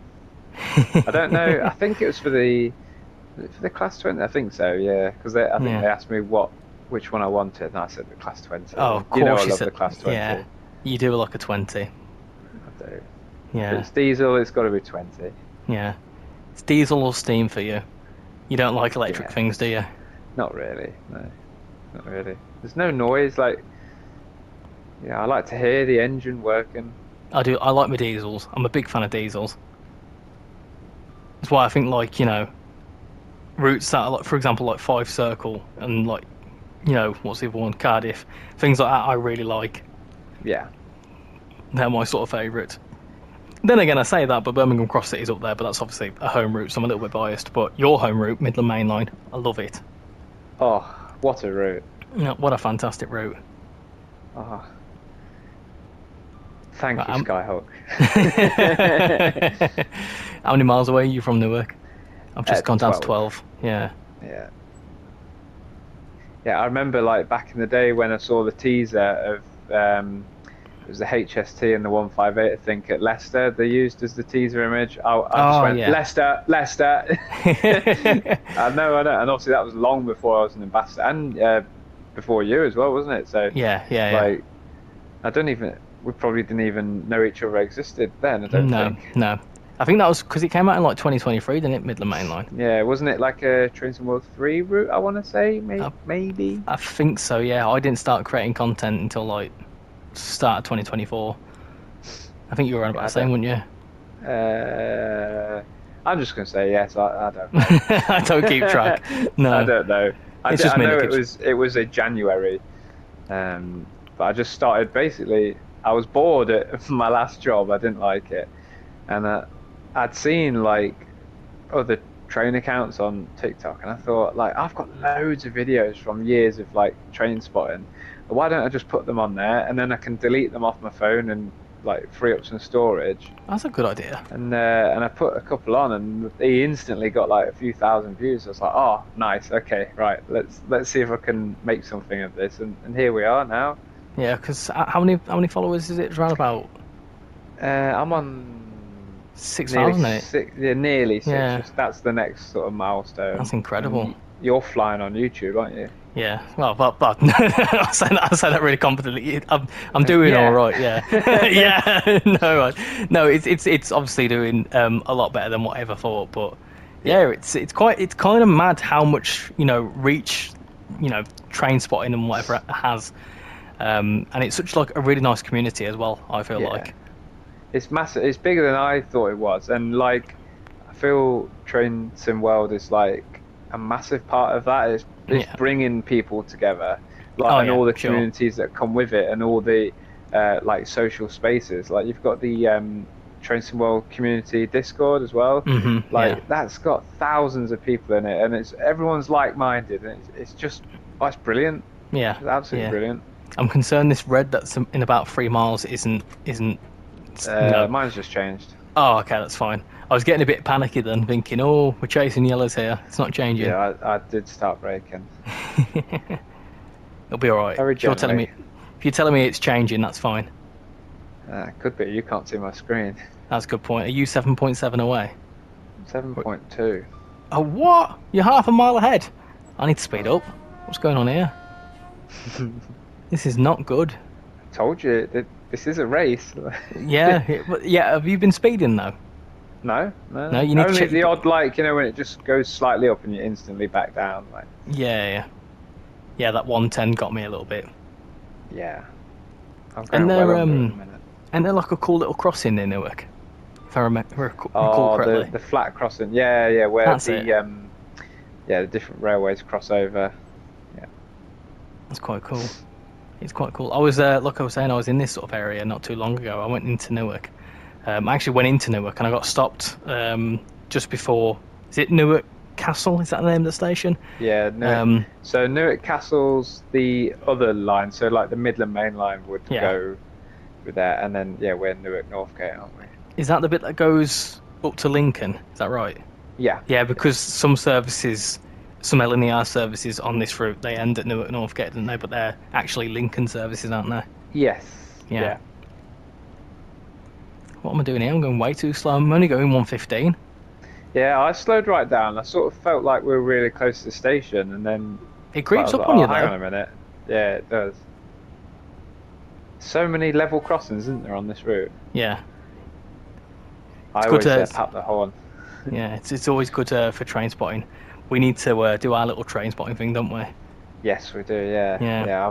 I've got loads of places I want to show you, so I'll have to get that booked in. Because we're both on the East Coast Main Line, but you're on the main bit of the East Coast Main Line. Yeah. I'm on the spur up to Leeds, so we both kind of see. I think you probably see more types of train. Obviously, there's loads, and the place I want to take you. Well, I can say where it is. Northallerton. Yeah. There's the junction with the line that goes off towards Middlesbrough. I was like, oh, Middlesbrough. But like, you get all sorts of traffic on there, so it's really busy. And then you get the East Coast Main Line as well, so close. And there's foot crossings, so like you can be stood in a safe position behind the gate at a foot crossing, and you've got trains going past you at like 125 mile an hour, and like the buzz you get from that is just honestly, it's amazing. Yeah, I can imagine it's quite cool. It is quite cool. I think the only sort of place I've done some proper spotting on the East Coast Main Line is in York, when you're looking down from National Rail Museum. There's like that balcony. Yes. That's a really good spot there. Right, I'm thinking of slowing down here because it's 2 miles. Yeah, minimum brakes. You're way ahead. I don't know why I'm telling you, because you should be telling me. You're the one winning the race. I'm just hitting the 100 mile an hour limit. Oh, of course, I forgot about that. So is the flat crossing just north of or south of? Yeah, just north, I think. Yeah. I think it just happens, doesn't it? Yeah. So distracting me. I'm going to make you overshoot. Can't make you spad. There's no red signals. But I can make you overshoot. I've just gone over that crossing, yeah. Oh, right, okay, yeah. So you're 0.7 miles out of it. You're I can see it. I can just see the crossing there. So you're only slightly ahead of me. Only just. Yeah. That's cool. I remember when I went down to Stevenage and I first saw that crossing, I thought it was well cool. Yeah, it is pretty cool. I looked at it and I was like, what on earth is that about? And I like quickly Googled it. I was like, oh, that's cool. I think it used to be like more of a common thing in the railways, but is it the only one left potentially, or something like that? I think it's the only mainline one left, possibly. Yeah. I think they're still on some heritage lines. People will know in the chat. Yeah. They'll probably be saying, no, you're wrong, you're both wrong. Tell us right. If we're wrong, tell us. We're happy to be told if we're wrong. I'm always told I'm wrong, don't worry. That one's flying through there. The missus? Nice. Yeah, that's it. Let's slow right down there. I'm playing TrainSimWorld today. Wrong. We're going to the shops. Oh dear, mate. I've overshot that just a tiny bit. Oh, only a bit. I like the sound as well. They're nice. There we go. Cool. Lovely stuff. So you've stopped before me there. Oh, have I? Yeah, I came in very gently and I've stopped bang on the stop marker. Oh, that's one of my best stops, to be fair. Oh, okay. Well, I've overshot it by about a carriage. It's all right though. Yeah, this station, like I say, haven't been here several of course, times. Yeah. It's pretty bob on. Yeah, it looks good. It looks really good. I can almost just picture my mum pulling up in a Renault Capture. Beep beep. Well, although funny story, the last time she forgot to come, having texted her when I got on the train to say, like, I'm on the train now, I'll see you at the time that we organised, and she said okay. Got to the station, texted her and says, I'm here, are you? And she said, I've not left home yet. bearing in mind it was a 35-minute drive, oh, I was not happy. Like I've just said. Oh dear. Are you ready to go? 3 seconds to close the doors. Close them there. Hold on, I'm going to wait until exactly... There we go, I can go. Right, come on. I need 42 miles to get ahead. Come on. Little flyby shot as well. Off we Full go. throttle out there. Full beans it. I want to be ahead this time now. It might have affected my points overshooting a little bit, but it'll be alright. It'll be fine. Yeah, maybe. Off we go. Oh, there's one parked up in the side in there, isn't there? Oh, that's cool. One just appeared from behind the other one. Sweet. Yeah. Nice. I quite like how busy this route is. Do you know what? For a high-speed line, it is incredibly busy. There is a lot going on. I mean, we've passed about 6 or 7 different trains, and that's mad as well because that's what it's like in real life. When I've been on this line, you are constantly passing other stuff because of the pure speed of it. You are just passing so much stuff. Yeah, constantly. You're covering so much distance, aren't you? Yeah, it's quite good as well when you're in the. Is it just after Grantham when it goes 4-track? I like that bit. Oh yeah, yeah. That bit's quite good when you've got like the 158. It's cool being in a 158 and being overtaken by an Azuma. Yeah, absolutely. Like, there it goes. The thing is, it's like slowly creeps up on you as well. So like, yeah, if you can, get the 158 up to its full line speed, which is very difficult, we all know that. If you can get it up to a decent speed, it's quite cool because it creeps up on you and then it just leaves you in the dust and it's off. One of the places when we do our little train spotting trip, just south of North Allerton, it's 4-track. Oh, yeah. But it's just before it goes down to 2 tracks. So I've been there once, and it was the first time I've been there. And I was doing a little like TikTok live stream, filming the trains going past, and I had like one go from like left to right, and then there was 2 coming from right to left at the same time, because cool. one was being overtaken by the other.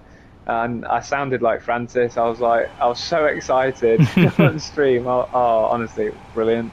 So there's scope for that kind of thing when we go. Yeah, I mean, you've seen many rail tours as well, haven't you? Like in that's that area. what I like to go and see. I haven't got too much interest in watching modern trains, although they were modern trains. But I went to that location to see a rail tour. Have we got? Oh no, it's changed. Okay. Oof. It's all right. Yeah, I had a few beeps then. He did beep me a fair few times. Well, that was going to be a cheeky red. No, I've got fully greens up ahead of me. But then again, I think I'm ahead of you now. Yeah, you will be. Possibly. I'm about 38 from Peterborough. Yeah, I am. Oh, okay. So you're within the same mile. You're within a mile. Okay. Keep going. 10% plus 2? Yeah, that's fine. That's okay. I mean, you lose points for that, but it's okay. I can sacrifice a couple of points to win. Predictions in the chat. Who's going to win? I'm going to probably say not me. Do it now. Do I back myself and say me? It's the first to stop as well, and it's like the person to get like. I'm not going to say the best stop because I'll just be shooting myself in the foot. No, it's the first person to stop sensibly. Okay. That means a carriage within or out of the stop marker. There's a bit of room for error, just a tiny bit of room for error. A bit of leeway, is there? Just a tiny bit. That's my new rule. Oh, you would say that. Yeah. Oh, yeah. It's okay. It's fine. It's all right. I promise I'm good at this game. It's annoying because when I actually concentrate on what I'm doing, I'm all right at doing it. Do you know what I mean? I can stop in good places. Yeah. I'm good at acknowledging safety systems. Unless it's German safety systems, no good with them. Yeah, I haven't. Well, I've not touched them. I wouldn't know where to start. No. I tried doing PZB the other day, and it actually made me upset. It genuinely upset me. I just can't do it. It's far too complicated, and I'm very simple-minded. I probably won't be trying. It's one thing like learning how to drive like the other locos from different countries, because I've not yet. And that's another thing we're going to do soon, isn't it? You're going to teach me how to drive some of the other stuff, because I'm pretty narrow-minded. I'm like, UK stuff, I'm really clued up. Like, I'm proper into it, but I do need to learn the foreign stuff more. Yeah. No, I obviously the UK stuff is sort of like, it's what's familiar to me, and I think that's what's quite good about this as well. Is obviously, you know, there's different regions that obviously people with different backgrounds and whatever else can sort of like experience what they know, and I think it's really good that there's a good vast, you know, UK selection and German selection, and there's some decent US stuff as well. So there's just all sorts with this, and that's what I especially like this route now, living in the north, you know, and been to Doncaster a few times. Like, I know Doncaster quite well, relatively, like with the shopping centre nearby and whatever else. It's a good station, is Doncaster too. It's good for train spotting. But yeah, it's quite cool. On. Yeah, there's always loads going on at Doncaster. Like I say, it's where essentially where the East Coast Main Line joins up, doesn't it? You know, you've got the Leeds branch, and then you've got the main bit with all the Edinburgh trains, and I think like some of the Hull trains go through there as well. All sorts go through there. It's not a bad little station, is Doncaster. Peterborough's good as well. Peterborough is interesting because like you see a load of freight stopping and coming through. You also get like loads of other different operators coming through as well, which is quite cool. When I went down there, I was just there spotting for quite a while, because you can find yourself, because not only have you got like a lot of stuff stopping there, but a lot of LNER services don't actually stop at Peterborough; they just go straight through. I think a lot of the Edinburgh services, I could be wrong here, but I think a lot of the Edinburgh services are non-stop from like York onwards. Okay, yeah. So they don't stop at either Doncaster or Peterborough, and that's why I don't think some of them they're not actually playable, but you do see them as AI. That's why I think it's why it seems busy, because a lot of the services are, well, not a lot of, but a selection of the services are ones that are straight through up to York. Yeah. It's quite cool. So, but a lot of them are literally straight through. Yeah, I've just gone through the tunnel. You're slightly behind me. I think the front of your train is probably where the back of my train is. Yeah. I think so. Have you just left the tunnel? No. Oh, I can see the tunnel in the distance. You are like probably 4 or 5 coaches behind me, behind the rear of my train. Hey, if only it was like multiplayer and I was chasing you. Or like ghosting. That would be quite cool, wouldn't it? That'd be brilliant. Oh, that'd be cool. Like on the racing games, like when you've done like a fastest lap. Yeah. You get like your ghost car you're trying to beat it, aren't you? To get the That's quite cool. lap. That would be really cool if you could do that. That's a brilliant little idea. If anyone's good at editing, let us know, because that would be a really cool idea. I like that one. I think we're coming up to Grantham soon as well. Oh, we're straight through. I panicked then. I was like, oh, do I need to stop? No, it's 100. Need to get down to 100 as well. Yeah. I just realised it was Grantham, because Grantham's on a bit of a curve. Yeah, it is. It's where the 150 services start. Yeah, I think so. I think is it the Liverpool Lime Street services? Oh, I wouldn't know. Oh, you should know. It's your stomping ground. Here we are. Not quite. Ah, nice. There's an Azuma and a 158. Very cool. Around the corner. I once watched a video, which was like virtual train spotting at Grantham. It was like it's a really popular video, and it was quite cool actually. They obviously had the 158s coming in, and they tracked like all the Azumas as well. They sort of like put onto on the screen what each Azuma was, which was quite cool. Oh, cool. What, from TrainSimWorld? Yeah, it was virtual. It was like nice. They called it. I can't remember what the video was now. I'll have to send it to you. But it was quite a cool little idea. I've slowed down way too much there as well. You might have caught up a little bit. It's a bit like when the Just Trains guys did like a time lapse of, I think it was Preston when they were working on that originally for the Blackpool branches route. Yeah. And it was time lapse of all the different things coming in and out, all the different services and loco moves. I was like, oh yeah, this is cool. It is like virtual train spotting. Yeah, it's cool. There was once one, with like virtual train spotting and stuff. Like, so I once saw someone that compared. I think it was Brighton mainline, and just outside of Victoria, you've got like the curve. So if you stand, there's like a road bridge just outside of Victoria, and you can see. I don't know why I'm speeding up. I'm going a bit slow here. I'm only stuck at I'm stuck at 110. I'm scared that I'm going to be overtaken. But there's like someone put like a camera, and they're able to film. If you look towards Battersea, it's like an S sort of curve. Like you can see it goes up the hill like an S. And they filmed like Brighton mainline for like 5 minutes, and they filmed the same 5 minutes in real life, and it was like a mad comparison. It was absolutely well baffling, because it just looked like, you know, if you looked at it looked real. If you looked away from it, looked back at it, you wouldn't know which one was which. It was proper mad. What I found really cool is that, like I mentioned with my little Stevenage trip a little while ago, I found the same, because I took an Azuma back up from Peterborough, and I actually found, because obviously the lead services are represented in this, and I actually found the service, the timed service, and I found it in the timetable list, the exact one, which was quite cool. Yeah, so it's cool that you can replicate. Well, you can replicate the driver of the services, or you can be the passenger if you want. But you could, it could well be. I found that, which was quite cool. That's quite a cool little thing. If like, because it's not really a journey I do very often. I've only done it once. You know, along this sort of portion of the East Coast main line. So it was quite cool that I was able to find the service and replicate it. It's really cool. I always get that sort of thing with Tees Valley. I know it's set in the past, the Tees Valley that's in the game, but like when recently I went to see Sir Nigel Gresley go through. Oh yeah. And I was like, I couldn't wait to get home and go like on Tees Valley and go to that station that I'd seen it at. It's cool, man. That's what it's all about. Just going on to the 4-track section.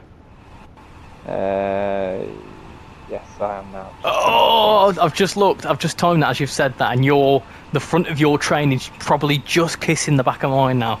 Oh it's like my a double God. train. Yeah, doubled up. It's like an 18-car formation. Oh my God, imagine that. That'd be good, that, wouldn't it? That'd be really good. It wouldn't fit in any platforms. These only just fit in my station. Should be an Azuma going past on the right hand side. Yeah, you are right on my tail. This is tense. I'm nervous. You should be. It's okay. Coming it's fine. for you. Where's that? I'm going to distract you. Where's that plaque? Do you know the 126 plaque? I'm not looking. There's no way to distract you. I'm not looking. The only thing that would distract me now is a flying Scotsman or something.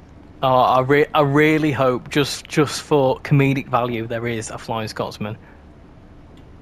I'm not even going to look. Like the video I put on, it did fairly well, because I was driving a 158 on Midland Mainline. I genuinely did not know, and I wasn't even really like recording. I was just playing the game, and as I was coming into Barrow upon Tor, which was my local station, where I grew up, I was like, oh, flying Scotsman. And I looked like out the side window of the cab, and then when I looked forward, I was like still doing 30 mile an hour in the platform. I was like, oh.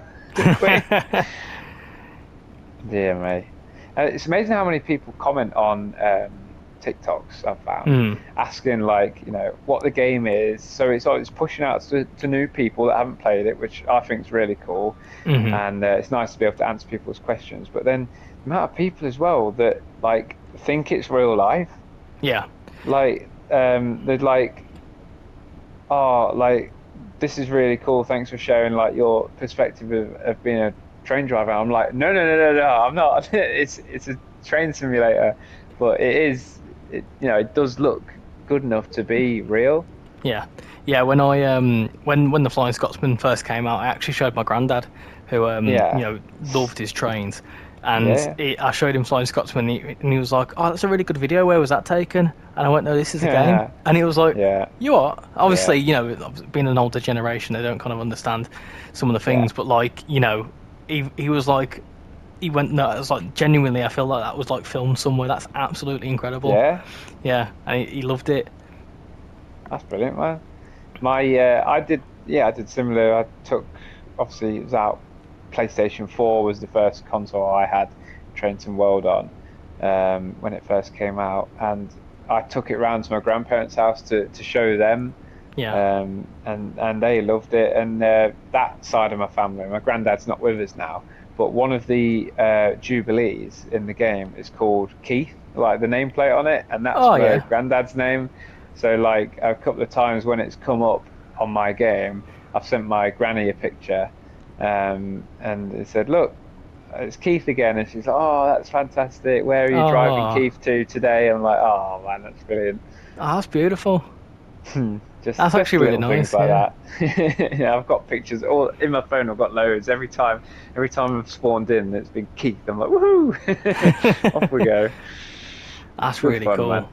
That's really cool. But yeah, they similar to you. They were like, yeah, this looks like real. You know, it could. If you hadn't told me, I'd have thought you were playing me a video.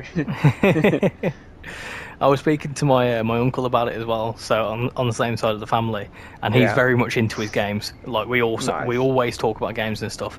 And I showed him, because they live in Birmingham, I showed them the Birmingham Cross City route, and I think I showed them Birmingham New Street, and I was like, "Oh, look at this," and they were like, "Oh, that," and they were like, "Why are you showing me a train station?" I was like, "It's cool, isn't it?" They're like, "Yeah, what about it?" I was like, "This is a game," and they're like, "Oh," because obviously they're not into trains or anything, and I was like, "That's a game. That's in a game."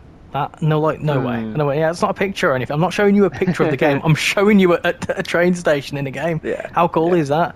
I showed my stepdad as well, because he used to travel a lot into New Street, and he was like, that's absolutely incredible. He actually plays this a few times. It's quite cool. Yeah, I got him into it. He really enjoys it. Yeah, my dad's always been like keen, especially the Midland Main Line, because he grew up just like on the outskirts of Leicester. So there's been a couple of times when, like, if I've played it when he's come round to see us or whatever, he's gone, right, let's just have a look here then, see if we can see sort of where my old house would have been. And he's like, yeah, that's pretty accurate. It's pretty accurate. Like, he doesn't give out too much praise. So, like, him saying that is a big compliment.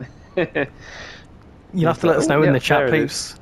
What's that? The house. I was going to say, for a moment I thought you said there was a Scotsman coming. I got excited then. No, I was going to say, you'll have to let us know in the comments, people. Like, you know, have you shown this game to anyone else? You know, anyone that, like, grandparents or parents that enjoy trains or whatever, have you shown them this or a certain train? Let us know, because it's always quite cool. Like, you can share this with other people, and they're just, you know, it's just, obviously, if there's similar interests, it's a good way to sort of show that. Absolutely. Blows my mind, really, this. And I've always been into computer games and stuff, but, like, to see that, like, the guys are able to make something like this, honestly, I just wouldn't know where to start, so fair play. Can we talk about this lovely sunset we've got as well? Yeah, it's nice, isn't it? But I've got a bit of a problem, mate, to be honest. Because my living room, it's pitch black, and my screen's quite bright, and I want to get up and turn my lamp on, but it's you've not stop looking at the screen. You've got 10 miles to go. I'll do it. Just do it for the AWS trip. Go on, make it interesting. Doing it. Lamp on, right? Okay. There you go. You timed that well. You're still all good. How far? It's very hard to tell. Are you 9.5 away? No. Oh, you're not? No, I'm more, because I had a bit of a few minutes there when I was talking. I sort of just forgot that I was driving the train. So. Am I leading? I'm leading. Oh, look at this. Right. Okay. Focus. Right. I always have this thing. Right. So at work, I play a lot of ping pong, and normally I start getting into the lead. Hang on a minute. At work, I play a lot of ping pong. I mean, are you a professional ping pong player? Is that your job? No, I mean, I'm in like my lunch break. No, I mean, like, my work isn't just playing ping pong.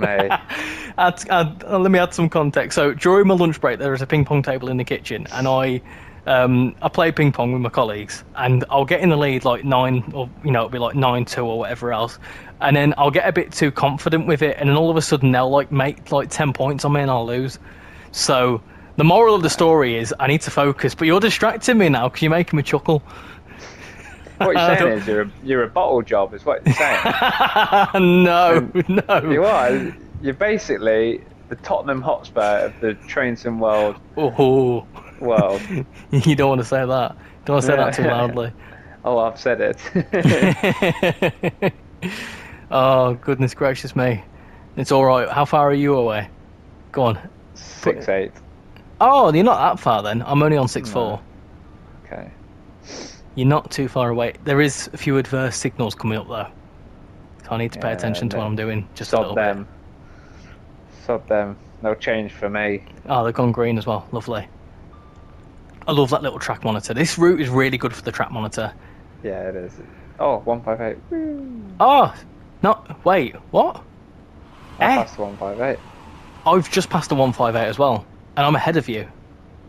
Maybe it's delayed.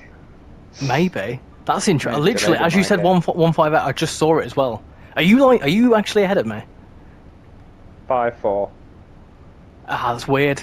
I mean, to be fair, the miles are going down quick.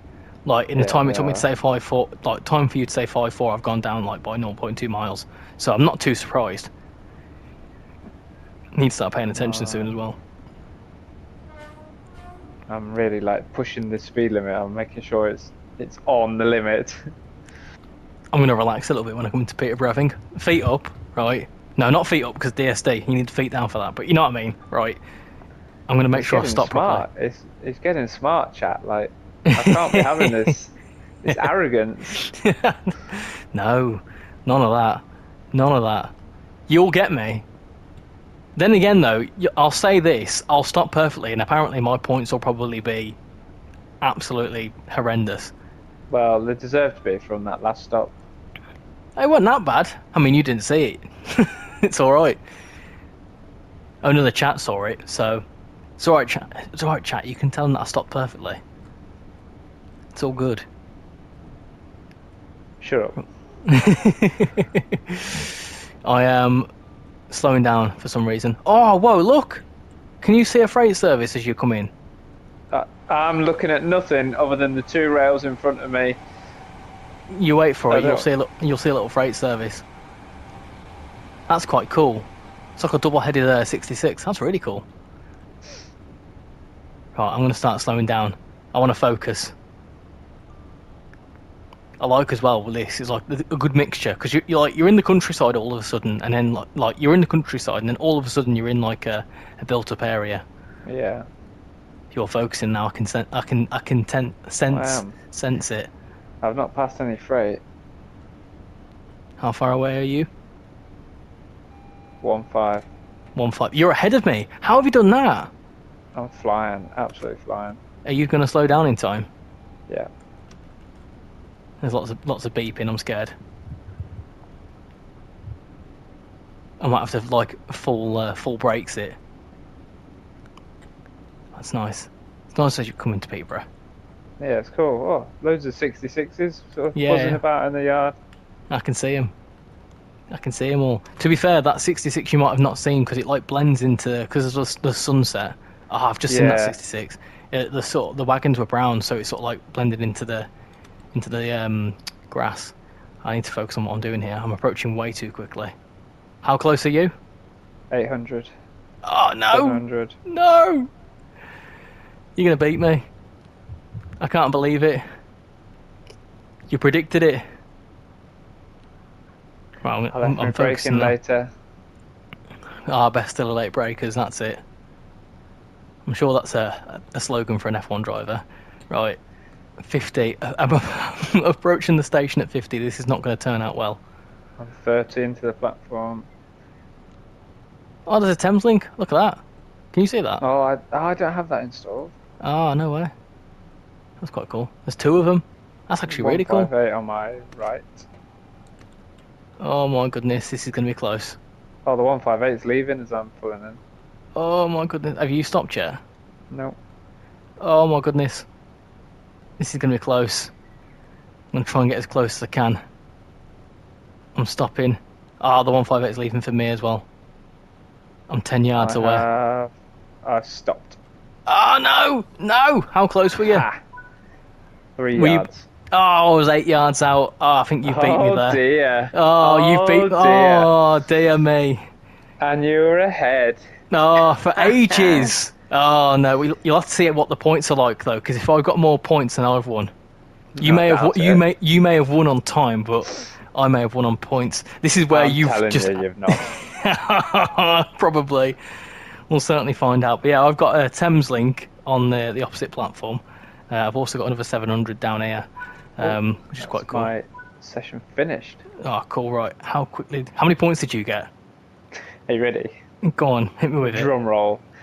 Hit me with your rhythm stick. 21,319. 21,000? Yeah. Read that again. Surely not. 21,319. I've got 12,103. How have I got 9,000 less points than you? Right, so the breakdown, I got 11,000 for distance driven. Yeah. 9,500 for safety systems. I didn't set up my safety systems correctly. It's not counting my safety systems. Oh, no. You plonker. I must have not done them right. Oh. I wondered why my DSD weren't going off. Oh well. Plonker. This is why when we do it like on your channel, that we just say like safety systems off in case some people don't like using them or whatever. But you know, for this, I thought we were both confident enough, but apparently not. No, I did it wrong. To be fair, I did wonder why I weren't hearing things, but it don't matter. Oh, look at the Izuma. There you go. That's what I was on about. I was still sat on my on the score screen there. I was too proud of myself. I'm going to get off the train before it like disappears and not. It leaves me. There we go. It's not going anywhere for me just yet. Oh, there's Izuma. Yeah. Whoa. Yeah. It's cool. You're a little bit behind me now, I think, because I've jumped back into the thing. But there we go. That was a little look at the 801 on the East Coast mainline. I really enjoyed that.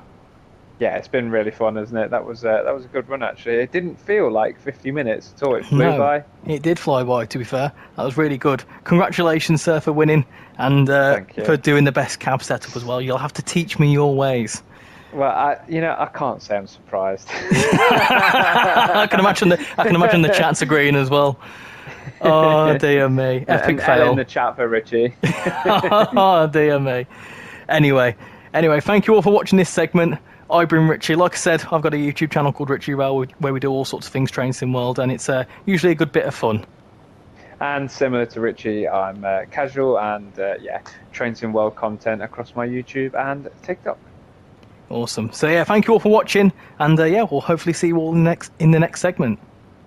See you soon. Bye.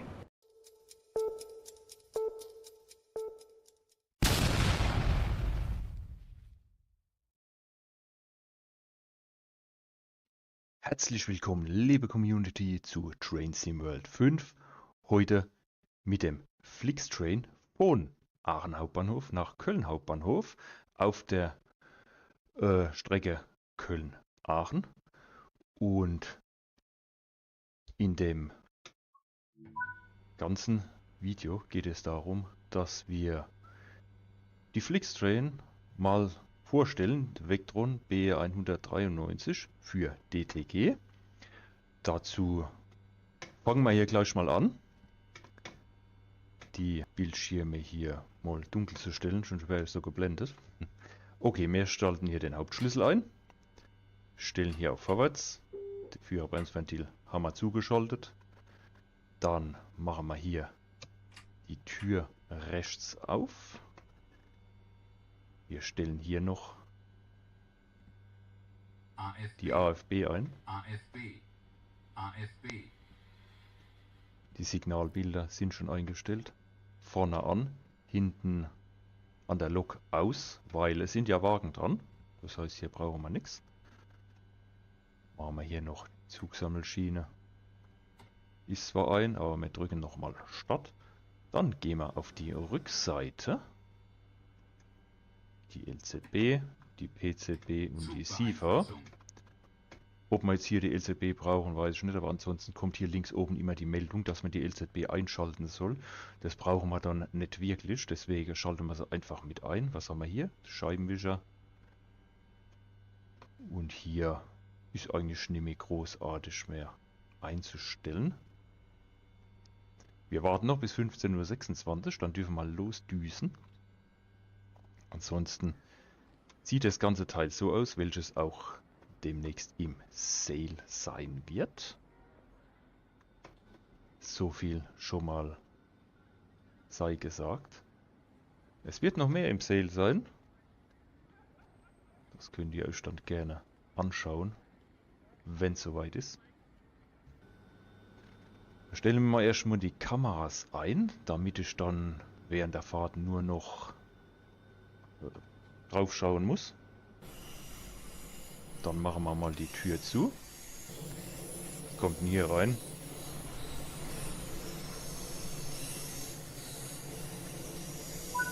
Sehr schön. Okay, dann stellen wir mal die AFB ein. Wir dürfen mit 40 ausfahren. Die AFB einstellen beim Vectron ist so, dass wir hier die Vorgabe geben mit 40 und das aber dann noch bestätigen müssen. Entweder hier drauf drücken, zweimal.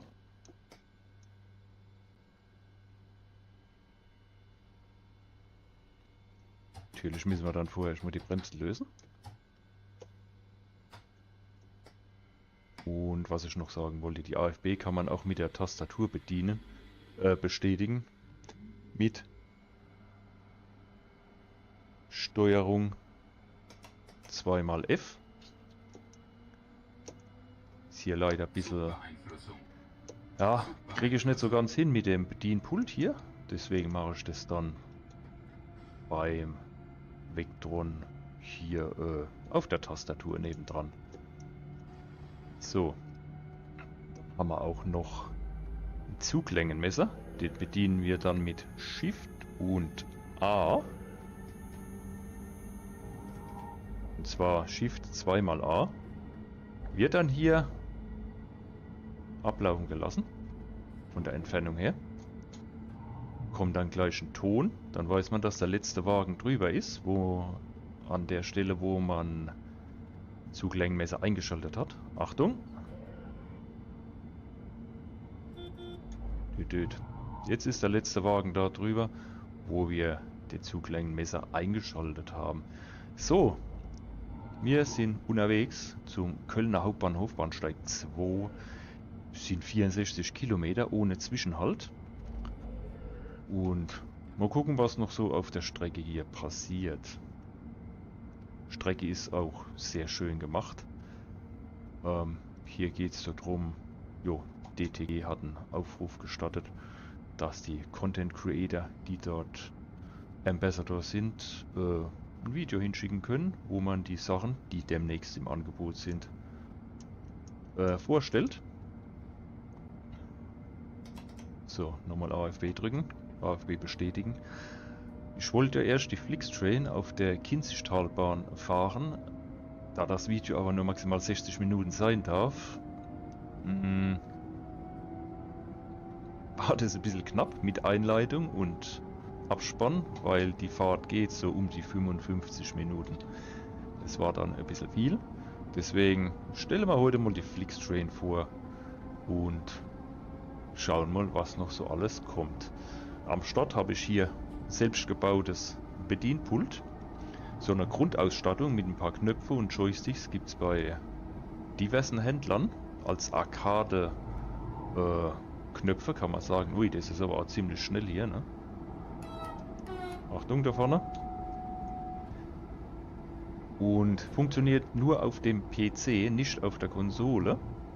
Als SIFA-Bestätigung habe ich entweder, kann ich hier drauf drücken, rechts auf den Knopf, oder ich habe ein Fußpedal unten.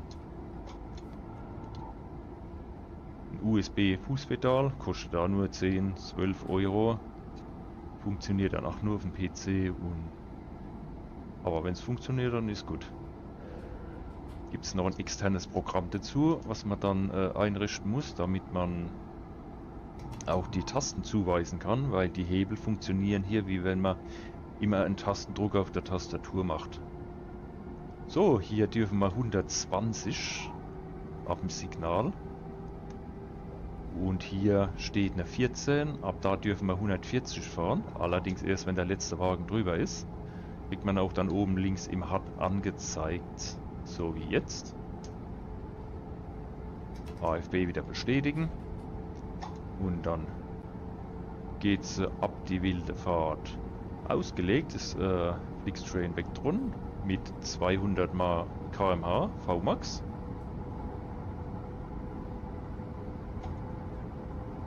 Jo, und dann genießen wir mal die Aussicht. Ich bin mal gespannt, wie viel Gegenverkehr das wir bekommen. Hier auf der Strecke.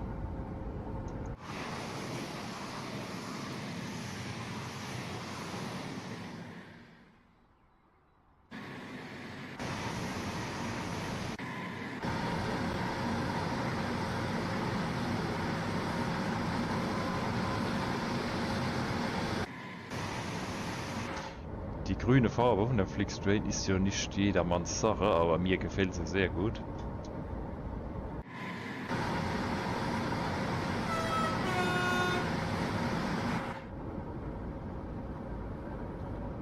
Machen wir das Fernlicht an.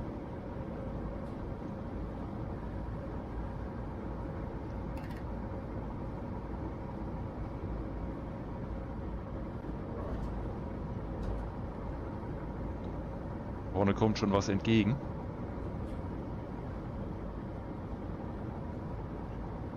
Dürfte Steuerwagen sein, genau. 766, glaube ich.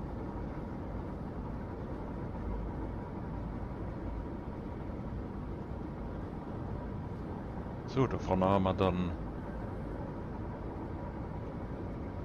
schon wieder 120. Allerdings haben wir da auch ein HP0, welches ich da oben im HUD schon sehe. Ich nehme das HUD als sozusagen mal als Buchfahrplan und sehe dann schon im Voraus, was hier alles auf der Strecke los ist und was da so kommt. Deswegen, wenn wir hier langsam mal die Bremse reinhauen, ein bisschen.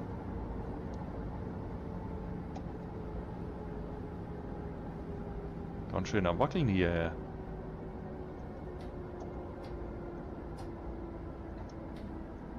Okay. Hat gerade umgeschaltet, das Signal. Sehr schön. Dann haben wir hier irgendwas vor uns.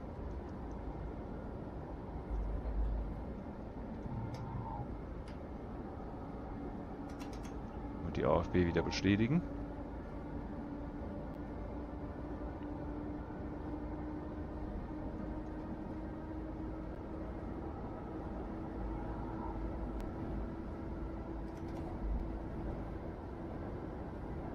So, jetzt haben wir gleich die 110.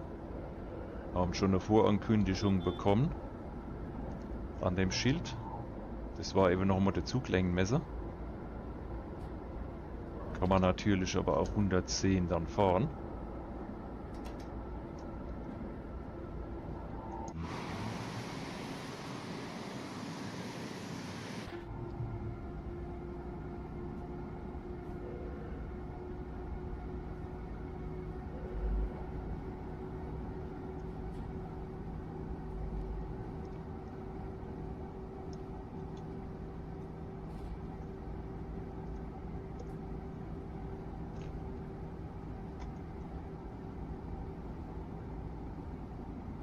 Da haben wir grüne Welle.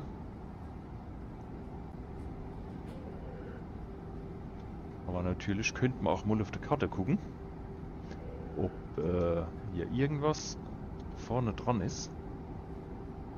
Vor uns. Der steht hier nur. Da kommt einer entgegen. Passt.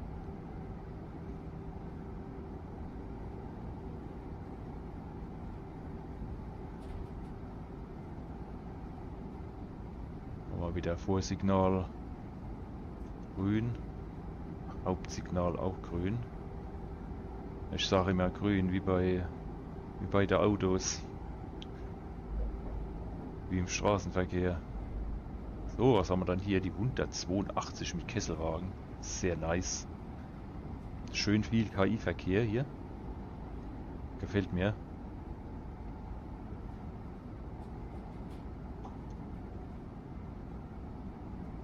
So, jetzt kommt gleich ein Schild mit einer 16 drauf. Das heißt dann immer mal 10 nehmen. Da darf man dann 160 fahren, aber erst wenn der Wagen drüber ist. Das mache ich jetzt mal mit dem Zuglängenmesser. Dass ich den, wenn ich das 16er Schild sehe, den Zuglängenmesser einschalte. Und dann weiß ich auch, wann der letzte Wagen drüber ist hinten. So wie hier, Achtung. So, Shift und Doppel A. Rechts unten läuft es ab, 80 Meter noch. Jetzt dürfen wir 160 fahren. Das hat oben auch umgeschaltet auf die 160 Maximalgeschwindigkeit.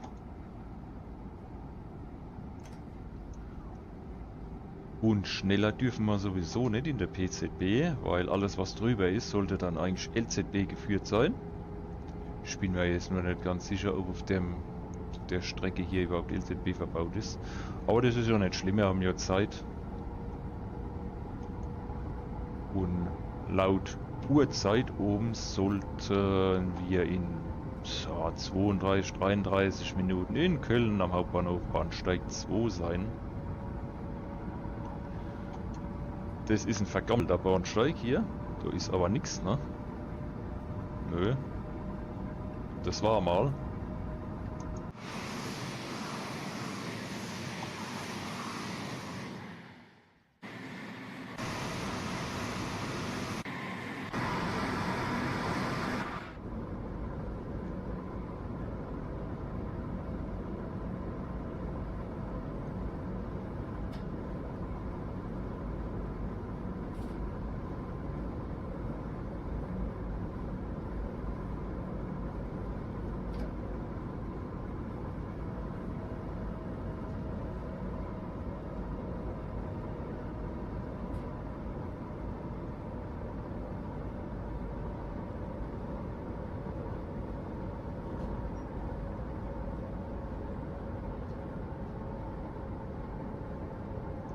Vorne ist gelb.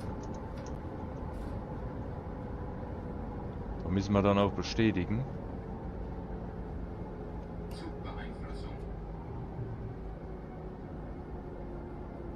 Ich weiß zwar jetzt nicht, warum da kein Hard kommt. Das wird wahrscheinlich erst kommen.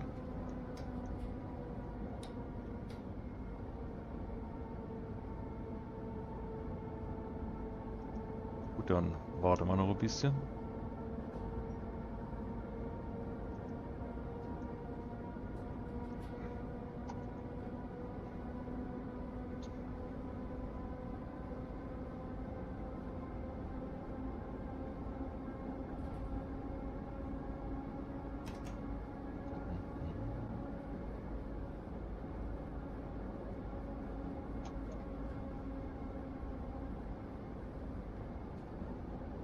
Okay, das hat jetzt wieder umgeschaltet, das Signal.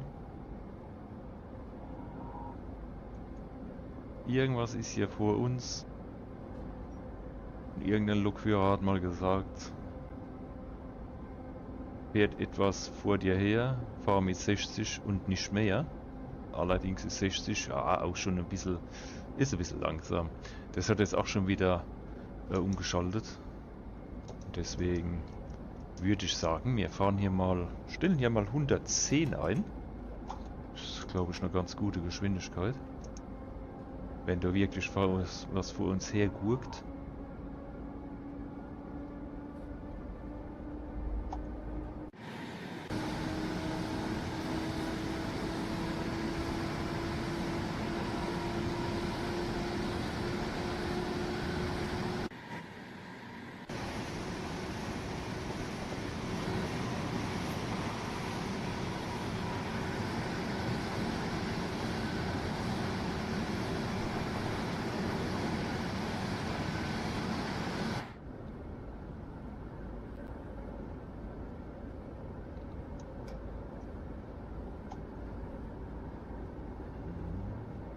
Schauen wir uns die Flixtrain doch mal kurz von außen an. Im Moment haben wir noch grüne Welle wieder.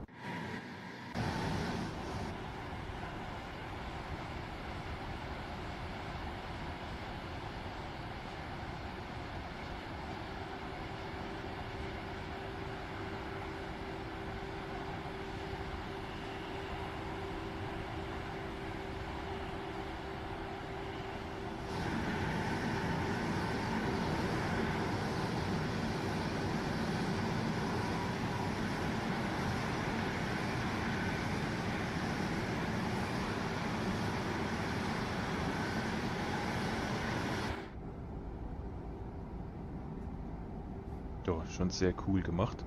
Ich darf die ganze Zeit eigentlich schon 160 fahren, ne? Das müssen wir noch einstellen. Dann dauert es noch länger, bis wir dort sind.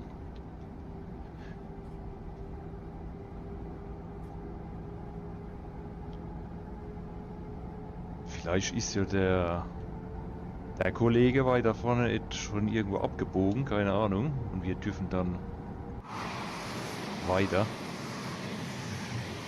Doch schneller fahren und wir haben freie Fahrt voraus. Schauen wir mal. Na, hier könnte noch ein bisschen mehr KI-Verkehr jetzt entgegenkommen. Wäre nicht schlecht. Dass man das mal ein bisschen besser sieht.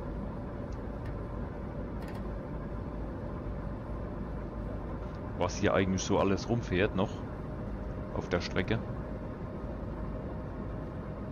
Na, ich hab's fast geahnt. Da vorne ist wieder... Irgendwas ist hier vor uns. Stell mal 130 ein.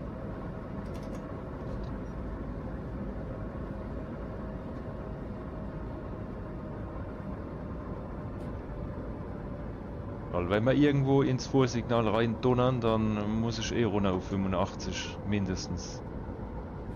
Das können wir aber vielleicht vermeiden, wenn wir so eine Durchschnittsgeschwindigkeit von 100 oder vielleicht 110 halten können. Es ist dann immer noch besser, wie dass man dauernd abbremsen und wieder Leistung aufschalten muss und so.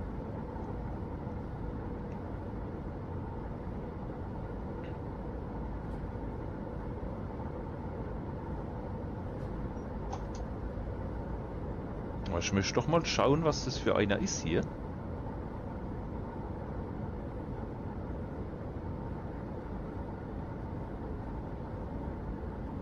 Moment stehen ein paar im Bahnhof drin. Oh, da kommt noch was. Wieder ein Steuerwagen. Sehr schön. Oh, cool. Wir sind in der LZB. Sehr schön. Das gefällt mir.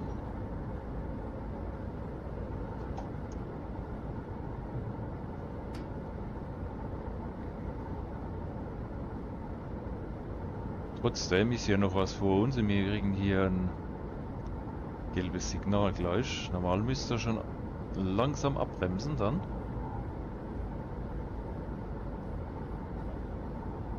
Aber das Rad da oben zeigt ja auch 3 Kilometer an.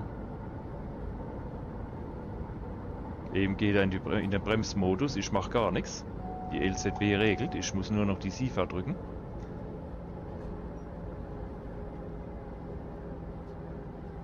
Genau.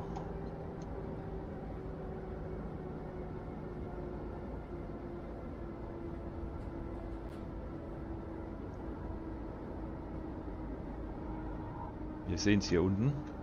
Vorgabe ist 0, 800 Meter. Wir haben HP 0. Und die LZB regelt das. Nur fürs Anfahren, nachdem das Signal umgesprungen ist, sollte man den Leistungsschalter dann auf 0 stellen und wieder aufschalten. Weil das macht er dann nicht wirklich alleine. Und wenn irgendwann die LZB-Strecke zu Ende ist, muss man das definitiv bestätigen mit PZB frei. Dürft ihr nicht vergessen, schon mal eine Zwangsbremsung. Und das hier funktioniert eigentlich sehr gut mit der LZB hier.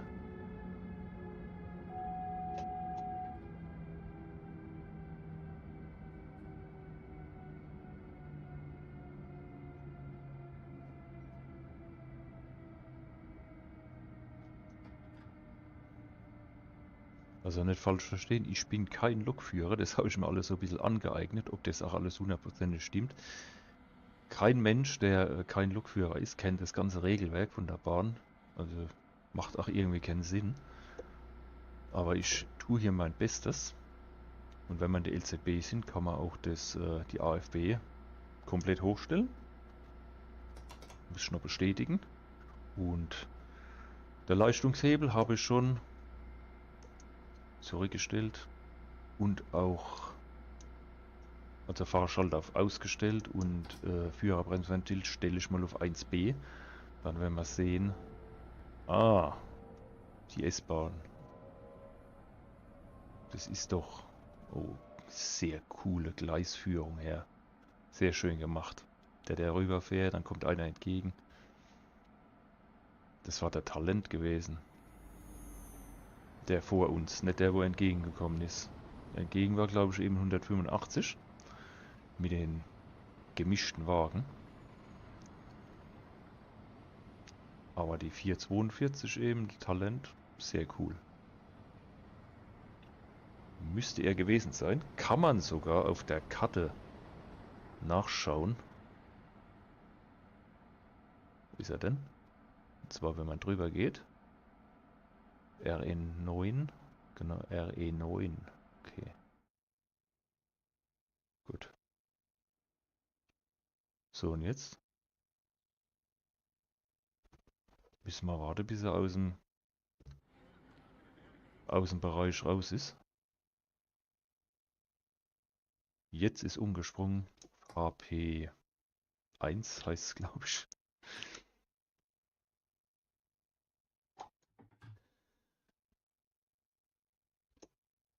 Hat er mir das nicht angenommen eben mit dem...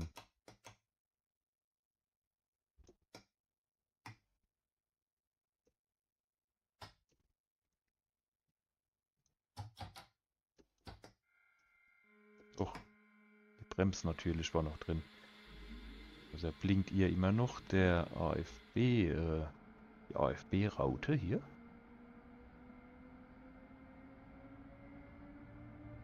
Oder ist das so bei LZB? Weil bestätigt habe ich es nämlich. Na schön.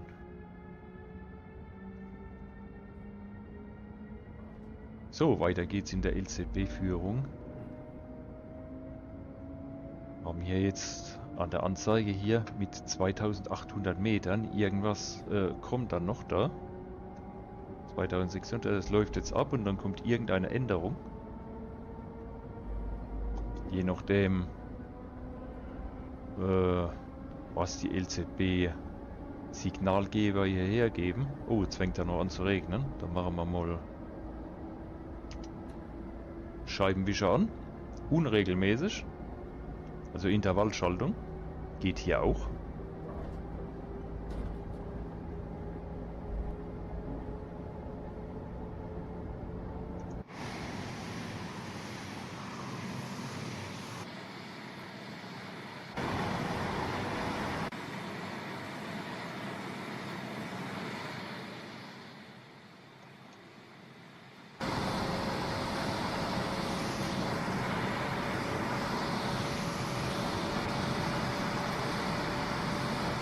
Auch eine sehr schöne Einstellung.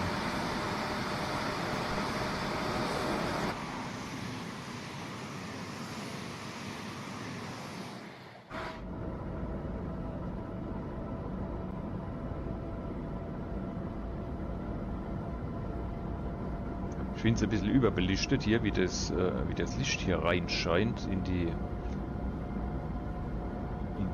Führerkabine hier.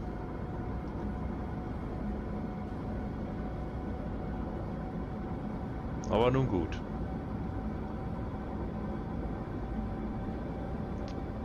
Also wer gerne Vectron fährt und auch mal auf Strecken mit LZB, kann ich die wärmstens empfehlen. Ihr müsst auch demnächst mal reinschauen. Die kann im Angebot sein, wer die noch nicht hat.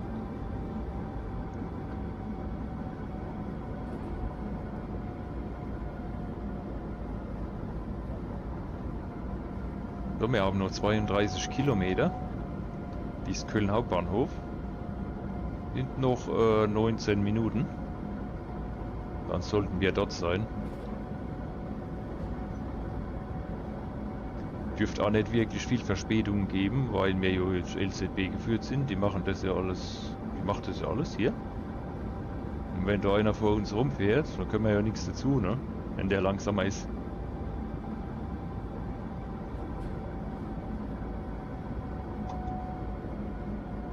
So, natürlich, wenn man in der LZB ist, muss man auch immer Da kann man sich nicht einfach zurücklehnen. Muss man auch ein bisschen aufpassen.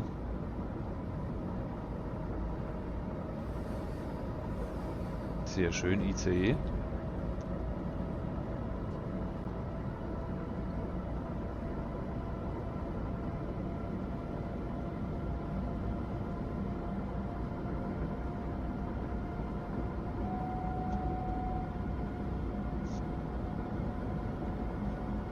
Irgendwo auf der Strecke kommt dann so ein eckiges Schild mit LZB Ende.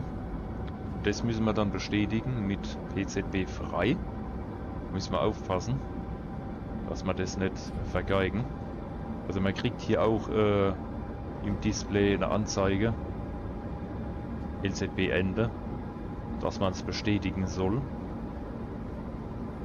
Und das sollte man auch tunlichst tun, zeitnah.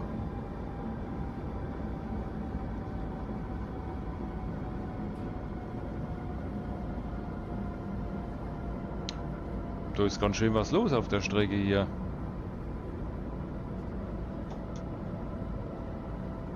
Vor uns.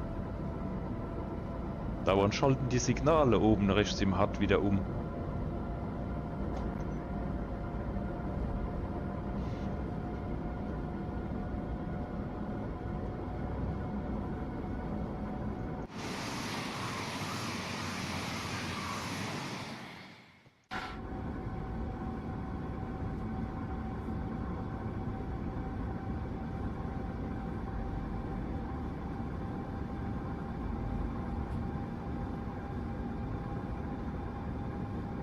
So, wenn euch das Video gefällt, dann lasst doch gerne ein Like da, abonniert gerne, Glocke nicht vergessen, dann verpasst ihr auch nichts mehr. Würde mich freuen, wenn ihr mal wieder vorbeischaut.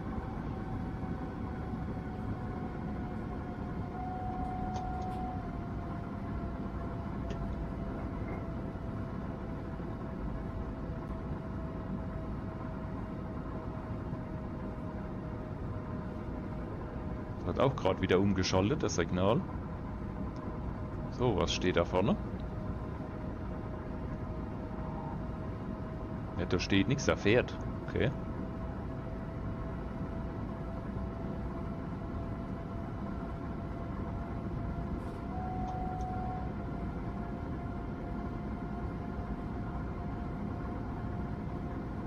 Das muss eine S-Bahn sein.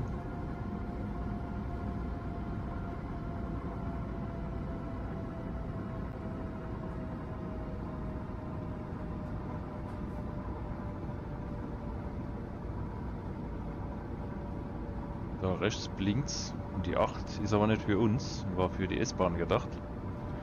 Weil wir hier sind auf der Schnellfahrstrecke hier. Auf der Schnellfahrspur. Die rechte Seite, wo die S-Bahn fährt, ist auch nicht LZB geführt. Sieht man an dem Kabel in der Mitte des Gleises.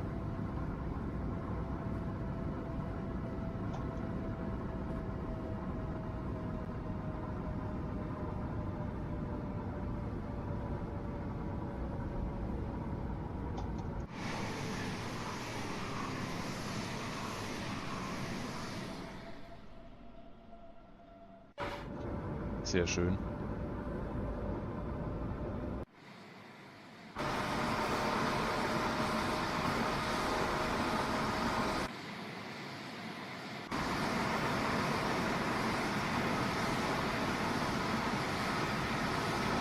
Sieht man auch, die Flixtrain-Wagen sind bis 200 km/h ausgelegt, hier wo der Cursor ist.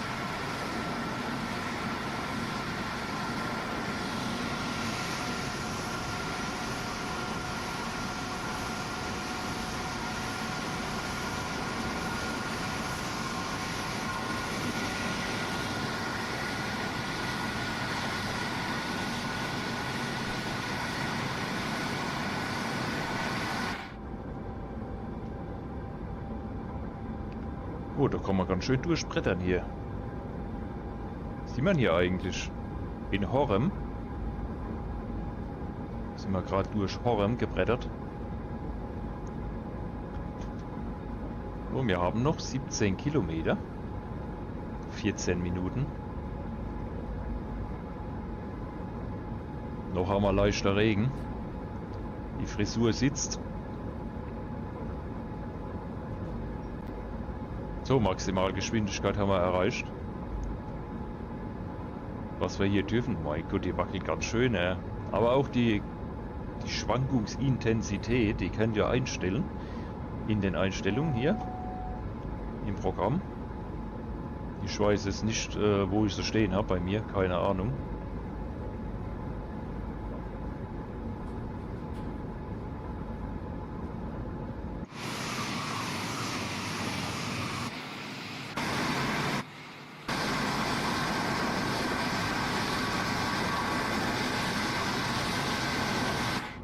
Den Blitz gesehen eben. Sehr nice. Versuche ich mal noch eine Kameraeinstellung hinzubekommen.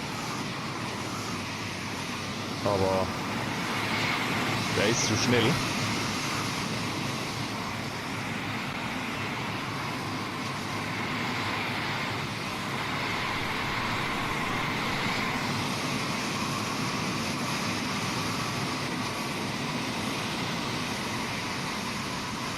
Eine Vorbeifahrt wollte ich eigentlich mir holen, aber komme ich nicht hin.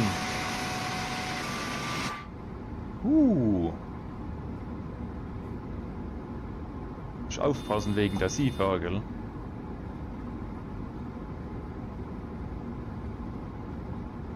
So, das war noch kein LZB-Ende. Es regnet immer mehr. Mal langsam die Scheibenwischer. Der Pfeifton eben war eine Geschwindigkeitsänderung, die als nächstes kommt, und zwar auf die 160, wenn man runtergebremst. Macht dann die LZB auch von alleine. Und irgendwie habe ich so das Gefühl, dass die LZB bald zu Ende ist. So gut kenne ich die Strecke jetzt nicht auswendig, bis wohin die LZB-Führung geht. Oh, jetzt ist aber, ja, jetzt sieht es eher besser aus. Das stimmt irgendwas mit der Belichtung hier nicht.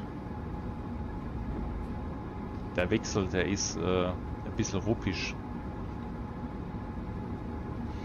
Aber das dynamische Wetter, das funktioniert richtig gut.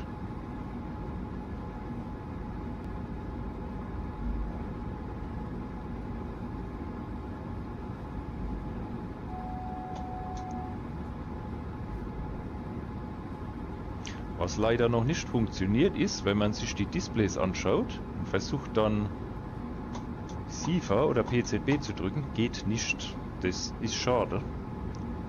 Es geht nur, wenn man außerhalb den Displays ist. Das weiß ich aber nicht, ob das noch geändert wird. So, was haben wir dann? Kurz vor Köln, 5,8 Kilometer. Jetzt werden wir runtergebremst. Mit der LZB.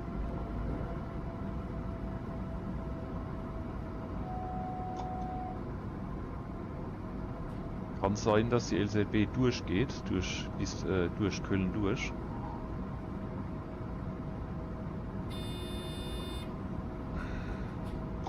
Es war wieder eine Geschwindigkeitsänderung. Display sieht man es auf 70. Die nächste.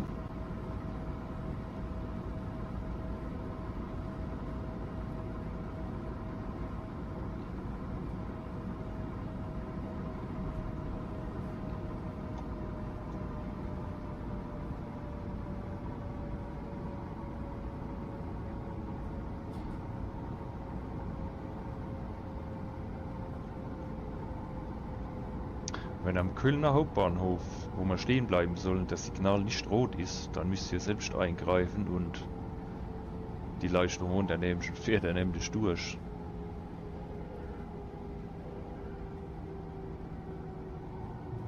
Noch macht alles die LZB jetzt.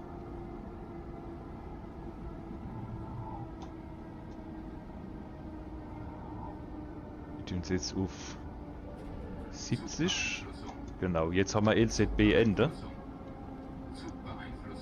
Und Fahrschalter aus. Jetzt sind wir nämlich wieder in der PZB, gleich. Und müssen dann den Fahrschalter wieder hochdrehen. Signale beachten. Genau.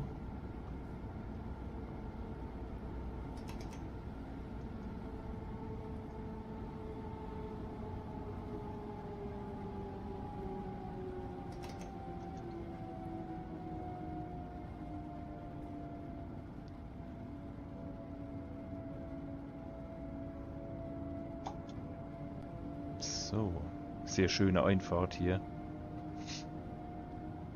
Gleich nur noch 60 erlaubt. Ich lasse mal die AFW einfach auf 55. Ist ja jetzt nicht wirklich tragisch. Aber wir kriegen wahrscheinlich noch einen Gleiswechsel. Ich sehe es da oben im HUD mit 40. Daneben steht ein ICE 1, ICE 3. Auch sehr cool.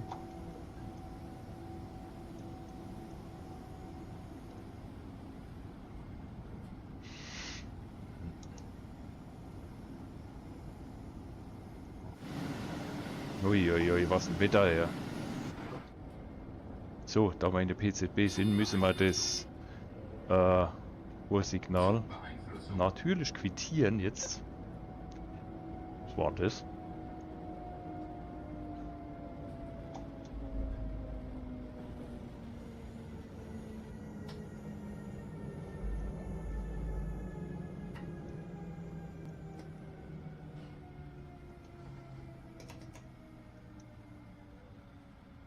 Ja, die AFB hätte ich jetzt, glaube ich, noch einmal zurückstellen müssen.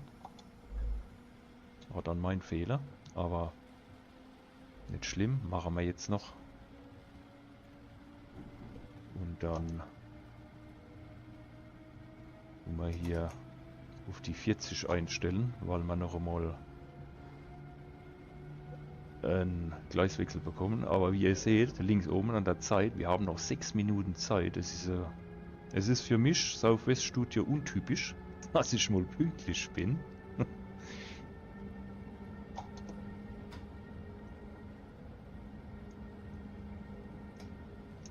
So, wir sind hier schon im 500 Hertz Melder. Was macht denn der hier? 20? Wieso 20? Zugbeeinflussung. Ne, hätte ich jetzt nicht drücken müssen, sorry. Aber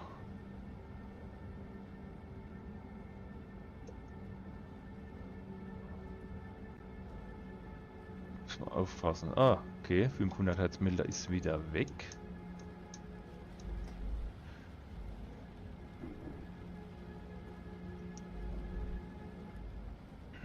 Lassen wir es einfach mal reinrollen. Mein Gott, was ein Wetter her.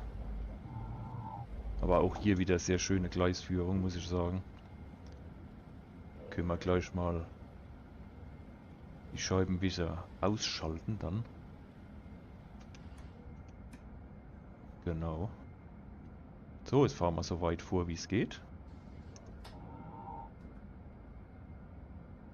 Bis zum roten Signal. Wir haben noch 200 Meter.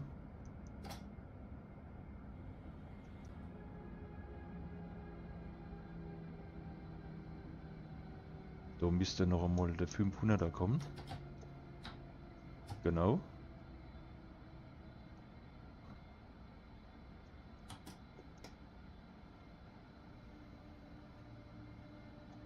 Wir rollen noch ein bisschen. Ist dann das Signal? Ich sehe das gar nicht, ey.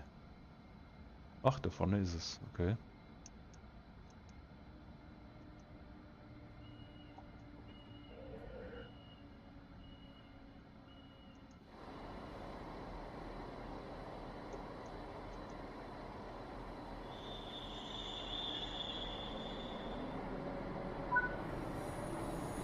So, wir entriegeln die Tür.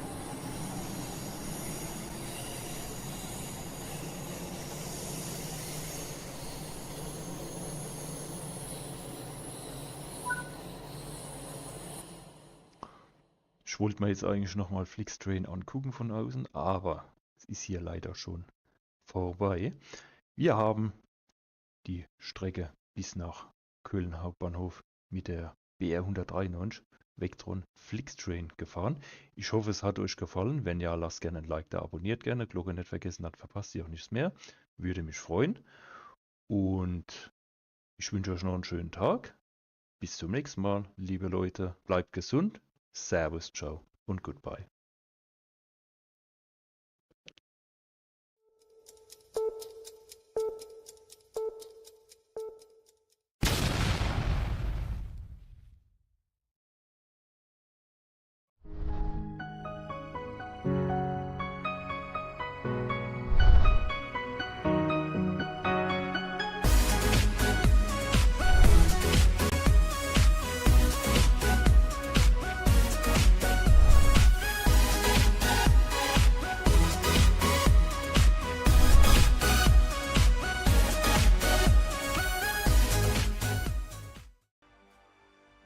Liebe Freunde und herzlich willkommen zurück zu einer neuen Folge mit TrainSimWorld 5 hier auf meinem Kanal, und ich begrüße auch heute wieder die Zuschauer, die bei DTG eingeschaltet haben, weil auch dort sind wir heute online, und an der Stelle nochmal ein herzliches Willkommen an alle, die dort eingeschaltet haben. Wir gehen heute auf die Kinzigtalbahn und fahren dort eine Runde mit dem Flixtrain.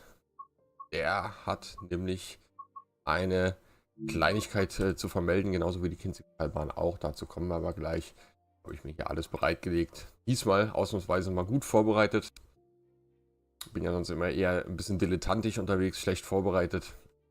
Aber das kennt man ja nicht anders. Die DTG-Zuschauer, die kennen meinen Kanal jetzt inzwischen auch schon. War ja schon ein paar Mal der Fall, dass ich Videos für DTG gemacht habe. Ist heute auch wieder der Fall. Und ja, wie läuft's jetzt hier? Oder worum geht's eigentlich? Ja, geht um Sale. Wir sind im Summer Sale, Freunde, und da könnt ihr eine Menge Geld sparen. Dazu gleich mehr. Erstmal an der Stelle der Hinweis, ihr könnt den Kanal abonnieren, ihr dürft die Glocke aktivieren, dann verpasst ihr nichts mehr. Ihr dürft natürlich aber auch sehr gerne Kommentare da lassen und ein Däumchen nach oben. Da freuen wir uns, ich genauso wie DTG.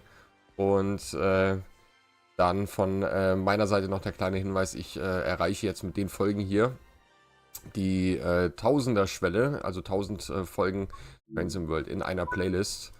Und da freue ich mich ganz besonders drauf, und das Ganze feiere ich mit einem 24-Stunden-Livestream. Der wird vom 28. auf den 29.06. stattfinden. Und da seid ihr natürlich alle recht herzlich eingeladen, bei mir auch vorbeizuschauen. Und dann hoffe ich, dass ihr mit mir zusammen die 24 Stunden durchsteht.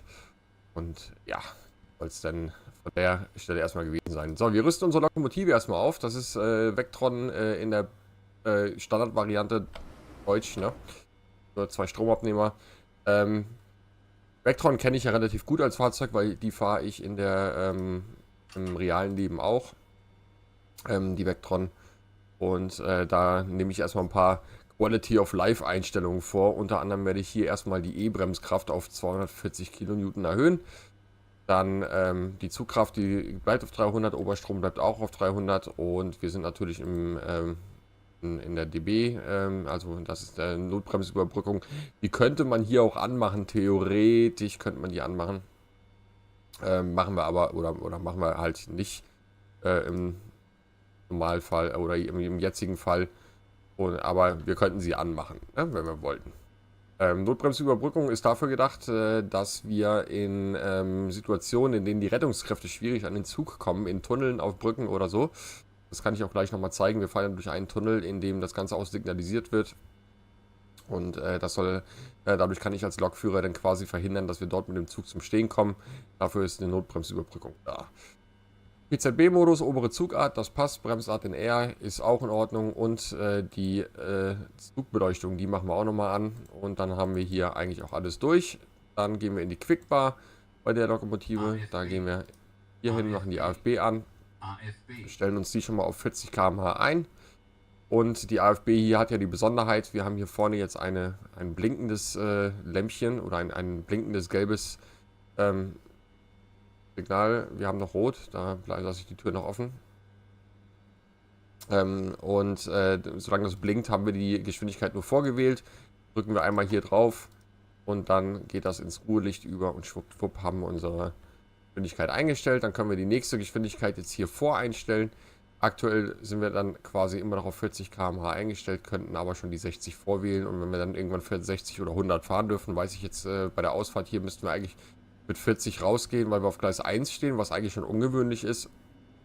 Aber ist halt Flixtrain. Müssten wir eigentlich relativ schnell auf 100 gehen können. Ja, das sind so die Voreinstellungen, die wir jetzt hier erstmal vornehmen. Wir machen die Türen jetzt mal zu. Der Intercity dann neben uns fährt ab. Der kreuzt nämlich, glaube ich, nochmal unser Gleis ab. Dann machen wir einmal die Nebula auf dunkel. Das Ding da war auch auf dunkel. Und dann machen wir alles noch ein bisschen heller, ne? Sieht man auch mehr.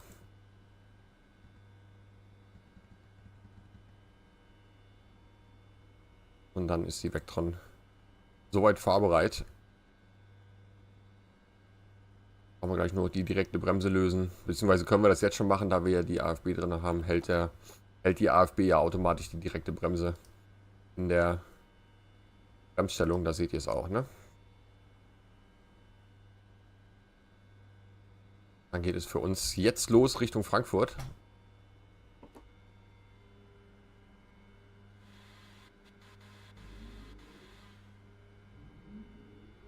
Und wir halten nicht in Hanau. Ich vergesse das beim Flixtrain immer, dass der in Hanau nicht hält. Kann dann hier aber wieder ins Grundbild gehen. Und PZB und SIFA nicht vergessen. Ganz wichtig, solltet ihr die PZB mal vergessen haben anzumachen, obwohl ihr immer mit PZB fahrt, dann achtet darauf, dass ihr die erst aktiviert, wenn ihr unter 45 km/h seid, sonst bekommt ihr sofort eine Zwangsbremsung. Das ist in der Realität tatsächlich auch so. Wobei in der Realität kriegt man eigentlich eine Zwangsbremsung unmittelbar, wenn man irgendwas an der PZB verstellt. Unter anderem Bremsprozente oder irgendwelche Sachen, Bremsart oder so. Wenn man da irgendwas umstellt, kriegt man sofort eine Zwangsbremsung. So, wir können uns die AFB auf 100 einstellen. Zuglenkmesser, letzte Weiche im Fahrweg. Anschließender Weichenbereich und so ist ja im Spiel nicht original nachgestellt oder dargestellt. Das merkt ihr daran. In Deutschland sind die neuen Geschwindigkeiten immer mit der Zugspitze bzw. mit dem Zugschluss zu fahren. Und bei Einfahrsignalen, wenn wir zum Beispiel ein 60er Einfahrsignal haben, dann zählt oftmals die Geschwindigkeit von 60 erst ab der ersten Weiche im Fahrweg. Das ist in der Realität natürlich anders in Deutschland. In Deutschland haben wir die neue Geschwindigkeit unmittelbar ab dem Signal zu fahren, welches uns die neue Geschwindigkeit gegeben hat. Und beim Ausfahren aus dem Bahnhof fahren wir die letzte Weiche im Fahrweg ab und dann können wir wieder auf Fahrplangeschwindigkeit bzw. auf die zulässige Höchstgeschwindigkeit hoch beschleunigen. Aber wie gesagt, der anschließende Weichenbereich im Spiel nicht hundertprozentig akkurat nachgestellt. Was ich aber als nicht so schlimm empfinde. Halte mich trotzdem zum größten Teil dran. Wie mit den Bremsprozente ausrechnen. Es gibt ja einige von euch, die versuchen, die Bremsprozente auszurechnen. Gerade bei Güterzügen ist das eine interessante Geschichte eigentlich, aber im Spiel halt so nicht möglich, weil wir ja nicht genau wissen, was welcher Wagen wiegt. Daher können wir die Bremsprozente so genau gar nicht ausrechnen. Deswegen da auch nochmal der Tipp von mir. Solltet ihr die Güterzüge fahren, dann nehmt einfach immer, wenn ihr nur mit der Lok unterwegs seid, nehmt ihr die obere Zugart. Dann nehmt ihr, wenn ihr Güterwagen hinten dran habt, nehmt ihr bis 1600 Tonnen die mittlere Zugart und ab 1600 Tonnen nehmt ihr dann die untere Zugart. Damit seid ihr dann so ungefähr an der Realität angekommen. Und könnt dann pauschal behaupten, dass ihr alles richtig gemacht habt. Weil in der Realität fahren wir bis 1600 Tonnen, fahren wir eigentlich immer in der mittleren Zugart und alles, was drüber ist. Es gibt vereinzelt auch KV-Züge und Güterzüge mit Kesselwagen, die dann in der oberen Zugart fahren. Das ist aber eher selten der Fall. Also da rede ich von unter 20%. Deswegen 1600 Tonnen drüber macht die untere Zugart, dann seid ihr auf der richtigen Seite. Aber für uns geht es jetzt erstmal Richtung Flieden. Können wir jetzt schon auf 160 gehen. Ups.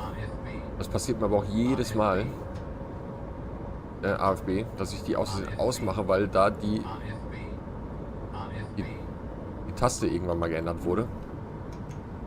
Im Zuge von TSW 5 ist die Taste von Steuerung R auf Steuerung F geändert worden. Und aus der Gewohnheit drücke ich bis heute immer noch Steuerung R, um die neue Geschwindigkeit zu übernehmen. Haben wir jetzt gemacht. Das Wetter ist ein bisschen diesig, macht aber nichts. Und dann kommen wir mal zum Summer Sale, der jetzt losgegangen ist. Und da könnt ihr eine Menge Geld sparen. Jetzt habe ich die Preise hier nur in Pfund angegeben bekommen, liebe Freunde. Das heißt, ich kann euch das jetzt in Euro gar nicht so genau sagen. Aber ich glaube, Pfund und Euro war immer so ein bisschen 1:1 bei Steam. Und wenn ich das richtig sehe, ist das auch nur das Steam Summer Sale hier. Also nicht für die Konsolen. Aber da lasst euch mal überraschen, was die Menschen von DTG sich dort haben noch einfallen lassen. Ich gehe mal auf 160 hier, wir wollen ja Gas geben. Die TrainSimWorld 5 Edition, die bekommt ihr für 80% Rabatt. Das heißt, ihr könnt dort 80% sparen. Und zwar die Special Edition, die bekommt ihr dann für 21 Euro. Die Deluxe Edition für 12 Euro und die Standard Edition für 8 Euro. Also da könnt ihr ordentlich Geld sparen. Das heißt, habt ihr TSW 5 noch nicht auf eurem Rechner oder irgendwo, dann habt ihr jetzt die Chance, da ganz günstig ranzukommen. Dann bekommt ihr ein paar Add-ons geschenkt. Und zwar sind wir da bei Loco-Add-ons erstmal. Und zwar gibt es den Pendolino, den 390 für die West Coast Mainline für satte 70%. Da bezahlt ihr dann nur 3,75 Euro. Dann habt ihr den Flixtrain, den wir hier auch gerade fahren. Und da gibt es einen 75% Rabatt. 3,90 Euro schlägt das Ganze dann zu Buche. Außerdem Thomas und seine Freunde. Statt 20 bezahlt ihr nur noch 14,99 mit 25% das Ganze im Rabatt. Ihr habt auch noch die Möglichkeit, ein paar Routen zu kaufen für billig Geld, sage ich ja immer so schön. Die London, also die West Coast Mainline, London, Euston, Milton Keynes, die ihr dringend auch braucht, weil sonst die 390 nicht fahrbar ist. Die bekommt ihr für 50%, da sprechen wir dann von 15 Euro. Ihr bekommt Frankfurt-Fulda, auf der Strecke sind wir gerade unterwegs, auch für 15 Euro mit 50%. Dann habt ihr die San Bernardino Line, Los Angeles, San Bernardino, die bekommt ihr auch für 50%. Und die Bolgien-Zwolle-Groningen-Strecke, also die Niederlande-Strecke, die bekommt ihr für 26,39, auch 20% Rabatt. Und die West Coast Mainline, eine der schönsten Strecken, wie ich finde. Und vor allem habt ihr dort auch richtig lange Fahrten. Das ist die Preston-Calisille, die West Coast Mainline, da bekommt ihr 16%.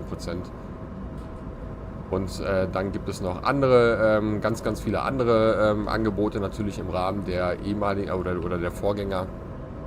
Oder Vorgänger kann man ja nicht sagen, weil TSW ist ja immer noch ein Spiel. Aber alles, was vor TSW 5 rausgekommen ist, da werdet ihr auch noch eine Menge Rabatte dann bei Steam finden. Also da könnt ihr richtig zuschlagen. Und dann habt ihr ordentlich Geld gespart und eure Sammlung ein bisschen aufgestockt. Ein Neuhof hier.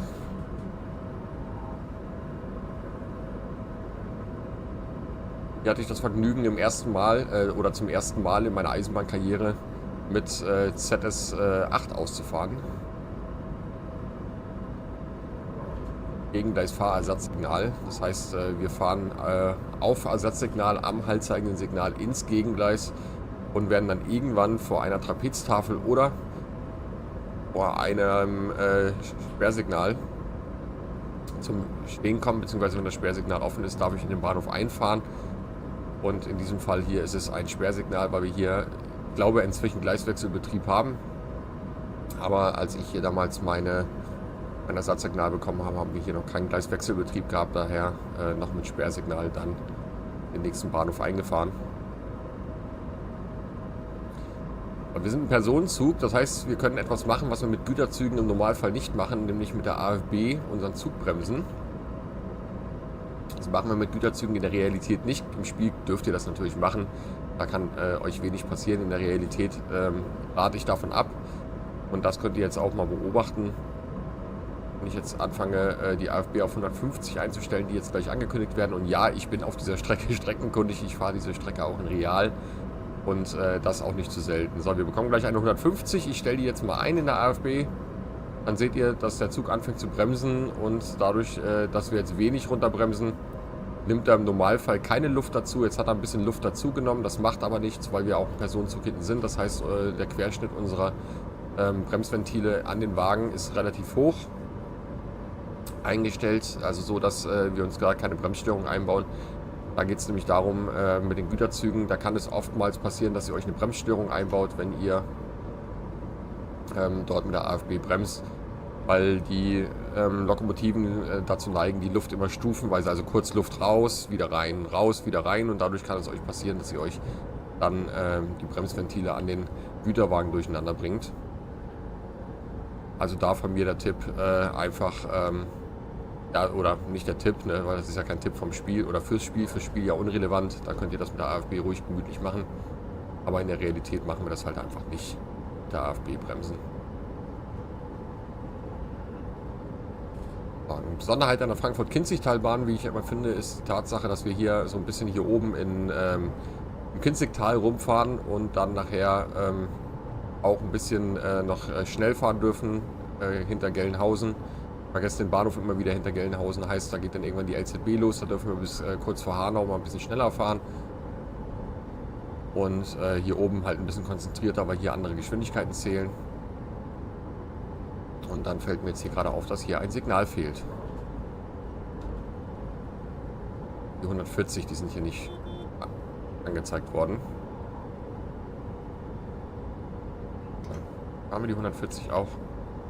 Und dann werdet ihr jetzt gleich an den Hektometertafeln etwas beobachten. Die werden sich nämlich gleich ein bisschen verändern.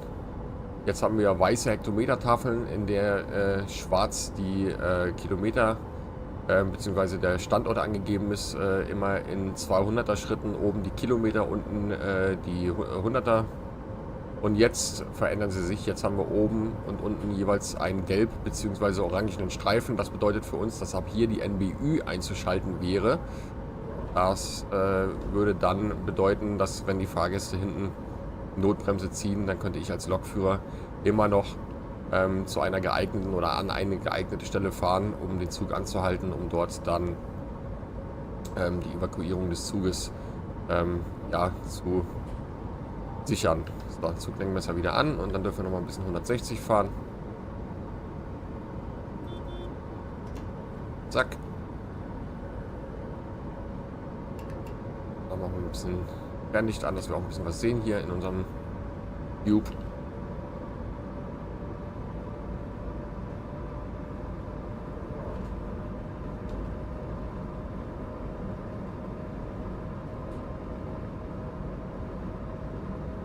In dem Tunnel hier finde ich die Signale immer so ein bisschen lustig aufgestellt.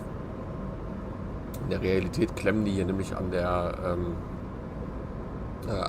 Tunnelwand, aber hier sind sie tatsächlich als Signal richtig aufgestellt worden.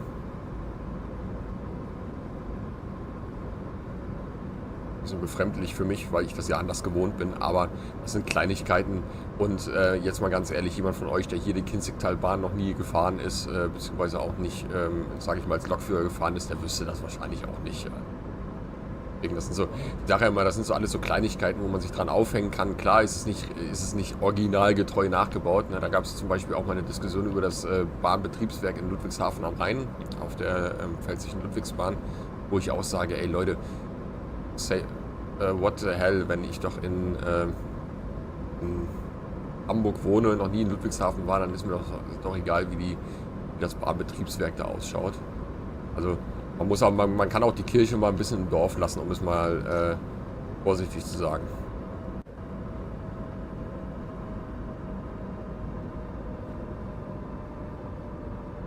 So, jetzt gehen wir auf 110 runter, die jetzt gleich anstehen. Da kommt schon die Voranzeige oder das Vorsignal. Was ich ja immer ganz gerne mache auf meinem Kanal und vor allem, wenn ich dann auch DTG-Videos mache, ist auch ein bisschen was von der PZB erzählen. Ist jetzt natürlich mit dem Flixtrain ein bisschen ungünstig, weil der Flixtrain ja als Schnellzug quasi unterwegs ist oder als Fernverkehr und dadurch natürlich das Problem besteht, dass wir irgendwie nicht vor Signalen zum Stehen kommen. Aber ich mache es trotzdem nochmal. Quittiert alles, was gelb ist, sagte mal ein Ausbilder von mir. Ich sage, nein, ganz so richtig ist das nicht, aber wenn ihr alles, was gelb ist, erstmal quittiert, dann seid ihr schon mal auf der sicheren Seite. Ist natürlich ein bisschen ungünstig, wenn ihr gar nicht wisst, was ihr da gerade quittiert habt. Also ihr quittiert alles, was Voranzeigen sind, Geschwindigkeiten, die niedriger als 100 km/h sind, die werden mit der Wachsamkeitstaste quittiert. Und alles, was einschränkende Signale sind, im Sinne von Langsamfahrt erwarten oder Halt erwarten, das wird natürlich quittiert. Ihr quittiert an Bahnübergängen, wenn ihr das Signal BÜ0 bekommt. Da könnt ihr quittieren. Das gibt es ja nur auf der Niedertalbahn. Oder kann nur auf der Niedertalbahn vorkommen. Und ja, das ist eigentlich schon so das Grobe. Es gibt noch andere Situationen, aber die kommen im Spiel nicht vor. Deswegen lasse ich die halt einfach auch mal weg. Also Langsamfahrt, Halt erwarten und alle Geschwindigkeitsänderungen von 0,5 bis zur 9 werden quittiert. Und ja, 0,5 gibt es. Für alle, die es jetzt nicht hören wollen. Aber 0,5, es gibt auch 1,5, 2,5. Alles.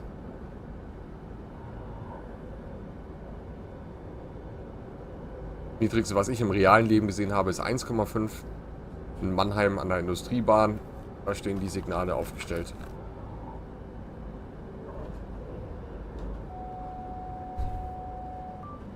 Quick.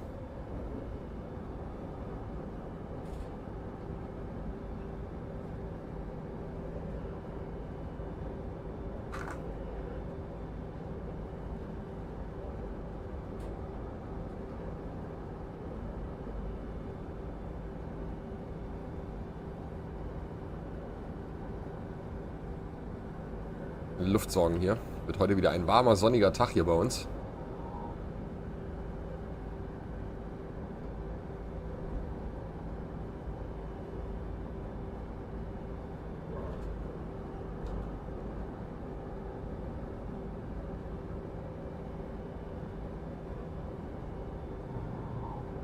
Ihr werdet noch ein zweites Video von mir bei DTG zu sehen bekommen. Diesmal, also wir fahren dann nachher von Frankfurt quasi weiter nach Wiesbaden, aber das Ganze machen wir mit der S-Bahn nachher.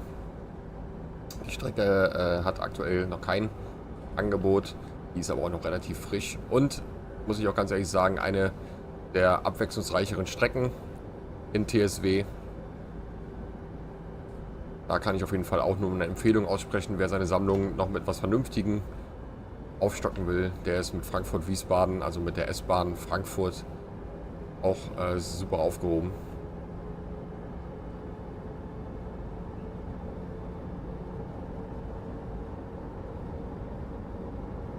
Für mich ist die Vectron, die wir hier gerade fahren, so ein bisschen die Sparvariante. Normalerweise fahre ich Mehrsystem Vectron. Haben wir hier im Spiel. Wir haben ja 3 verschiedene Varianten Vectron. Wir haben ja einmal die reine Deutschland, beziehungsweise ja, diese Fixed Train, ja auch für Österreich, glaube ich, zugelassen ist. Mal kurz schauen. Ich gehe schon mal auf die 120 runter. Schauen wir mal kurz. Ich weiß gar nicht hundertprozentig, wo die zugelassen ist. Die Vectron, wo ist unser Raster?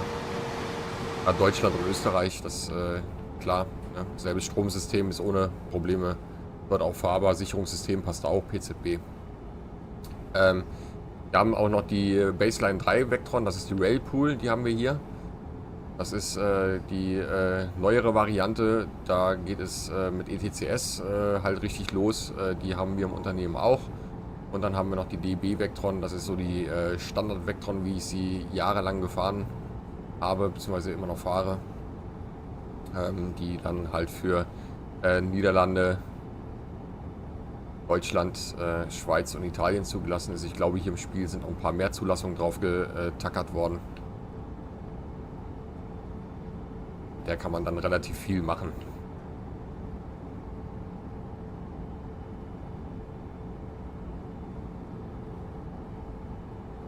Aber es kann sein, dass ihr bei mir hier ein paar Güterzüge seht, die euch ein bisschen komisch vorkommen. Das liegt daran, ich habe ein Mod-Paket installiert von der 185 und 187 und 146, die aus einer Modding-Community kommt, aus der BPH-Modding-Community sind die. Da könnt ihr gerne auch mal vorbeischauen, was die so machen. Die sind gerade in der Vorbereitung für den Release. Ein genaues Datum gibt es da noch nicht. Für ein Paket mit 50 bis 80 verschiedenen Varianten der 185, die ihr selber fahren könnt und die auch als KI euch zur Verfügung steht. Bahnfuscher, ja, So heißen die irgendwie irgendwas. Oh, ich habe den Namen schon wieder vergessen. Das ist, mein Hirn ist manchmal ein Sieb. Aber ich kann euch das gleich sagen. Ich habe doch hier irgendwo einen Vorstellungsraum gehabt, wo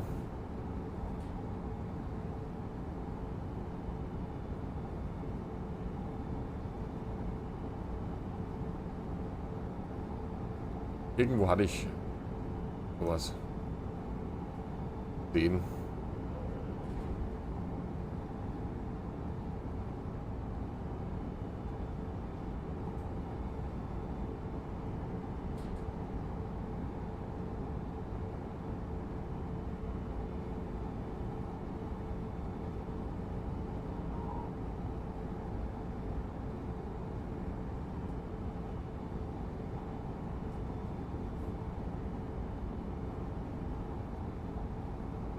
Jetzt habe ich mich mal ordentlich ablenken lassen. 10 km/h zu schnell hier unterwegs.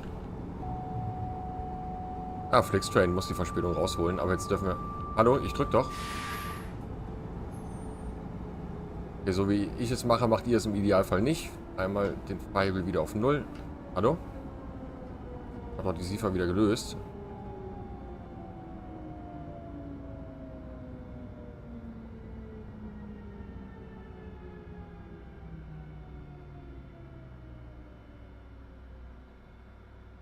So macht ihr es natürlich nicht, wie ich es jetzt gerade gemacht habe. Jetzt müssen wir kurz warten, bis wir wieder Luft haben.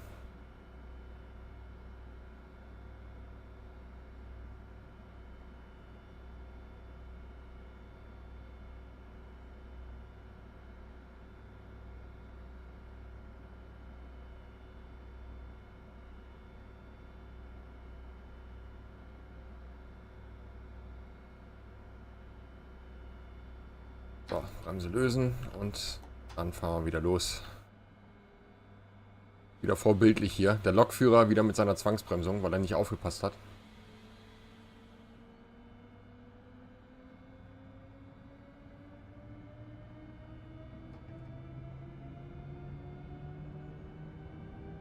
Oh, Leute.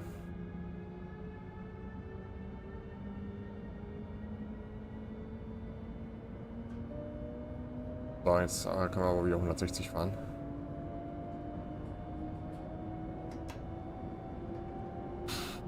Normalerweise soll die SIFA nicht bis zum Stillstand bremsen.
Die Bahnfuscher Hochschule, so heißen sie. So, jetzt habe ich es doch endlich gefunden.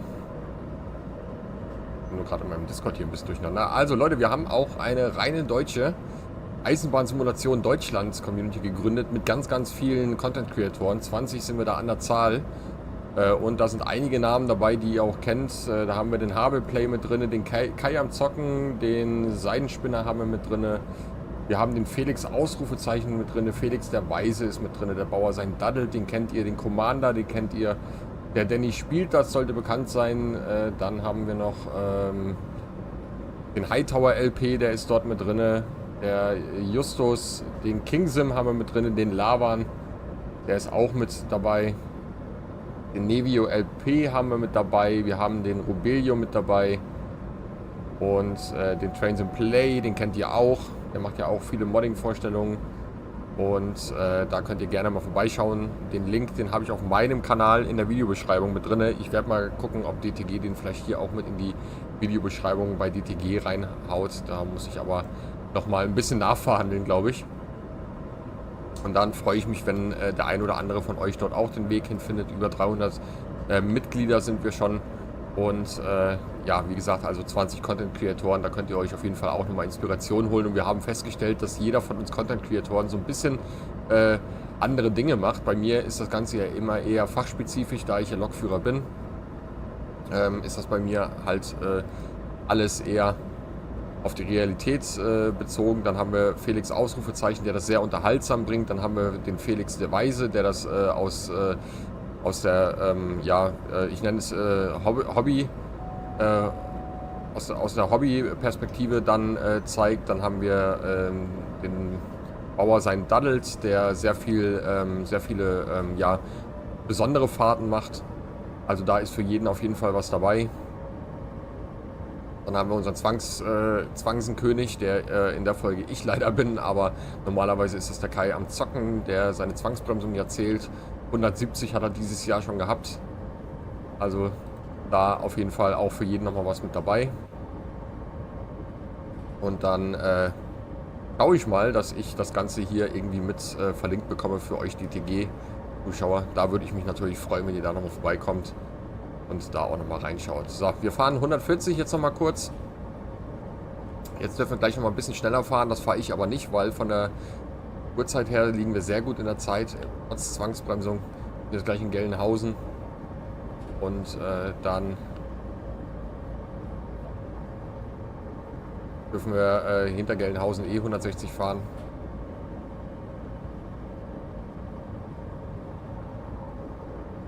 Und dann bekommt ihr auch mal wieder ein Bild von mir. Da ist er wieder.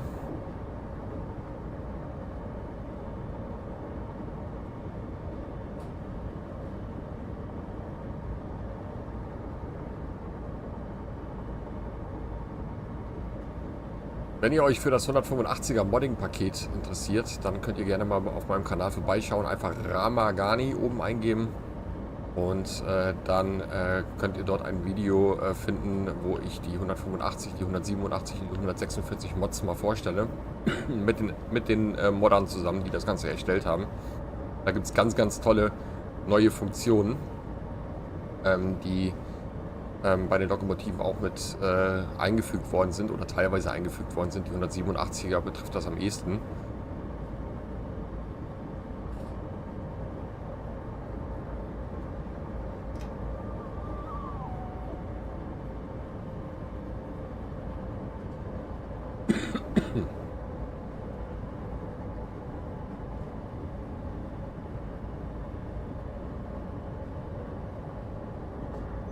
Jetzt haben wir gleich den Berg geschafft, aber hier ging es ja nur bergab und schlüchtern aus.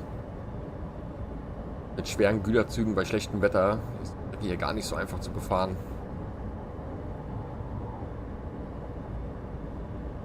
Wir haben hier auch teilweise über 20 Promille Gefälle. Auch immer nur kurzzeitig, also das ist nicht irgendwie, dass wir hier Geislinger Steige oder Taranta Rampe mäßig unterwegs sind. Das ist nicht ganz so schlimm, aber hier geht es teilweise schon sehr steil den Berg hoch.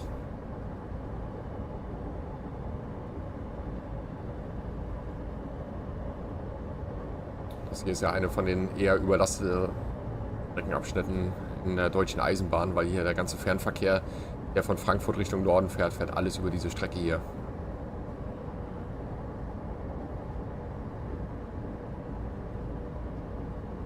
Fulda ist ja eh so ein Erdloch für ICEs und Fernverkehrszüge. Weil, aber Fulda liegt ja auch günstig, nämlich direkt in der Mitte von Deutschland.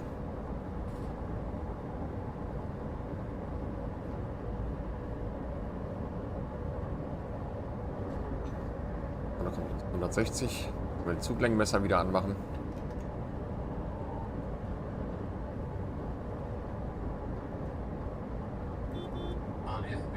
Ach nö, habe ich die AFB schon wieder ausgemacht. Verkehrter Knopf. Jetzt aber, so.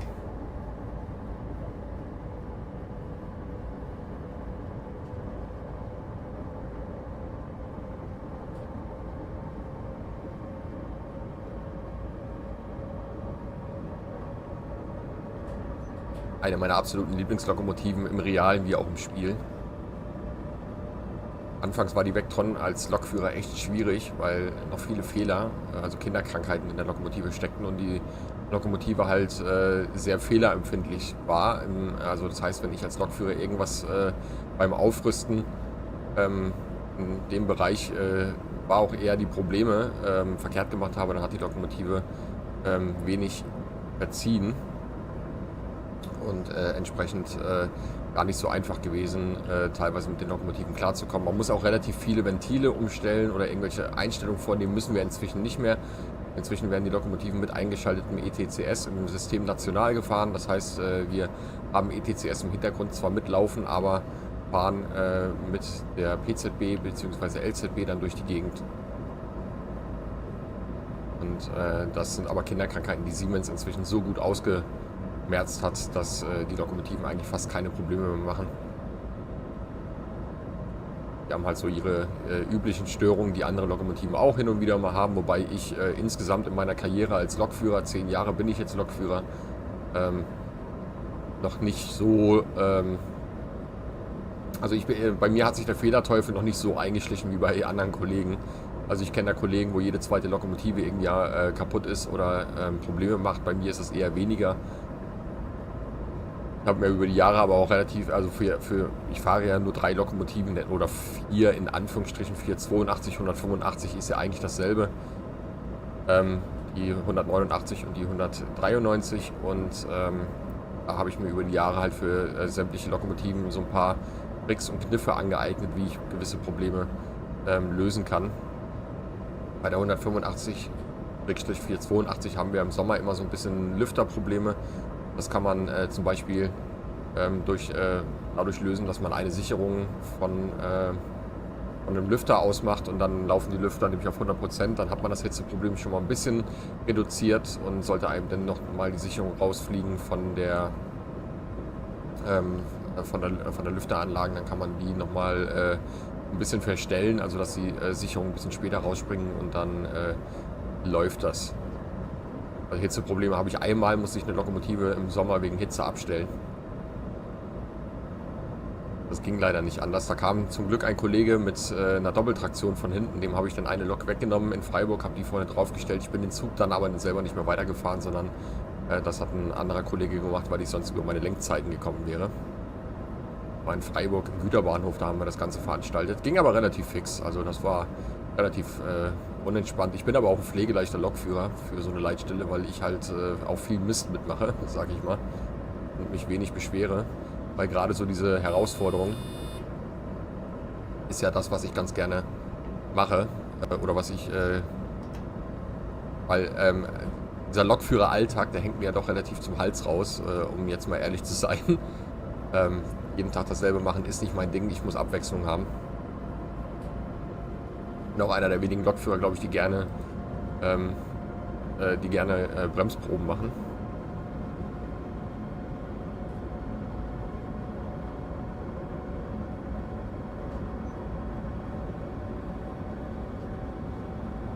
Ich mag generell keine alten Loks, aber die 120 und die 151 wären geil gewesen. Okay. Die 120 und 151 als jung zu bezeichnen, finde ich jetzt aber auch mutig. Die sind älter als ich, die beiden Loks.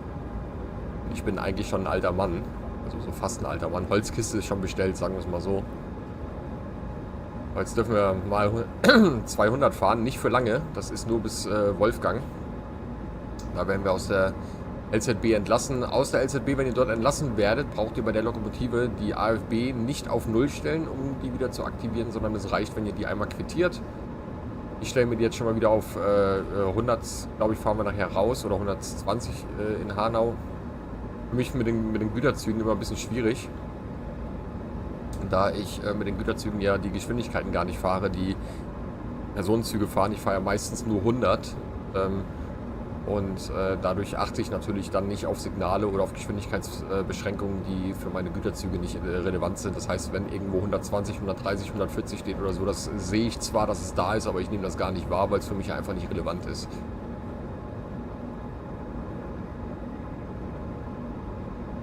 Das ist so ein bisschen wie mit der Tagesla. Ein Tageslar, das ist früher ging das immer über eine Woche, da hat man das immer noch als Heft, als Lokführer dabei haben müssen. Da stehen halt immer so drin Baustellen oder irgendwelche Besonderheiten von, die gegenwärtig wegen irgendwelchen Maßnahmen halt bestehen. Die muss ein Lokführer immer bei sich haben. Inzwischen haben wir die in digitaler Form auf dem Tablet. Früher haben wir die noch als Heft dabei gehabt. Und es sind auch Sachen drin, wo dann Geschwindigkeiten herabgesetzt worden sind von irgendwelchen Strecken wegen Baustellen oder so, von 160 auf 120 zum Beispiel. Das sind auch so Sachen, die ich als Güterzuglokführer natürlich dann auch elegant einfach ignorieren kann, weil 120 für mich einfach nicht relevant ist. Und also ich weiß, dass es wohl vereinzelt Güterzüge gibt, die mit 120 in Deutschland durch die Gegend fahren. Ich bin selber nie einen 120er Güterzug gefahren, das schnellste war wirklich 100, beziehungsweise LZ auch mal 140. Wenn ich mit der 482 LZ unterwegs war, wobei ich relativ wenig LZ-Fahrten in meinem Leben gemacht habe, also nur mit der Lok durch die Gegend gefahren, was daran begründet liegt, dass ich meine Züge eigentlich immer, die ich angefangen habe zu fahren, die versuche ich auch immer bis zum Schluss durchzufahren, und das weiß halt auch so eine Leitstelle, die registriert das, und deswegen versucht die solchen Lokführern halt bevorzugt auch immer Züge mitzugeben. Wenn sie wissen, dass die Lokführer die Züge dann auch versuchen ans Ziel zu bringen. Noch 3400 Meter, bis wir 160 haben. Wenn die AFB richtig funktioniert mit der LZB zusammen, dann sollte der Zug gleich von selbstständig anfangen, auf die 160 runter zu bremsen. Da brauchen wir nicht eingreifen. Das ist ja hier schon so halb autonomes Fahren. Und die LZB, die kann noch wesentlich mehr als das, was in Wirklichkeit mit der LZB veranstaltet wird. Also da ist auf jeden Fall noch mal mehr drin.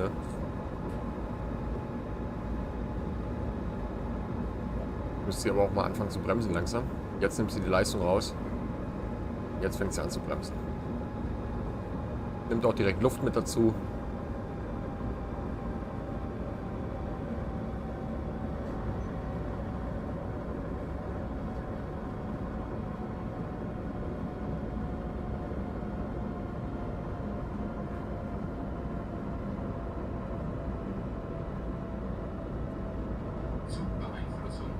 LZB Ende. Einmal mit der Freitaste quittieren.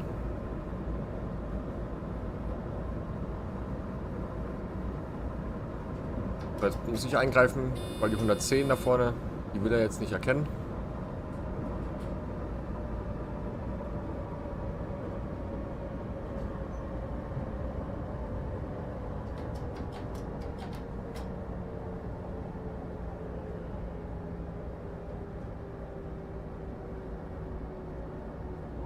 Dann stellen wir die AFB auf 100 ein, weil in Hanau die Einfahrt 100 ist. Das weiß ich wiederum. Dann brauchen wir jetzt nicht mehr auf die 110 hochbeschleunigen, energieeffizientes Fahren und so.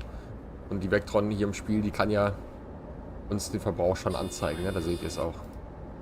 So, jetzt sind wir aus der LZB raus, ne? Jetzt seht ihr hier, wir haben oben blinkend, ne? Unsere AFB ist auf 0, die ist jetzt kurz inaktiv. Einfach einmal quittieren und zack, dürfen wir wieder 100 fahren. Oder können wieder 100 fahren. Jetzt müssen wir nur mal kurz aufpassen. Es kann hier in Hanau nämlich gut und gerne mal sein, dass ihr halt erwarten habt bei der Einfahrt. So, dadurch, dass ich eingegriffen habe, muss ich aber den Nullstellungszwang, dem muss ich nachgehen, weil ich ja manuell gebremst habe. 100 erwarten. Und dann geht es jetzt durch Hanau und über die Brücke, über den Main, wollen wir dann durch Offenbach und halt erwarten, was ich euch vorhin gesagt habe.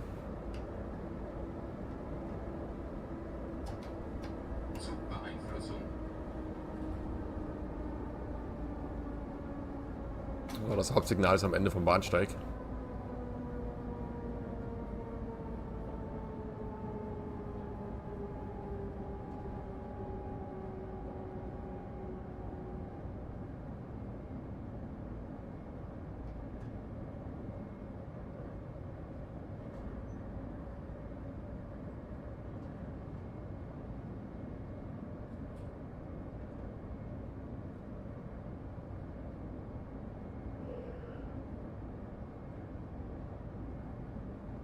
Da guck mal, da hinten haben wir eine von unseren Modding-Lokomotiven.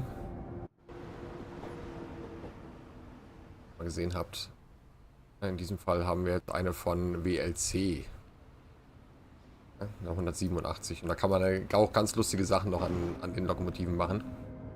Aber wie gesagt, dazu mehr dann in meinem Video zur 185 Modding. Wie gesagt, das sind keine aus dem Creators Club, ne? Die werdet ihr im Ingame nicht finden. Die müsst ihr euch als Mod dann runterladen, sobald die natürlich veröffentlicht sind. Und das sind sie noch nicht, ne? Ganz wichtig. Auch nochmal darauf behaltet.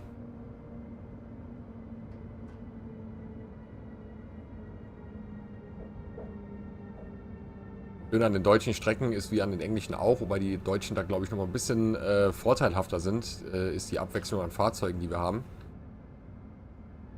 Was natürlich daran liegt, dass wir relativ viele Fahrzeuge für den deutschen Markt schon haben, beziehungsweise für die deutschen Strecken und bei uns ja in Deutschland die Lokomotiven alle auch wirklich im ganzen Land eingesetzt werden. Also das ist ja, da wird ja von Norden bis Süden, von Osten bis Westen, fährt ja überall alles gleichzeitig rum. Daher ist das relativ einfach bei den deutschen Strecken einen abwechslungsreichen Fahrplan zu erstellen, weil wir ja relativ viele deutsche Fahrzeuge schon haben. War jetzt bei den ersten Strecken Main-Spessartbahn, Ruhr-Sieg Nord, Köln, Aachen, München, Augsburg, alles noch nicht so möglich, weil wir dort ja noch nicht so viel deutsches Material hatten.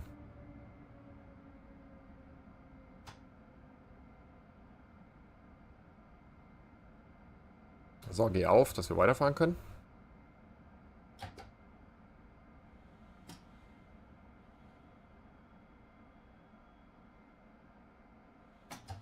So, wir können die Bremse lösen, weil unsere direkte Bremse, dadurch, dass wir ja mit der AFB fahren, selber anlegt. Wollen wir mal gucken, ob wir hier vielleicht nochmal die ein oder andere Lokomotive finden.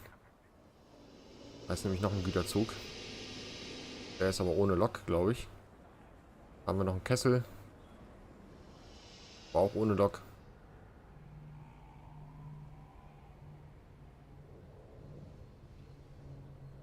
Hier finden wir leider keine mehr.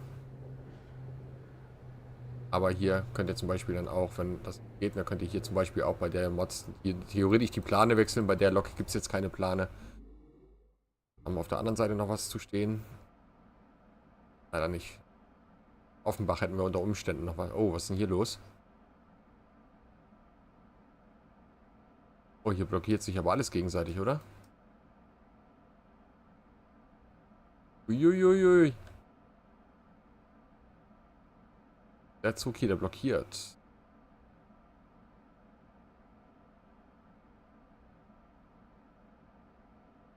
Da kommt aber noch irgendwas reingefahren. Hier ist grün. Da ist auch grün.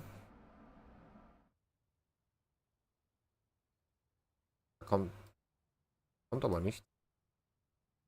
Da kommt etwas. Der wird aber auch gleich zum Stehen kommen.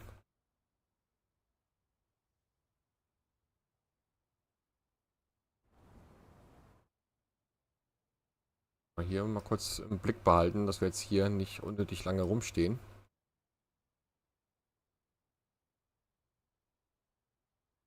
Portal-Train. E50. Mal gucken, was hier jetzt passiert. Kurz mal im Auge behalten, weil da steht nämlich auch noch ein Zug. Und da wird der andere hier gleich drauf fahren. Der da. Der wird nämlich auch da zum Stehen kommen. Oder? Nee, ja doch, klar.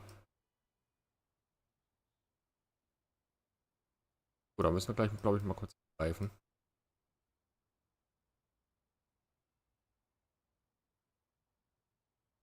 Ja, hier im Fahrplanmodus inzwischen kein Problem mehr.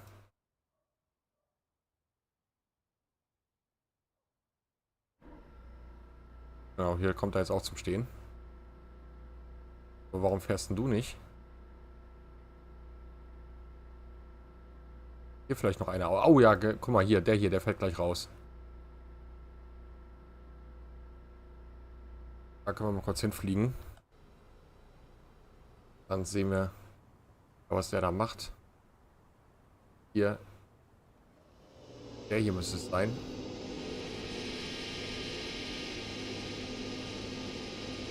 Oh, guck mal, hier könnt ihr das sehen, ne? Mit der Plane wechseln. Das kleines Gimmick. Also der hat Ausfahrt. Wann soll er denn abfahren? Mal kurz auf die Anzeige. Der fährt ab um 11:02 Uhr sollte der schon fahren. Okay, dann wird sich das hier nicht von selber auflösen. Also wir müssen den Zug hier entfernen.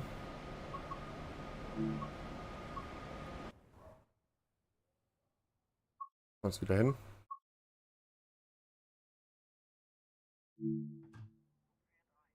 Bitte achten Sie auf die Markierung am Bahnsteig. Muss das Signal hier hinten auf Halt gefallen sein? Jawohl.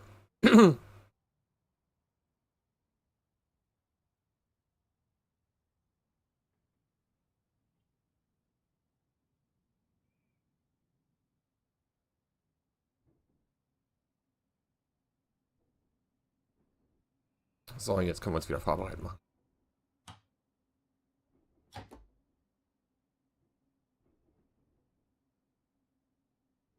Und los geht's.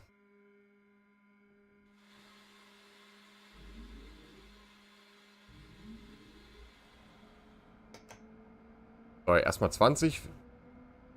Weil wir überwacht werden auf 25 km/h. Wir bleiben über 5 km/h unter der überwachten Geschwindigkeit.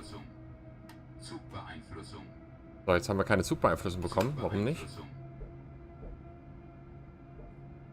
Aber wir haben oben noch Signalwiederholer. Das ist halt das Schöne, dass wir Züge inzwischen entfernen können.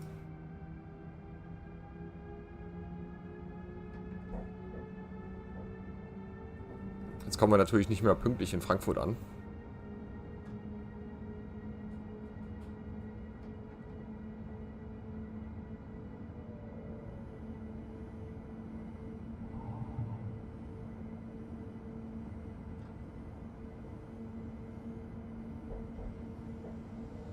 So, jetzt warten wir kurz, bis wir das nächste Hauptsignal sehen. Der Intercity, der wartet da oben. Hoffentlich.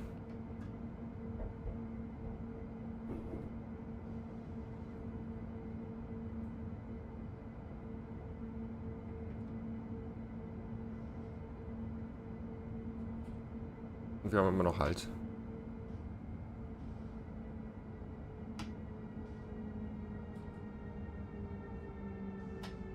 Der Intercity fährt nach vor uns.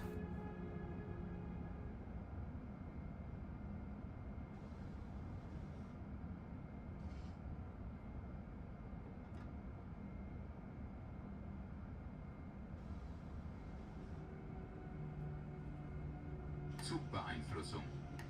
Zugbeeinflussung.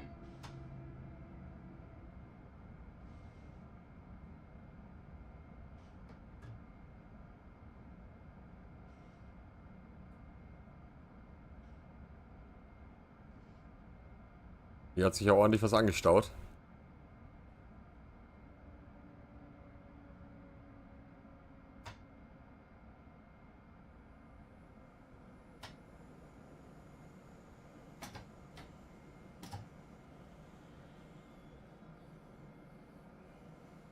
Kleinen Herausforderungen des Alltags, die wir gerade erleben. Kommen bei der Eisenbahn. Der müsste jetzt aber relativ fix auch den Block freigefahren haben. Wir gucken nochmal. Hauptsignal. Wo ist es denn da hinten? Und dann können wir hinterher gehen. Wenn nichts von unten hochkommt. Das ist natürlich die Voraussetzung.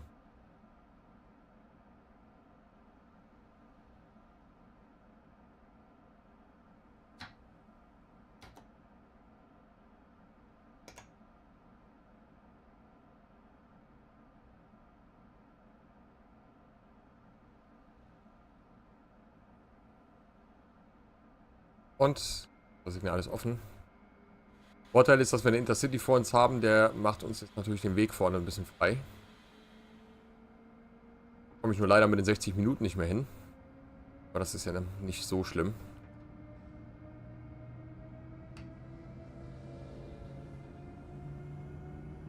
So können wir mit der Vectron mit einem relativ leichten Zug viel Gas geben. Das Ding kriegt relativ viel Kraft auf die Schiene.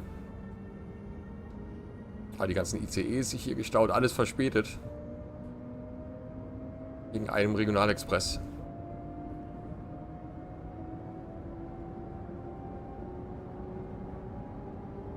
Und da warten. Aber geh doch auf, komm.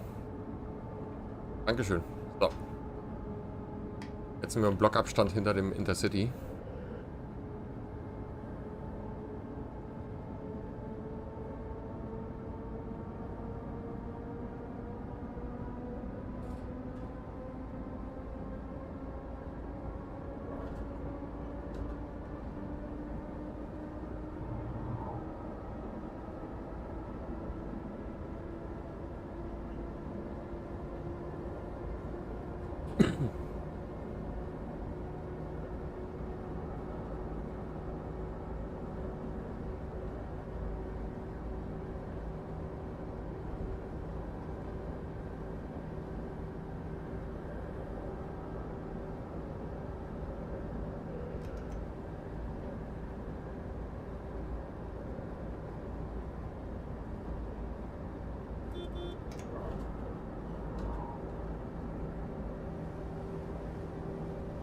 Bei der Intercity wird natürlich in Frankfurt Süd auch anhalten.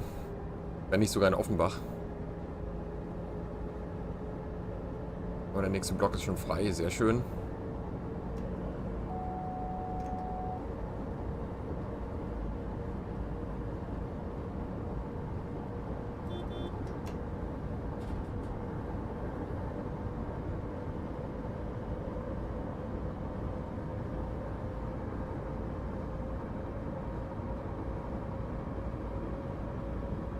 Schön wäre es gewesen, wenn das Wetter noch ein bisschen aufgegangen wäre.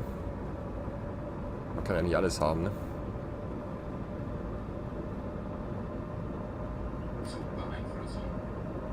Sagen. Auch irgendwie was Gelbes wahrgenommen. Aber keine Zugbeeinflussung, also war da nichts. Ganz einfache Definition.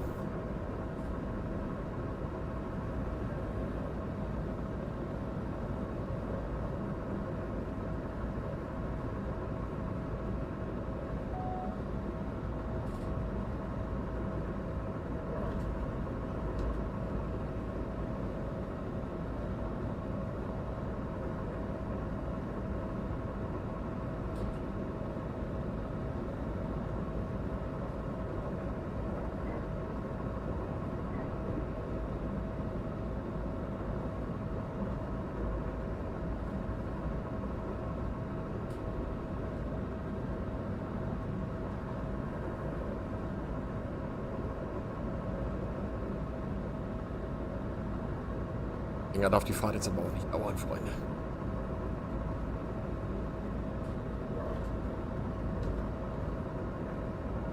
Ja, immer so ein bisschen eine Stunde bis 70 Minuten darf so ein Video lang sein, immer bei DTG. Muss ich mich auch mal so ein bisschen dran halten dann.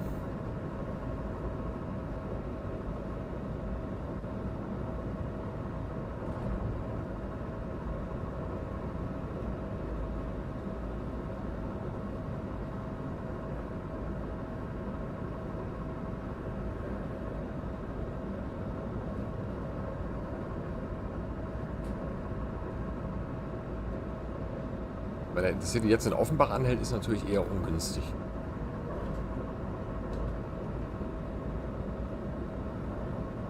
Jetzt sind wir schon mal in Offenbach Güterbahnhof, also Offenbach Ost. Wäre jetzt gleich hier auf der linken Seite die S-Bahn-Station.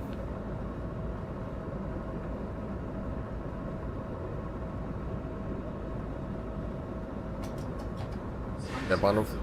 Was ist denn jetzt los?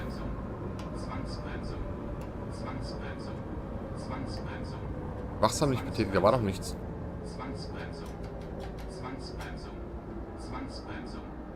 War doch nichts. Da ist das Vorsignal.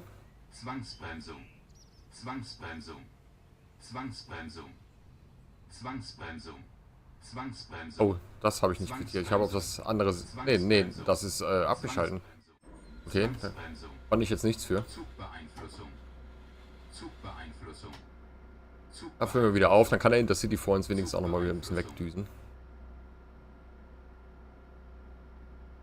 Kein Problem.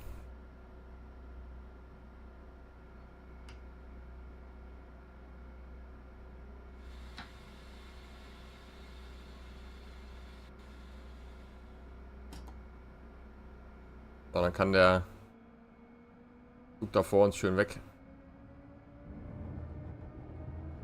Ein bisschen weniger Leistung. Einmal auf 40. Wir sind auch auf 45 überwacht jetzt zu Beginn.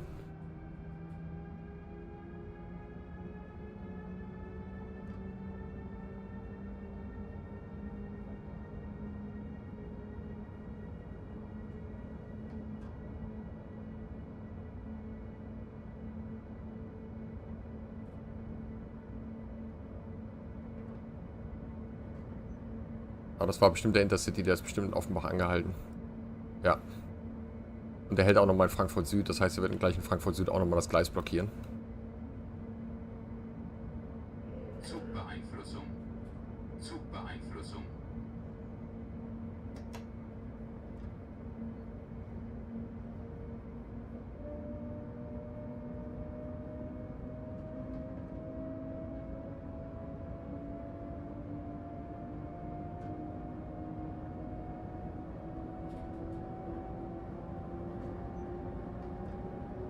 Oh je. Wird ein bisschen zu lang. Aber bis Frankfurt in 10 Minuten haben wir jetzt noch. Und das bis nach Frankfurt. Das wird sportlich. Also bis Frankfurt Hauptbahnhof müssen wir sogar rein.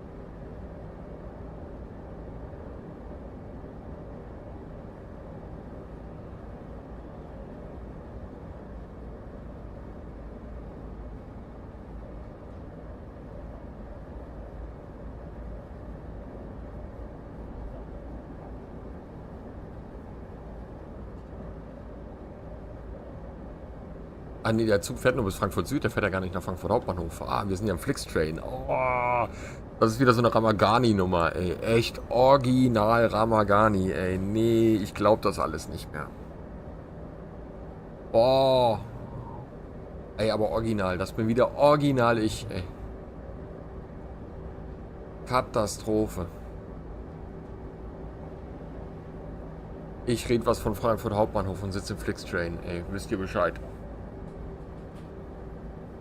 Da wisst ihr doch wieder, wo ihr dran seid hier. Beim Kanal. Jetzt davon nochmal 150 fahren. Gangmesser bereit machen. Da ist die Tafel. Klick. Hallo. Dankeschön. Sehr freundlich.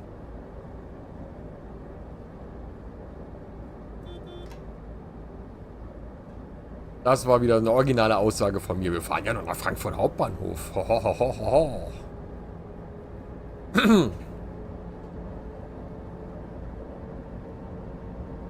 Ja, das, was ich euch gesagt habe, bei mir läuft alles eher so semi-professionell.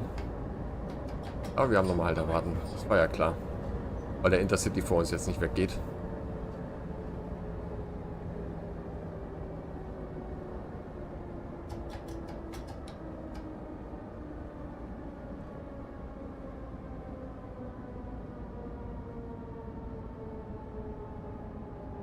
Ja, in der Realität ist das auch so. Also das ist ja noch nicht mal, dass das hier unrealistisch ist, sondern in der Realität, wenn da ein Zug irgendwas macht, was er nicht machen soll, dann hat das Auswirkungen auf alle anderen auch.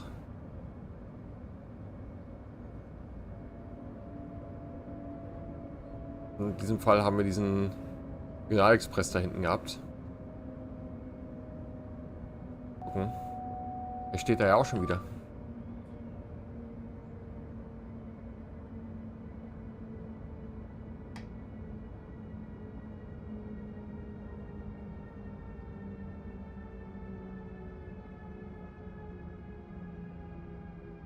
Keine 500 Hertz Beeinflussung, das heißt, wir können hier ganz gemütlich stehen bleiben. Dann schauen wir direkt da vorne rein, bevor jetzt hier noch mehr passiert. Jetzt fährt er los. Ich hoffe, der fährt nicht auf unser Gleis ein. Ah, ein Glück nicht. Ein Glück nicht. Okay, gut. Fahrbereit machen und weiter geht's. Und dann bleibe ich zumindest unter 70 Minuten. Das ist doch nett, da wird sich Harry freuen.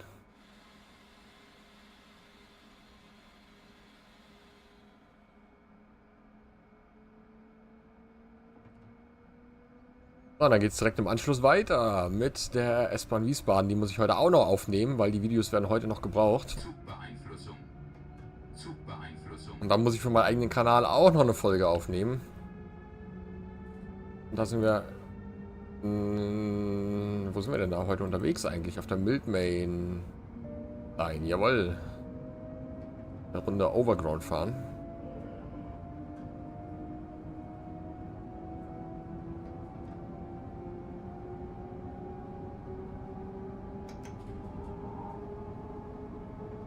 Oh, 80 erwarten schon. Warte mal. AFB. Zugbeeinflussung. Zugbeeinflussung.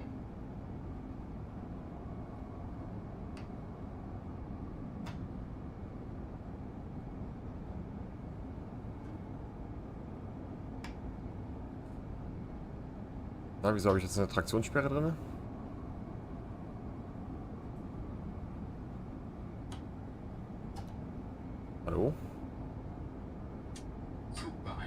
Der Richtungswender jetzt ausgegangen. Makaber, makaber. Aus Versehen wohl die Taste S gedrückt.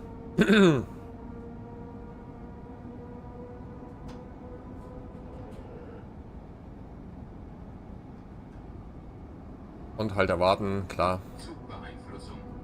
Jetzt in Frankfurt Süd. Zugbeeinflussung. Zugbeeinflussung.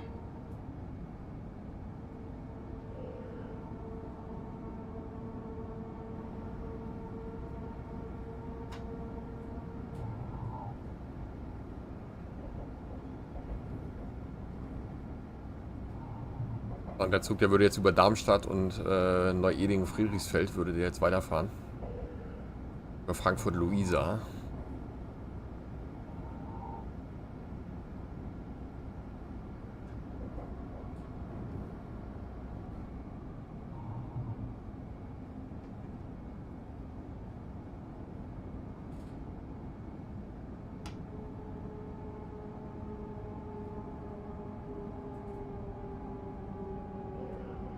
Also es geht nichts über über 240 Kilonewton E-Bremskraft.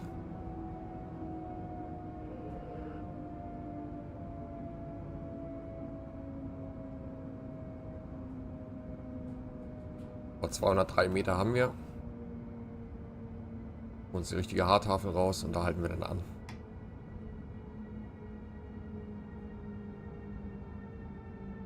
Und dieses noch nicht, die nächste wird es sein.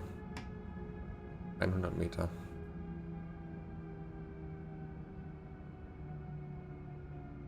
Und 280 Meter steht sogar dran. Also können wir hier anhalten.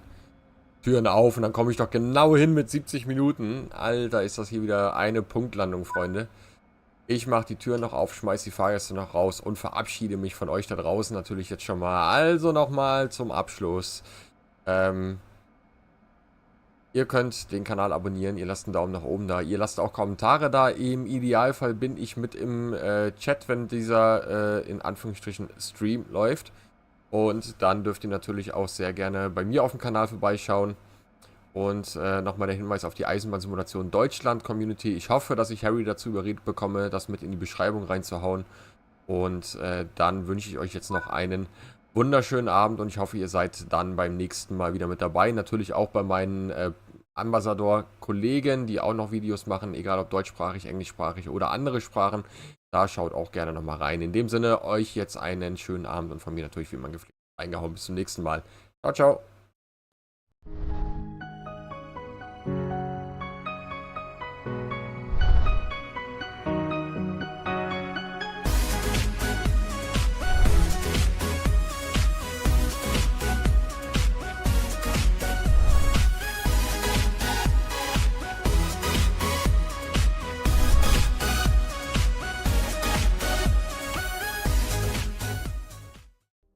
Hallo Freunde und herzlich willkommen zurück zu einer neuen Folge mit TrainSimWorld 5 hier auf meinem Kanal. Und wir sind auch wieder bei DTG mit am Start und fahren eine Runde auf der Frankfurt-Wiesbaden S-Bahn Frankfurt. Und da habe ich mir hier oben einen Zug rausgesucht, nämlich die S8.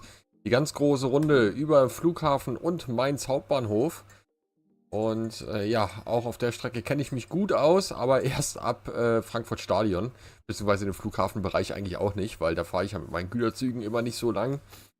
Ihr könnt den Kanal abonnieren, ihr aktiviert die Glocke, dann verpasst ihr nichts mehr. Ihr dürft sehr gerne Kommentare da lassen und Däumchen nach oben nicht vergessen, ganz wichtig. Und für alle von euch, nee, das darf ich ja hier nicht sagen, ist ja ein DTG-Video. Ha!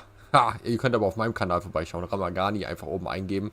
Und wir stehen da kurz vor der 1000. Folge vom 28. auf den 29.06.2025. Ist auf meinem Kanal auch ein 24-Stunden-TrainSimWorld Livestream, der meistens auch immer ein bisschen länger geht. Also bis jetzt sind meine 24-Stunden-Livestreams immer so 27, 28 Stunden gegangen. Also da auch gerne einschalten. 28.06. einfach schon mal merken, 12 Uhr geht es los und da freue ich mich, wenn ihr dann vielleicht auch vorbeischaut. Und dann lade ich euch auch nochmal zur Eisenbahnsimulation Deutschland Community ein. Den Link zu dem Discord, den findet ihr hoffentlich in der Videobeschreibung. Das muss ich noch abklären. Ansonsten, ja, würde ich sagen, starten wir hier direkt mal ins Abenteuer. Jetzt ist hier, oh, ich wollte gerade sagen, es ist dunkel. Ja, klar, wir stehen im Tunnel, ne? Uhrzeitentechnisch draußen, könnte aber auch dunkel sein. Das ist natürlich ungünstig. Von der Uhrzeit her. Aber wir rüsten die Kiste erstmal auf und dann schauen wir mal, was passiert. Einmal so, einmal so. EZB. Und die SIFA machen wir an. Machen wir Bildschirm ein bisschen dunkler. Den dann machen wir auch ein bisschen dunkler. Den hier auch. Ja. So. Dann klickt einem das nicht ganz so schlimm ins Auge. So. Wieder draufdrücken. Verriegeln Sie die Türen, sagt er jetzt schon. Oh, das ist aber eine schnelle Nummer hier. Was haben wir denn überhaupt für eine Ausfahrt hier? Ich sehe nichts. Ah, normal Fahrplangeschwindigkeit. Sehr schön. Gut. Dann können wir losdüsen. PZB und SIFA habe ich angemacht. Und dann geht es erstmal nach Niederrad.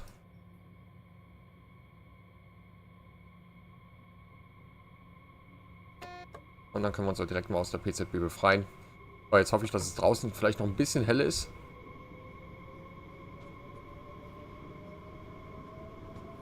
Sonst ist das für euch nämlich eher doof.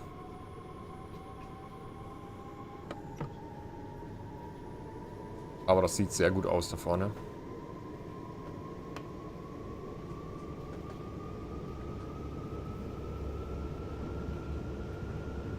Das sieht aus, als hätten wir noch ein bisschen Licht. Dann geht es für uns erstmal raus aus dem S-Bahn-Tunnel, durchs Gleisvorfeld von Frankfurt Hauptbahnhof noch ein Stück durch. Rechts von uns gleich das S-Bahn-BB, aber das brauche ich euch nicht erklären. Das kennt ihr ja. Und dann fahren wir mal die große Runde. Also das ist wirklich die große Runde. Einmal komplett bis Wiesbaden.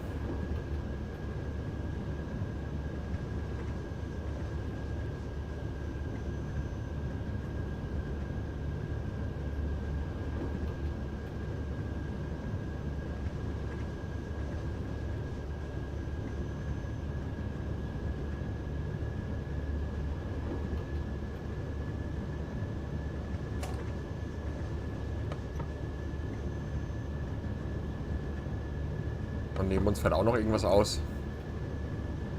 Auch hier nochmal der Hinweis, solltet ihr heute Güterzüge sehen. Ich habe eine Mod drin, mit der ich 50 bis 80 185er, ich habe es nie durchgezählt, drin habe. Das Modpack ist leider noch nicht veröffentlicht, aber da könnt ihr auf jeden Fall mal von der Bahnfuscher Hochschule, das ist das Modding-Team, welches diese Mod erstellt, gerne mal im Auge behalten.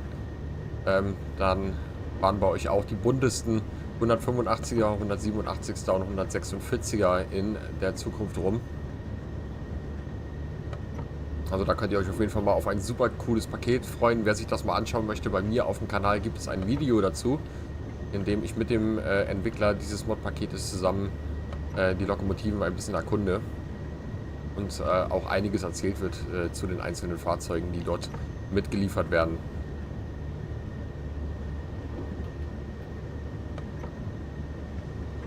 Erstmal nach Niederrad, dann Stadion und dann geht es schon Richtung Flughafen. Die Getaway Gardens, die gibt es hier in dem DLC noch nicht mit drin. Für alle, die sich hier auskennen. Bei der S-Bahn Frankfurt tut sich ja auch eine Menge.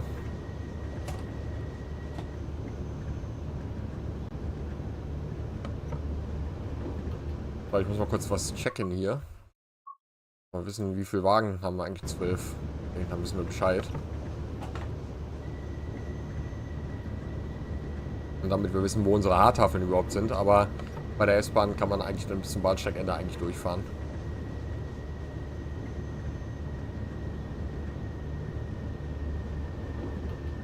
So, wir sind sehr entspannt unterwegs, haben noch eine Minute Zeit. Das heißt, wir können auch entspannt an Bahnsteig ranbremsen, brauchen da nicht irgendwelche Harakiri-Geschichten anfangen. So, das DLC ist nicht mit im Sale drin, aber ganz viele andere Sachen sind im Sale. Da könnt ihr mal reinschauen, was da aktuell für euch in Frage kommt. Einige Sachen bis zu 80% reduziert. Also da könnt ihr eure Sammlung jetzt nochmal ordentlich für wenig Geld auffrischen.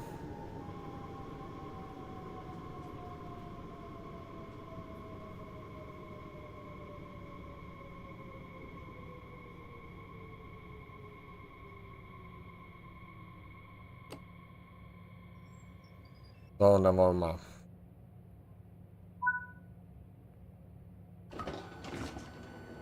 So, damit ihr kurz wisst, wo wir jetzt langfahren. Wir fahren jetzt über Stadion, dann geht es zum Flughafen runter, über Gelsterbach, Rauenheim, Rüsselsheim geht es dann nach Mainz-Bischofsheim, Gustavsburg, am Römischen Theater vorbei, dann nach Mainz Hauptbahnhof, Mainz Nord, Wiesbaden Ost, Wiesbaden Hauptbahnhof. Also eine schöne große Runde hier. Das sind auch, glaube ich, die längsten S-Bahn-Fahrten. Wobei die eigentlich auch schon in Hanau starten. Die S8er. Ich würde eigentlich gerne einen Schluck von meinem Kaffee trinken, aber der ist mir noch zu heiß. Da verbrenne ich mir die Gosch. Wollen wir nicht. Wenn ich mir da schon die Hände dran verbrühe, dann kann das nicht gesund werden.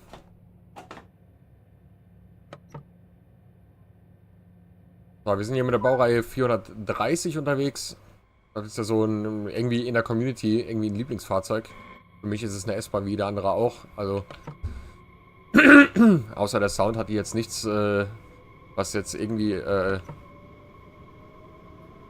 steuerungstechnisch von der 425 unterscheidet. Jetzt, jetzt werde ich hier einen Shitstorm ausgelöst haben. Das geht ja wieder gut los. Rama, die hohle Nuss, hat keine Ahnung. Ja, habe ich nicht. Ich habe in der Eisenbahn überhaupt gar nichts am Hut.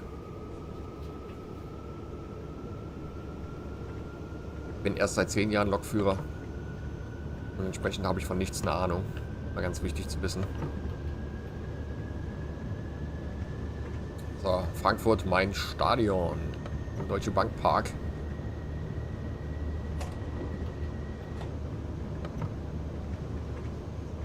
Oder Waldstadion, wie der Frankfurter sagen würde.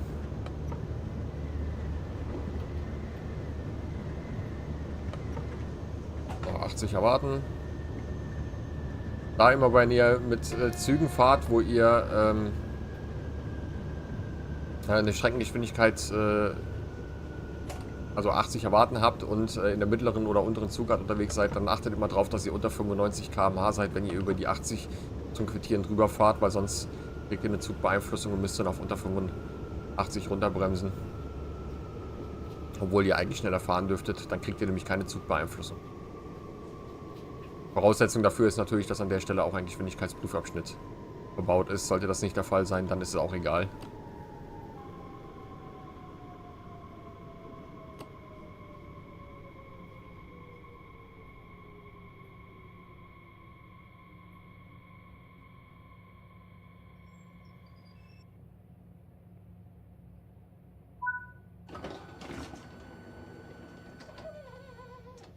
Mein liebster Bahnhof, den wir gleich reinfahren, Frankfurt Flughafen Regionalbahnhof, die Fliesen da, das geht gar nicht, Leute.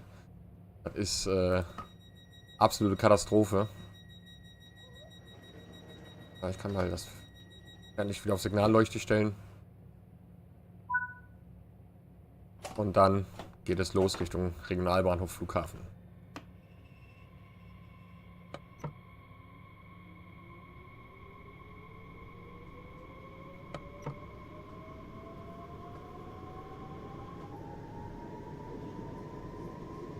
Da kann ich mich noch an Zeiten erinnern, da sind hier unten im Regionalbahnhof auch noch die ICEs gefahren, weil es den Fernbahnhof noch nicht gab.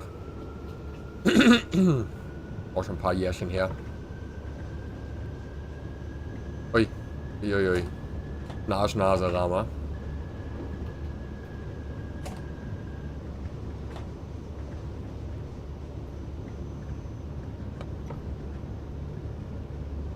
Da wollte er schon die 160 fahren.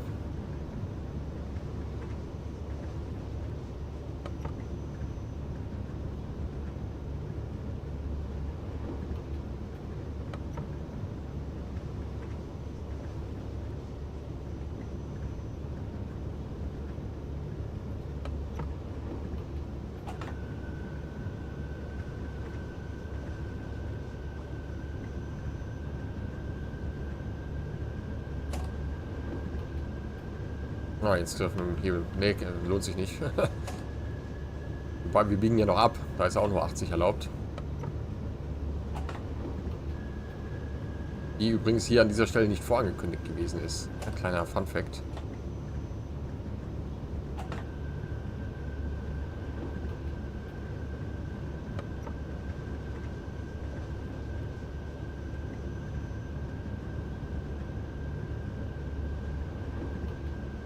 einmal Abzweigflughafen. Also hier, das war jetzt der Abzweig zum Flughafen. Wie der Abzweig jetzt heißt, weiß ich gar nicht aus dem Kopf. Wird aber einen Namen haben, wie jeder andere Abzweig auch in Deutschland. Und jetzt dürfen wir 120. So, auf geht's zum Flughafen. 2 Minuten haben wir noch für 2,5 Kilometer. Das ist stramm, der Fahrplan.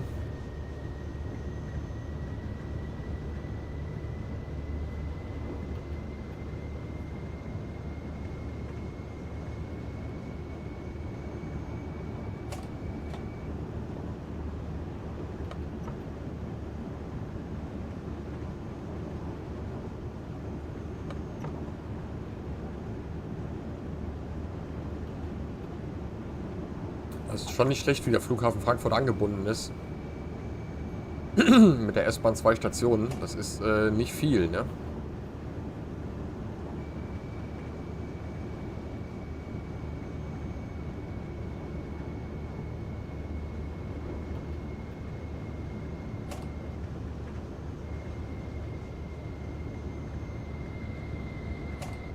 Was auch interessant ist, dass man vom Flughafen hier überhaupt nichts sieht, ne? Also wenn man jetzt nicht wüsste oder die Bahnstation nicht Flughafen heißen würde, dann würde man nicht meinen, dass man direkt unterm Terminal ist.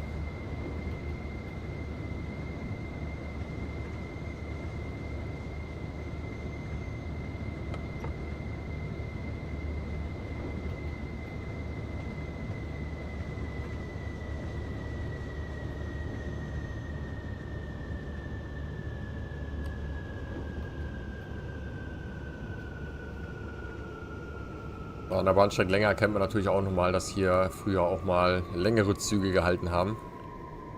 War ja nicht immer der Regionalbahnhof. Wobei ich den Bahnhof hier eigentlich besser gelegen finde für einen Fernbahnhof als den anderen. Weil wir hier halt quasi direkt am Terminal sind. Ich selber bin ja schon öfter in Frankfurt am Main am Flughafen mit einem ICE angereist, um irgendwelche Flüge zu bekommen. Das ist da, finde ich, immer ein bisschen unangenehm, wenn man ein relativ langes Stück noch laufen muss. Gerade wenn man Koffer dabei hat für eine ganze Familie. Immer nicht so schön. Wir haben noch eine Minute Standzeit hier. Dann kann ich ja noch einen Schluck Kaffee trinken, hä? Oder wie sehen Sie das?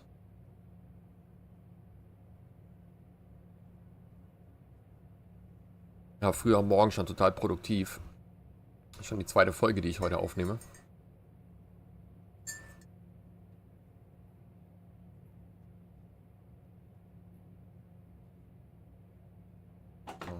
Ah, war schon auf 0.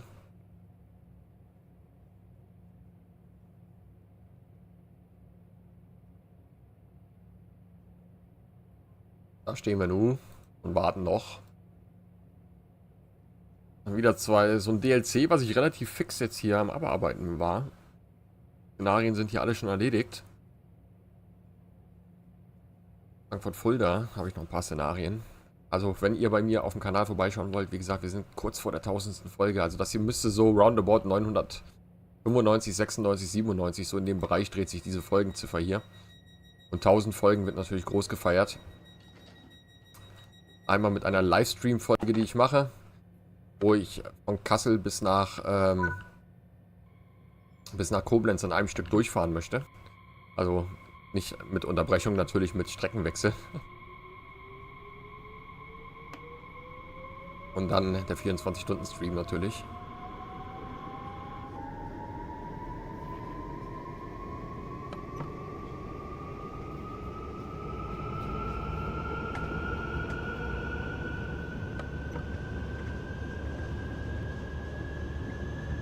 So, jetzt dürfen wir zum ersten Mal so richtig Gas geben.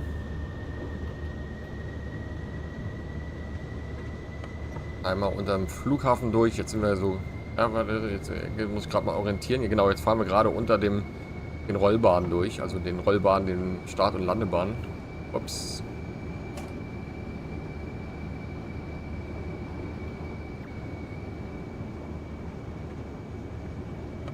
Und dann geht's nach Kelsterbach.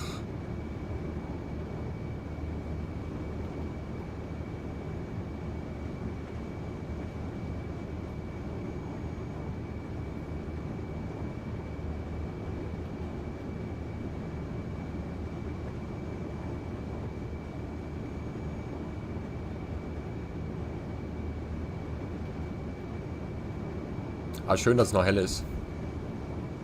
Für ein Let's Play ja immer eigentlich eher ungeeignet, irgendwelche Nachtfahrten zu machen, aber die gehören halt zum Eisenbahnleben dazu. Und wir reden hier immer noch von einer Eisenbahnsimulation. Das heißt, auch da gehört es dann natürlich dazu, dass man auch mal im Dunkeln rumfährt. Halt erwarten. Schön brav quittieren. Dann wird die Einfahrt zum Bahnhof noch zu sein, wenn ich das hier richtig sehe.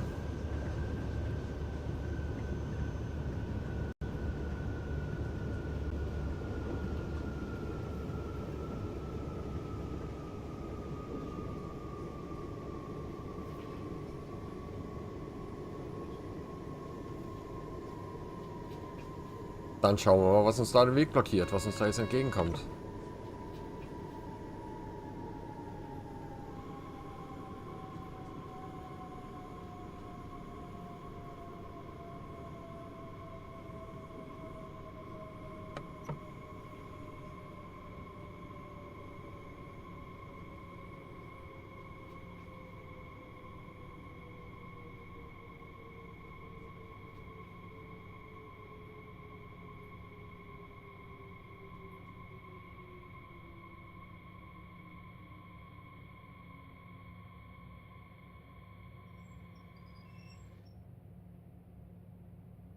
Und was haben wir da? Eine S-Bahn. Die sollte aber eigentlich nicht unser Problem gewesen sein.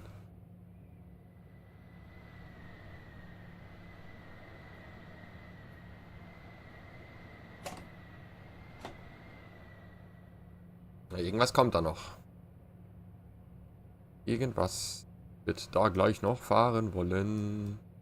Da steht noch eine andere S-Bahn. Fährst du nicht?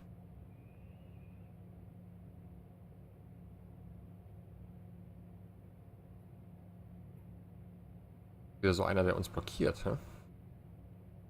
Leerzug, Betriebswerk. Hier in Frankfurt am Main.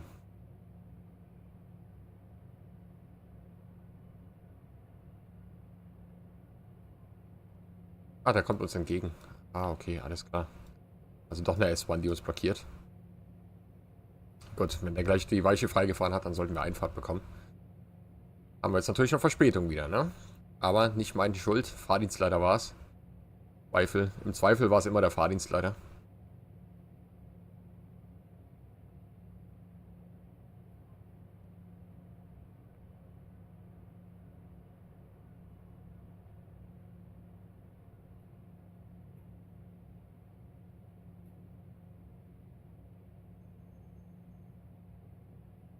Und da haben wir Einfahrt. Und Ausfahrt ist auch schon gestellt.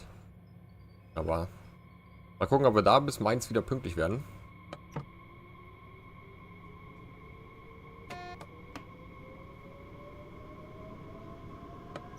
Böser Dude.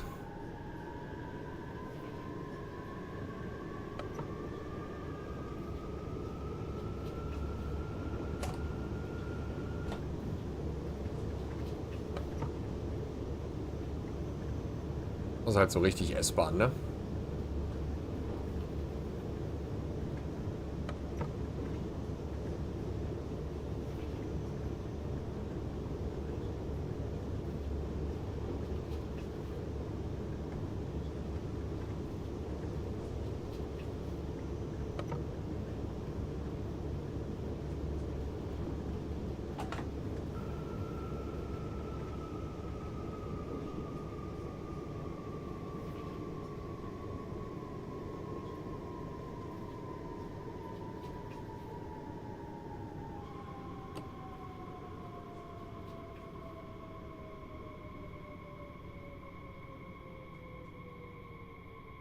Jetzt wird es aber schon arg dunkel dann gleich.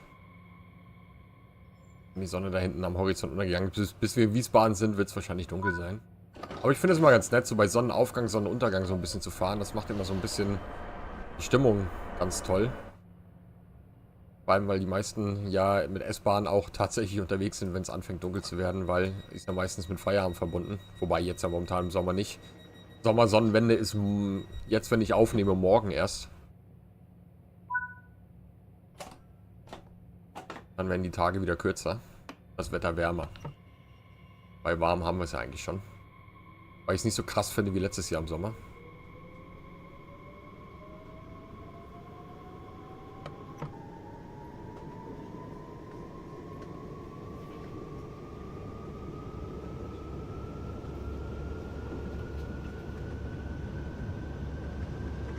Raunheim, 7 Kilometer und ganz wichtig hier auf der Strecke. Wir haben ja ganz viele Strecken, auf denen die erlaubte Geschwindigkeit auch mit den Zügen zusammenhängt.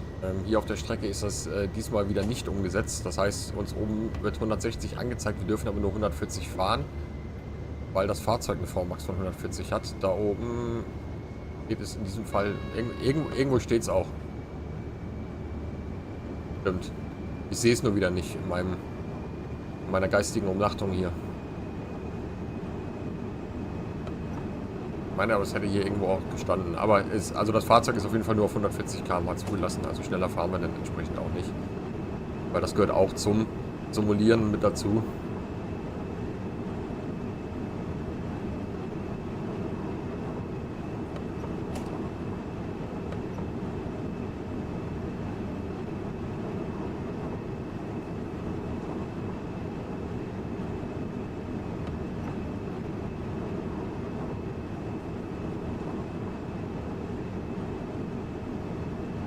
Raunheim sollen wir um 8 sein, das schaffen wir nicht ganz, da werden wir noch eine Minute Verspätung haben. Dann schauen wir mal, wie es dann nachher in Bischofsheim läuft. Wenn dann nicht zu viele Güterzüge auch noch umfahren, dann sollten wir da relativ fix durchkommen.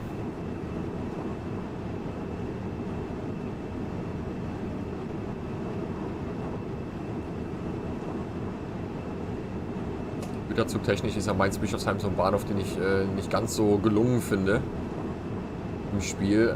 Aus der Tatsache heraus, dass ich halt Mainz-Bischofsheim ist ein Bahnhof, wo ich ganz, ganz viel fahre und da hast du immer Güterzüge stehen und zwar immer Richtung Rhein, die am Rhein lang wollen, wo gerade kein Platz ist, weil S-Bahn, Fernverkehrszüge und alles mögliche da rumfahren. Und da ist mir der Mainz-Bischofsheim hier im Spiel ein bisschen zu dünn besetzt mit Güterzügen. Aber vielleicht haben wir Glück und wir sehen die eine oder andere 185 da.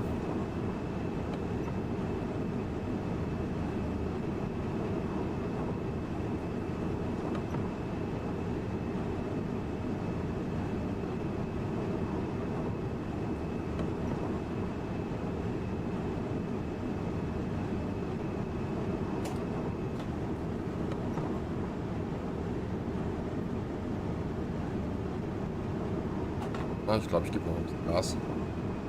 Mal die 140 ein bisschen halten. Wir müssen ja stramm fahren. Na, am ersten Bahnsteig sage ich noch, wir haben ja genug Zeit und jetzt schwimmen wir schon wieder. Ne?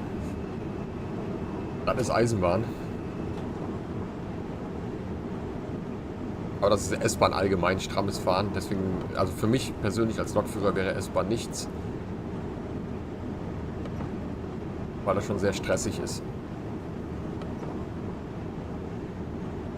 Man immer auf Anschlag fährt eigentlich.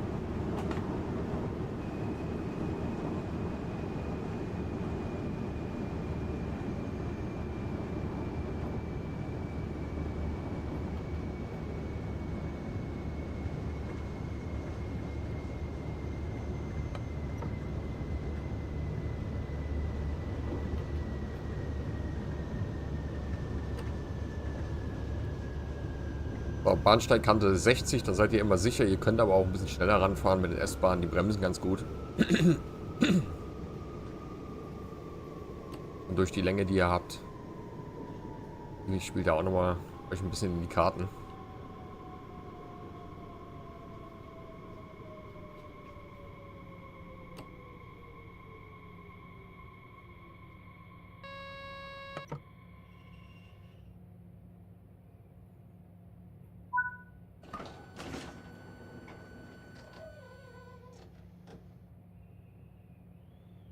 Und Fahrgastwechsel ist hier relativ fix. Wenn wir dann noch den Kombihebel auf 0 stellen, dann kommen wir auch immer gut schnell weg. Jetzt geht es nach Rüsselsheim Hauptbahnhof, Rüsselsheim Opelwerk und dann sind wir schon vor den Toren von Mainz. Wobei Mainz-Bischofsheim noch nicht zu Mainz gehört. Mainz-Bischofsheim gehört zu Wiesbaden.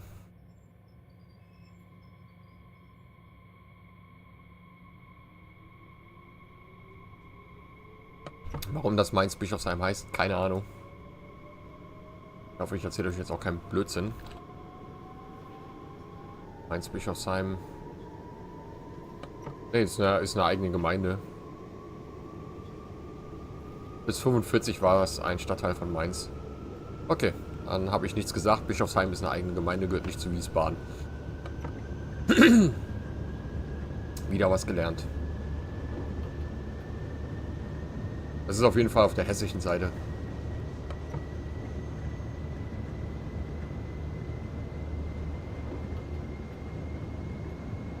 Mainz ist ja nur so ein kurzer Abstecher in die Pfalz.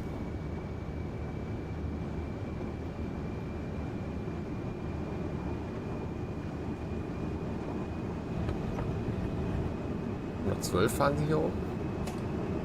Ich bin aber überrascht.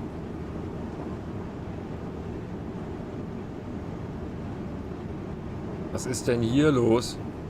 612.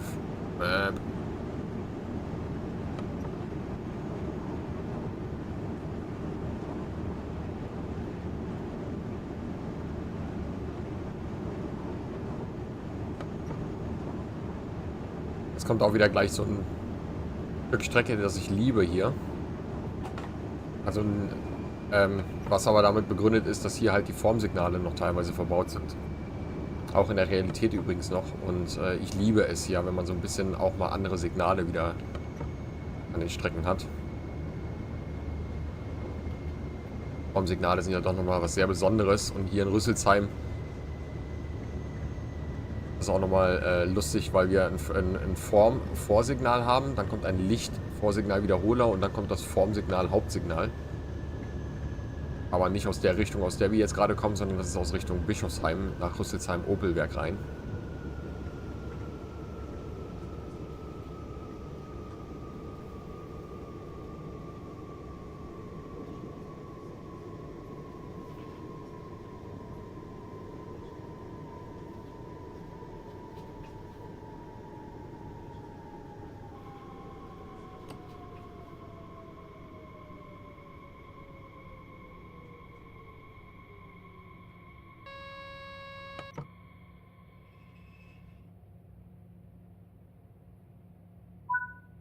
Das ist immer so ein bisschen störend, dieses kurze Geruckel, wenn man angehalten ist, wegen dem Checkpoint. Auf der Strecke sehr ausgeprägt, aber auch Kleinigkeiten. Da kann man sich dran aufregen oder drüber jetzt richtig aufregen. Man kann es aber auch lassen. Ist halt einfach so, lässt sich nicht ändern.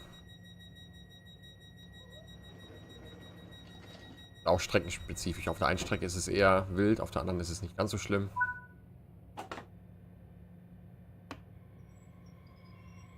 Und Rüsselsheim-Opelwerk.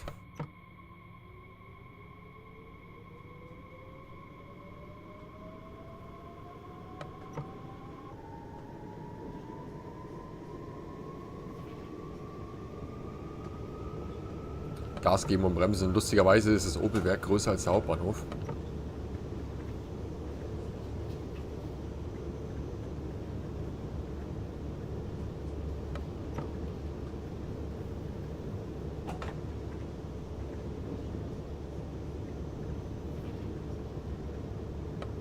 Steht schöne G6 im Opelwerk.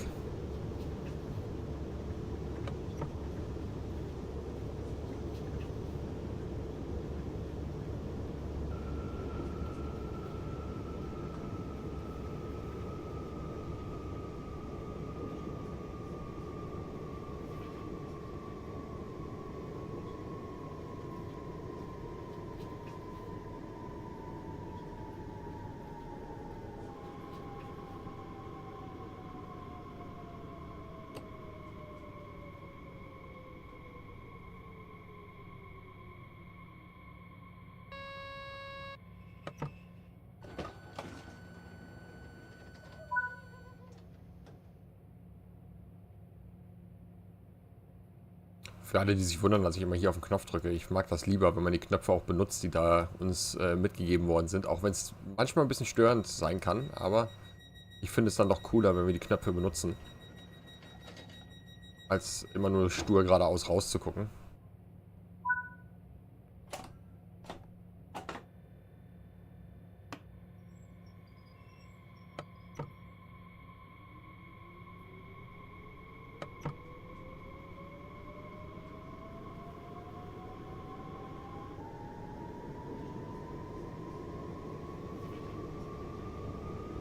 So, jetzt geht's nach Bischofsheim.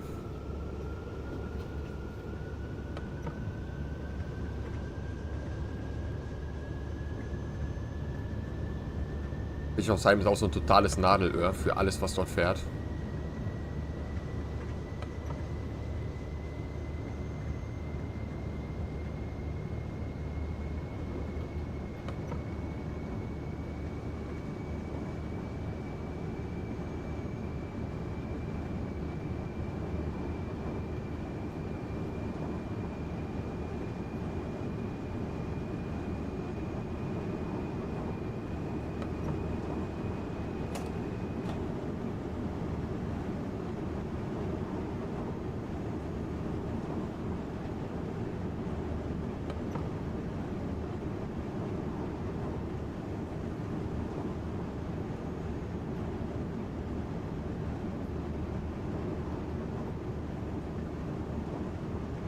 Wir halten auf Gleis 4.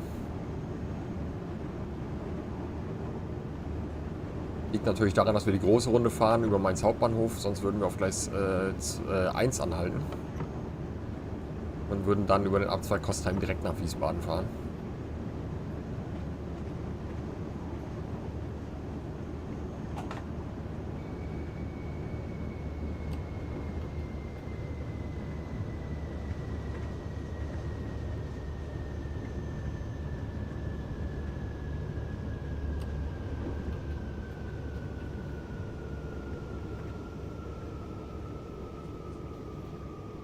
Und für uns geht es dann gleich geradeaus weiter. Jetzt haben wir natürlich nicht die Zeit, uns hier groß umzuschauen wegen Güterzuglokomotiven. Aber vielleicht sehen wir in Mainz Hauptbahnhof nachher noch irgendwas.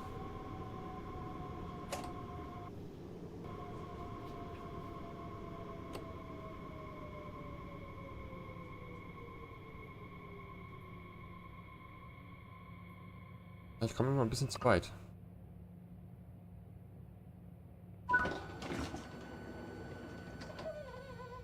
Aber Fahrgastwechsel ist echt fix hier auf der Strecke. Wäre schön, wenn das in der Realität auch so wäre. Bin ja früher mal Regionalzüge gefahren, hier von Mainz nach Koblenz, quasi nach Köln.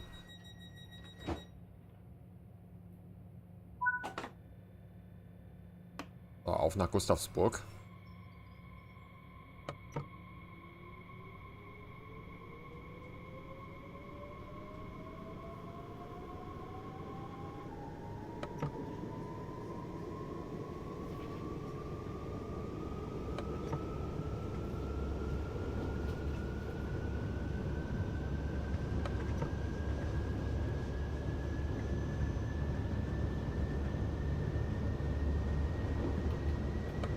Dann geht es auch schon über den Rhein.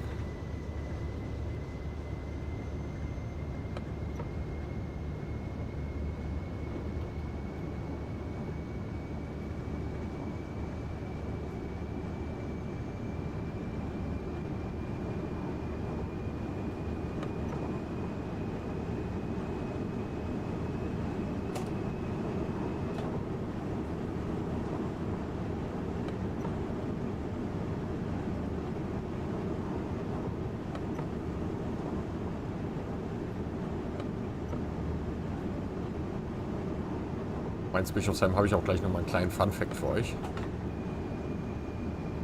Auch sowas, was ich auf der Pfälzischen Ludwigsbahn immer mal wieder ganz gerne erwähne. Dass ein Bahnhof auch ein bisschen größer ausfallen kann. Ist in diesem Fall auch so. Weil der Mainz Römisches Theater, nicht Kastell, Römisches Theater, gehört nämlich noch zum Hauptbahnhof Mainz. Ein sogenannter Bahnhofsteil für alle Nicht-Eisenbahner unter euch. Damit gehören auch die beiden Tunnel, die dort sind Bahnhof. Gehören zum Bahnhof. Man glaubt es gar nicht, oder? Ist aber so. Aber wie gesagt, das habe ich in Ludwigshafen Hauptbahnhof auch schon ein paar Mal erklärt, ne, dass ein Bahnhof auch ein bisschen größer ausfallen kann. Ludwigshafen gehört ja Mundenheim und Rheingönheim auch noch zum Ludwigshafener Hauptbahnhof. Oggersheim erstaunlicherweise nicht, aber Oggersheim gibt es im Spiel auch nicht. Aber Oggersheim ist eine eigene Betriebsstelle. Was aber daran liegt, dass wir dort einen Anschluss an die BASF haben. Da sitzt auch noch ein Fahrdienstleiter vor Ort tatsächlich. Die immer sehr freundlich sind. Weil da haben wir auch immer viel zu tun mit unseren Güterzügen.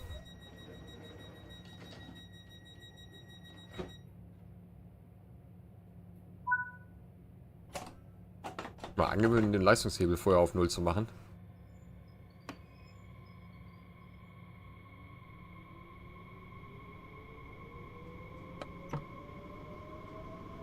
So, jetzt kommt das römische Theater.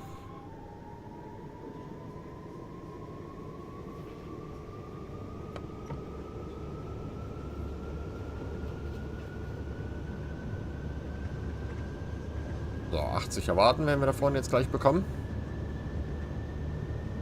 Und jetzt kommen wir auch gleich nochmal zu einer Besonderheit.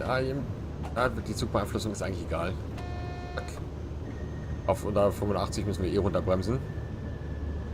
In der Realität fahren wir jetzt über die Brücke und dann kommt um die Kurve rum ein Vorsignal. Und das ist ein Vorsignalwiederholer. Der steht aber nicht auf unserem Gleis, sondern auf dem Gleis aus Richtung Ludwigshafen kommend. Oder Worms, Ludwigshafen kommt. Und das ist ein Vorsignalwiederholer, an dem quittiert werden sollte, weil dort tatsächlich auch ein Magnet liegt. Und daher rührt auch immer mein Spruch. Herrschaften, wir quittieren keine Magneten, sondern immer Signale, weil auch Vorsignalwiederholer dürfen oder können mit einem 1000 Hertz Magneten ausgestattet sein. Aber nicht deswegen quittieren wir Signale, sondern Signale quittieren wir, weil wir Signale quittieren, ganz einfach. Aber es kann halt wirklich sein, wenn ihr denkt, Vorsignalwiederholer, brauche ich ja nicht quittieren. Aber dann, ja, kann ich euch versprechen, kann es auch mal zu Zwangsbremsung kommen. Und dieses Vorsignal hier, vielleicht sehen wir es sogar gleich hier. Also da kommt jetzt gleich das Gleis hoch. Da drüben. Vielleicht sehen wir es. Vielleicht auch nicht.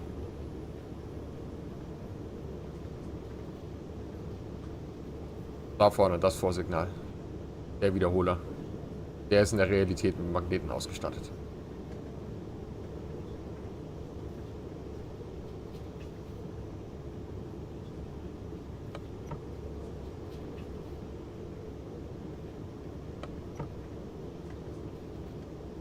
Einmal das römische Theater. Hier habe ich auch schon die ein oder andere Minute meines Lebens verbracht, wenn ich Züge in Bischofsheim holen musste, dann immer von hier aus sind wir dann rübergefahren nach Bischofsheim. Hier fährt ja eine ganze Menge nach Bischofsheim von Mainz, ne? Also die Syvex fahren da lang, die Flex fährt da lang, die HBL fährt da lang, die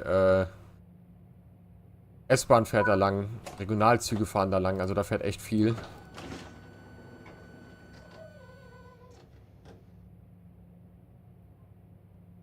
Jetzt kommt wieder so eine kleine Geschichte hier, die mich so ein bisschen stört.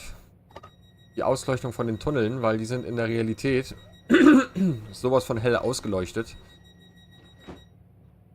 Also jetzt nicht, dass du denkst, da drin ist taghell, aber es ist schon beleuchtet und nicht so zaghaft, wie es hier im Spiel dargestellt ist. Es ist aber auch wieder Kleinigkeiten, muss man wissen, dass es so ist. Ne? Jemanden, der es nicht weiß, den stört es nicht. Deswegen sage ich auch, das sind Kleinigkeiten. Mich persönlich stört es einfach nur, weil ich es halt anders gewohnt bin. Und ja, das ist ja auch so eine Strecke, die ich relativ viel befahre. Hier drin ist schon eigentlich sehr helles Licht. Die Besonderheit natürlich ist, dass wir hier, der Tunnel, der ist einmal unterbrochen. Also das sind quasi zwei Tunnel. Der andere Tunnel besteht nur aus einem Teil. Und hier auch wieder NBÜ, die hatten wir im letzten Video auch schon mal als Thema, die Hektometertafeln unten und oben jeweils ein gelbes oder orangenes Schild. Ne, das kann man nicht mal, eigentlich soll es orange sein, aber es kann auch mal gelb verblasst sein. Da müsst ihr die NBÜ anmachen.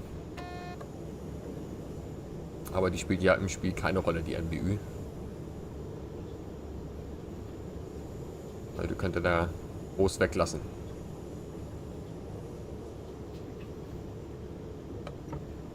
Aber wie zu erwarten, sind wir in Mainz Hauptbahnhof wieder pünktlich.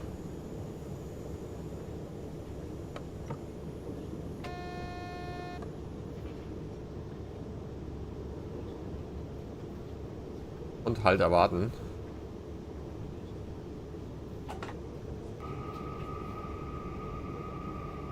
Einmal auf Gleis 1 noch wechseln. Das ist aber völlig normal. Die S-Bahn fahren hier auf Gleis 1. Oh, hier stehen ja auch so viele 612. Warum stehen so viele 612er hier rum? Welche Züge sollen die denn darstellen? Na, ihr werdet es bestimmt wieder in die Kommentare schreiben, wie ich euch kenne. Uiui, die 40er Weiche. Ist aber nicht original.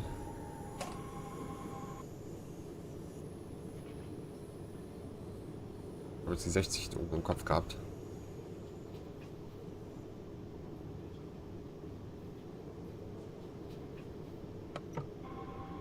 Kommen wir aber ganz schön weit nach vorne.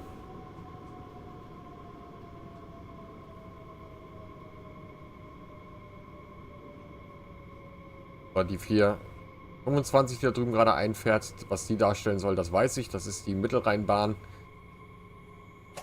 Da gibt es aber keine passenden Fahrzeuge für. Da bräuchten wir entweder Mireos oder wir bräuchten die Zero ML sind das, die da fahren. Die bräuchte man, um das dann ordnungsgemäß darzustellen. Also ist ja immer so, dass die MRB, die fährt hier von Gleis 11 bzw. von Gleis 3 im Normalfall. Gleis 2 oder 3, also Bahnsteig 2 quasi. Und immer im Stundenwechsel.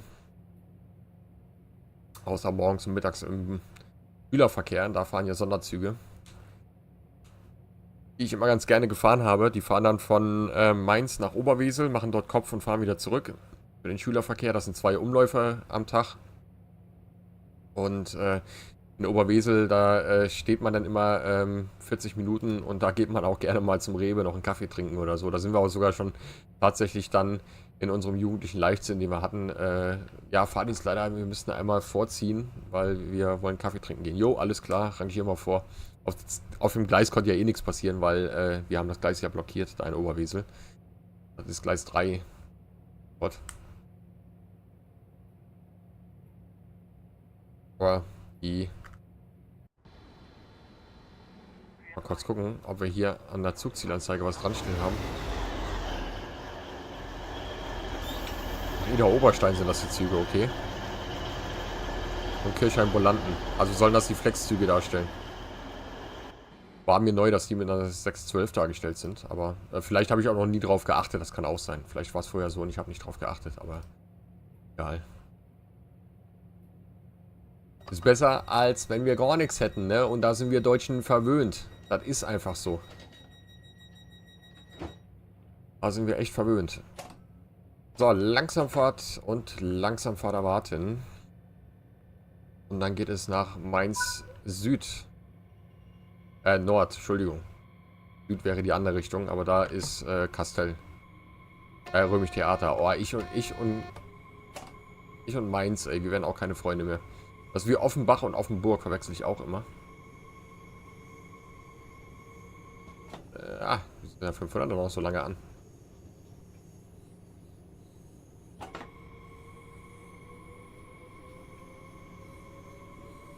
War auch wieder eine merkwürdige Streckenführung hier gerade.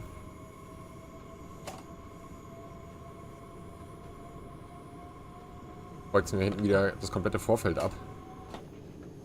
Normalerweise wollen die Züge nämlich hier außen lang fahren. Und Gleis 1.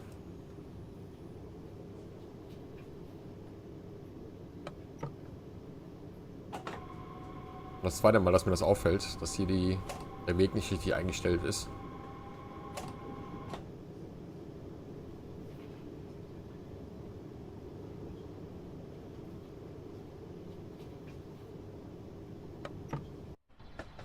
Hier drüben auf der linken Seite, hier wo diese ganzen Schuppen stehen, da ist heute das Bahnbetriebswerk der Flex, die ja in eigentlich ganz Rheinland-Pfalz abdecken, also alles was so Dörfer in Rheinland-Pfalz ist, also was jetzt keine Hauptbahnen sind in Anführungsstrichen, wird von der Flex bedient und das Saarland. Also eigentlich so die ganzen Dieselstrecken ist alles Flex.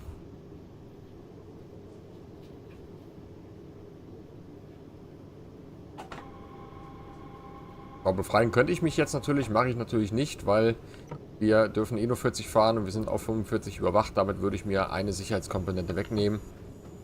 Aber wenn ich jetzt gleich die letzte Weiche im Fahrweg freigefahren habe, dann würde ich mich befreien. Aber es kann sein, dass bis dahin dann auch die PZB eh schon runtergeht. Und Leute, das ist kein Regelwerk oder so, das mache ich einfach nur so, weil ich mir das so angewöhnt habe, weil ich einfach sage, wenn ich nur 40 fahren darf, dann ist diese 45 für mich ja ein Backup für den Fall, dass ich mal verpennen sollte, wie mit der Geschwindigkeit oder mit dem Abschalten, dass ich dann sagen kann, okay, alles klar, ich habe einen PZB noch als Backup. Darum geht's. Nicht, dass irgendeiner von euch jetzt der Meinung ist, dass ich da irgendwie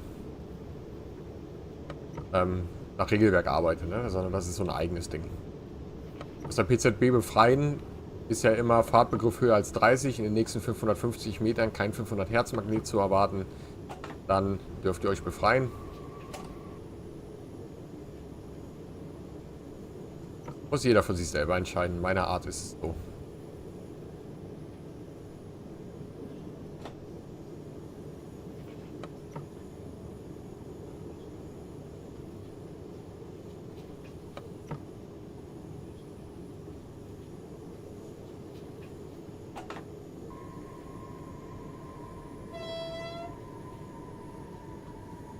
Jetzt fahren wir schön in die Dunkelheit rein. Das ist für Mainz Hauptbahnhof gleich gut, weil dann sehen wir den mal, wie der nachts beleuchtet ist.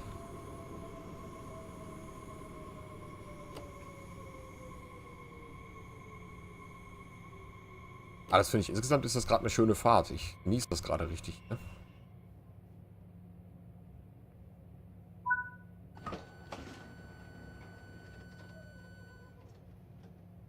Auf 0, dann sind wir direkt fahrbereit.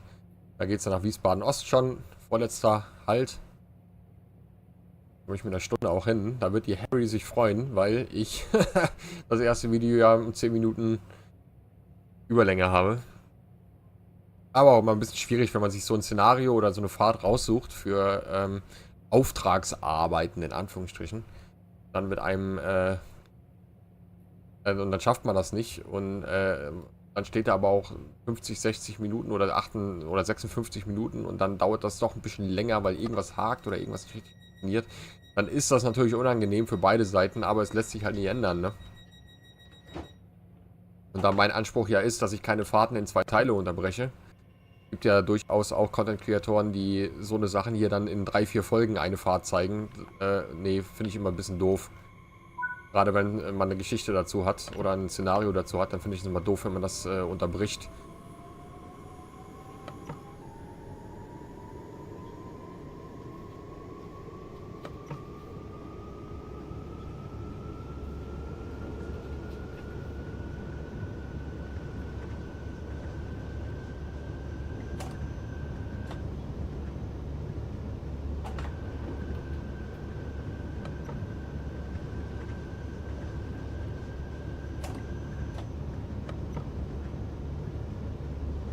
Jetzt geht's wieder über den Main. Rhein. Das ist der Rhein, nicht der Main. Ich habe mal schon Zugfahrten gehabt. Da bin ich 6 Mal mit einem Zug über den Rhein gefahren. War total crazy.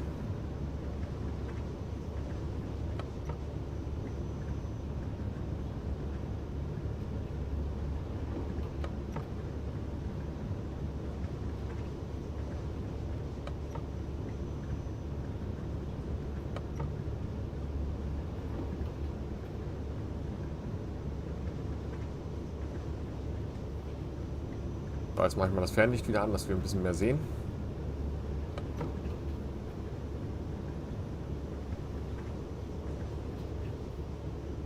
In der Realität fahre ich nicht mit Fernlicht oder nur selten. Fernlicht ist ja auch nicht, oder das Licht allgemein bei einer Lokomotive oder bei einem Zug ist ja nicht dafür da, dass ich was sehen kann, sondern die ist eigentlich dafür da, dass ich gesehen werde. Das wird ja im Spiel auch immer sehr schön erklärt. Und zwar geht es nämlich darum, deswegen auch 3 Lichter, dass man einen Zug von einem PKW unterscheiden kann, von der Beleuchtung her. Deswegen 3 Lichter.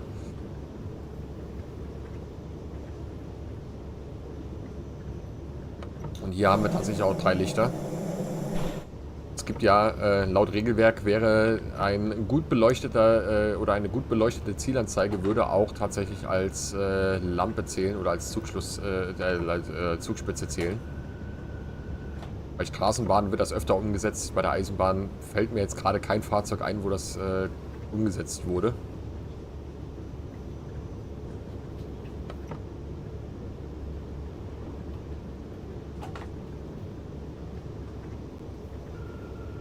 Ausfahrt in Wiesbaden-Ost haben wir noch keine. Warum nicht? Was soll denn das?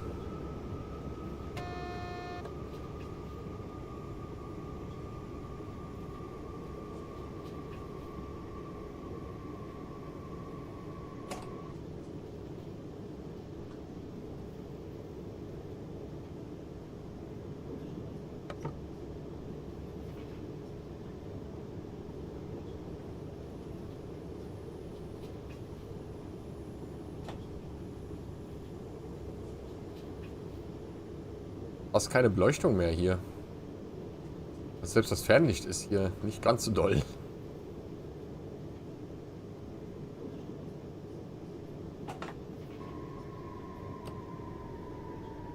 Kommt bestimmt noch was aus Römisch Theater jetzt.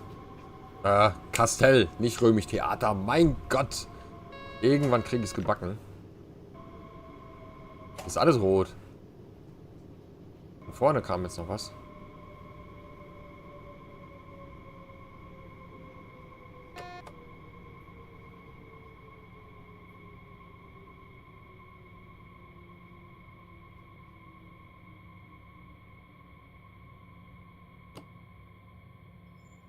Vielleicht geht das Signal auch auf, wenn wir den Checkpoint dann erledigt haben.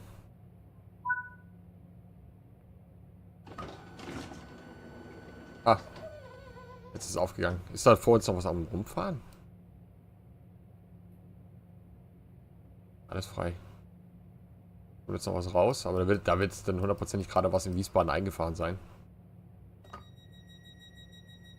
Und dann geht es jetzt nach Wiesbaden in den Hauptbahnhof.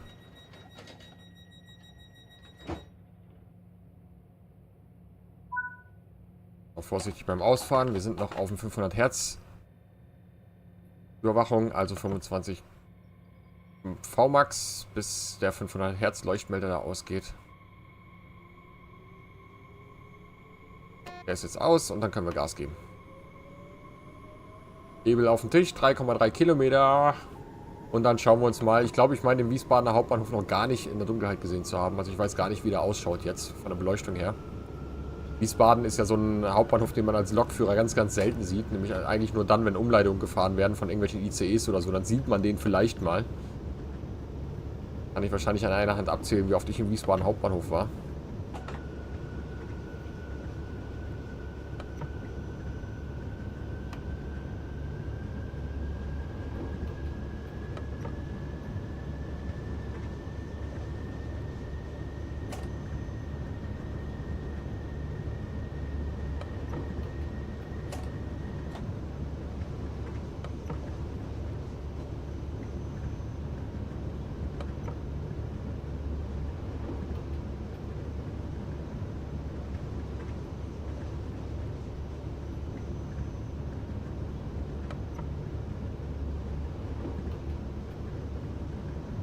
Und da haben wir auch schon die Einfahrt. Langsamfahrt erwarten.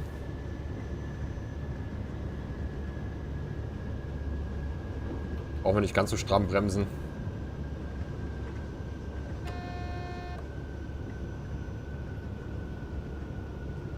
Und immer dran denken, Kopfbahnhof 30 einfahren. Muss nicht vorangekündigt sein.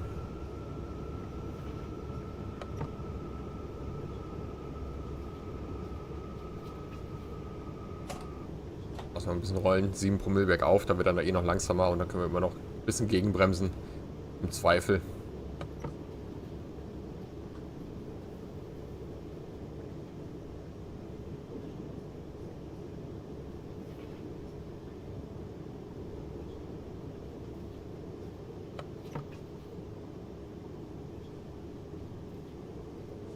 Sehr, sehr dark hier alles.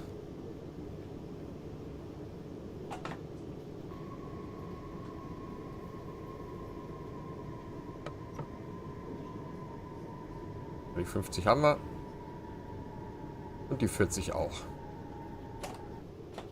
Und dann können wir bis an die Bahnsteigkante ranrollen und dann gehen wir auf die 30 runter. Oder bis kurz vor der Bahnsteigkante. Ne? An der Bahnsteigkante sollten wir die 30 schon nach Möglichkeit haben. Und dann rollern wir ganz gemütlich rein. Immer dran denken, da liegt auch ein scharfer 500 Hertz Magnet unter Umständen.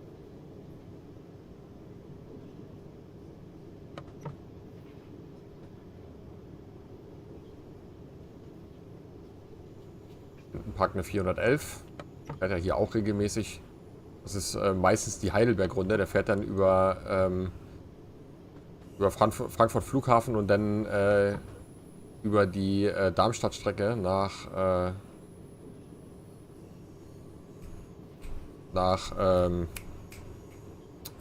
Heidelberg.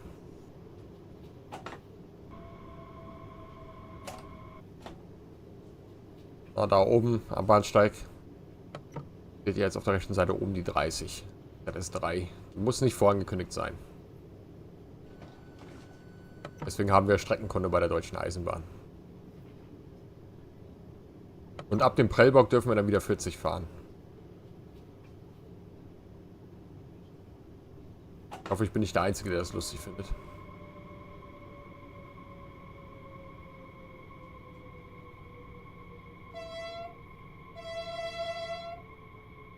Anhalten, anhalten. Ein bisschen Krach machen, Wiesbaden Hauptbahnhof. Ja, beleuchtet ist der sehr angenehm, finde ich. Gerade mit der Sandsteinwand da hinten. Ich bin ja ein Freund von Sandsteingebäuden. Irgendwie haben die sowas Kuscheliges nennen. Ja?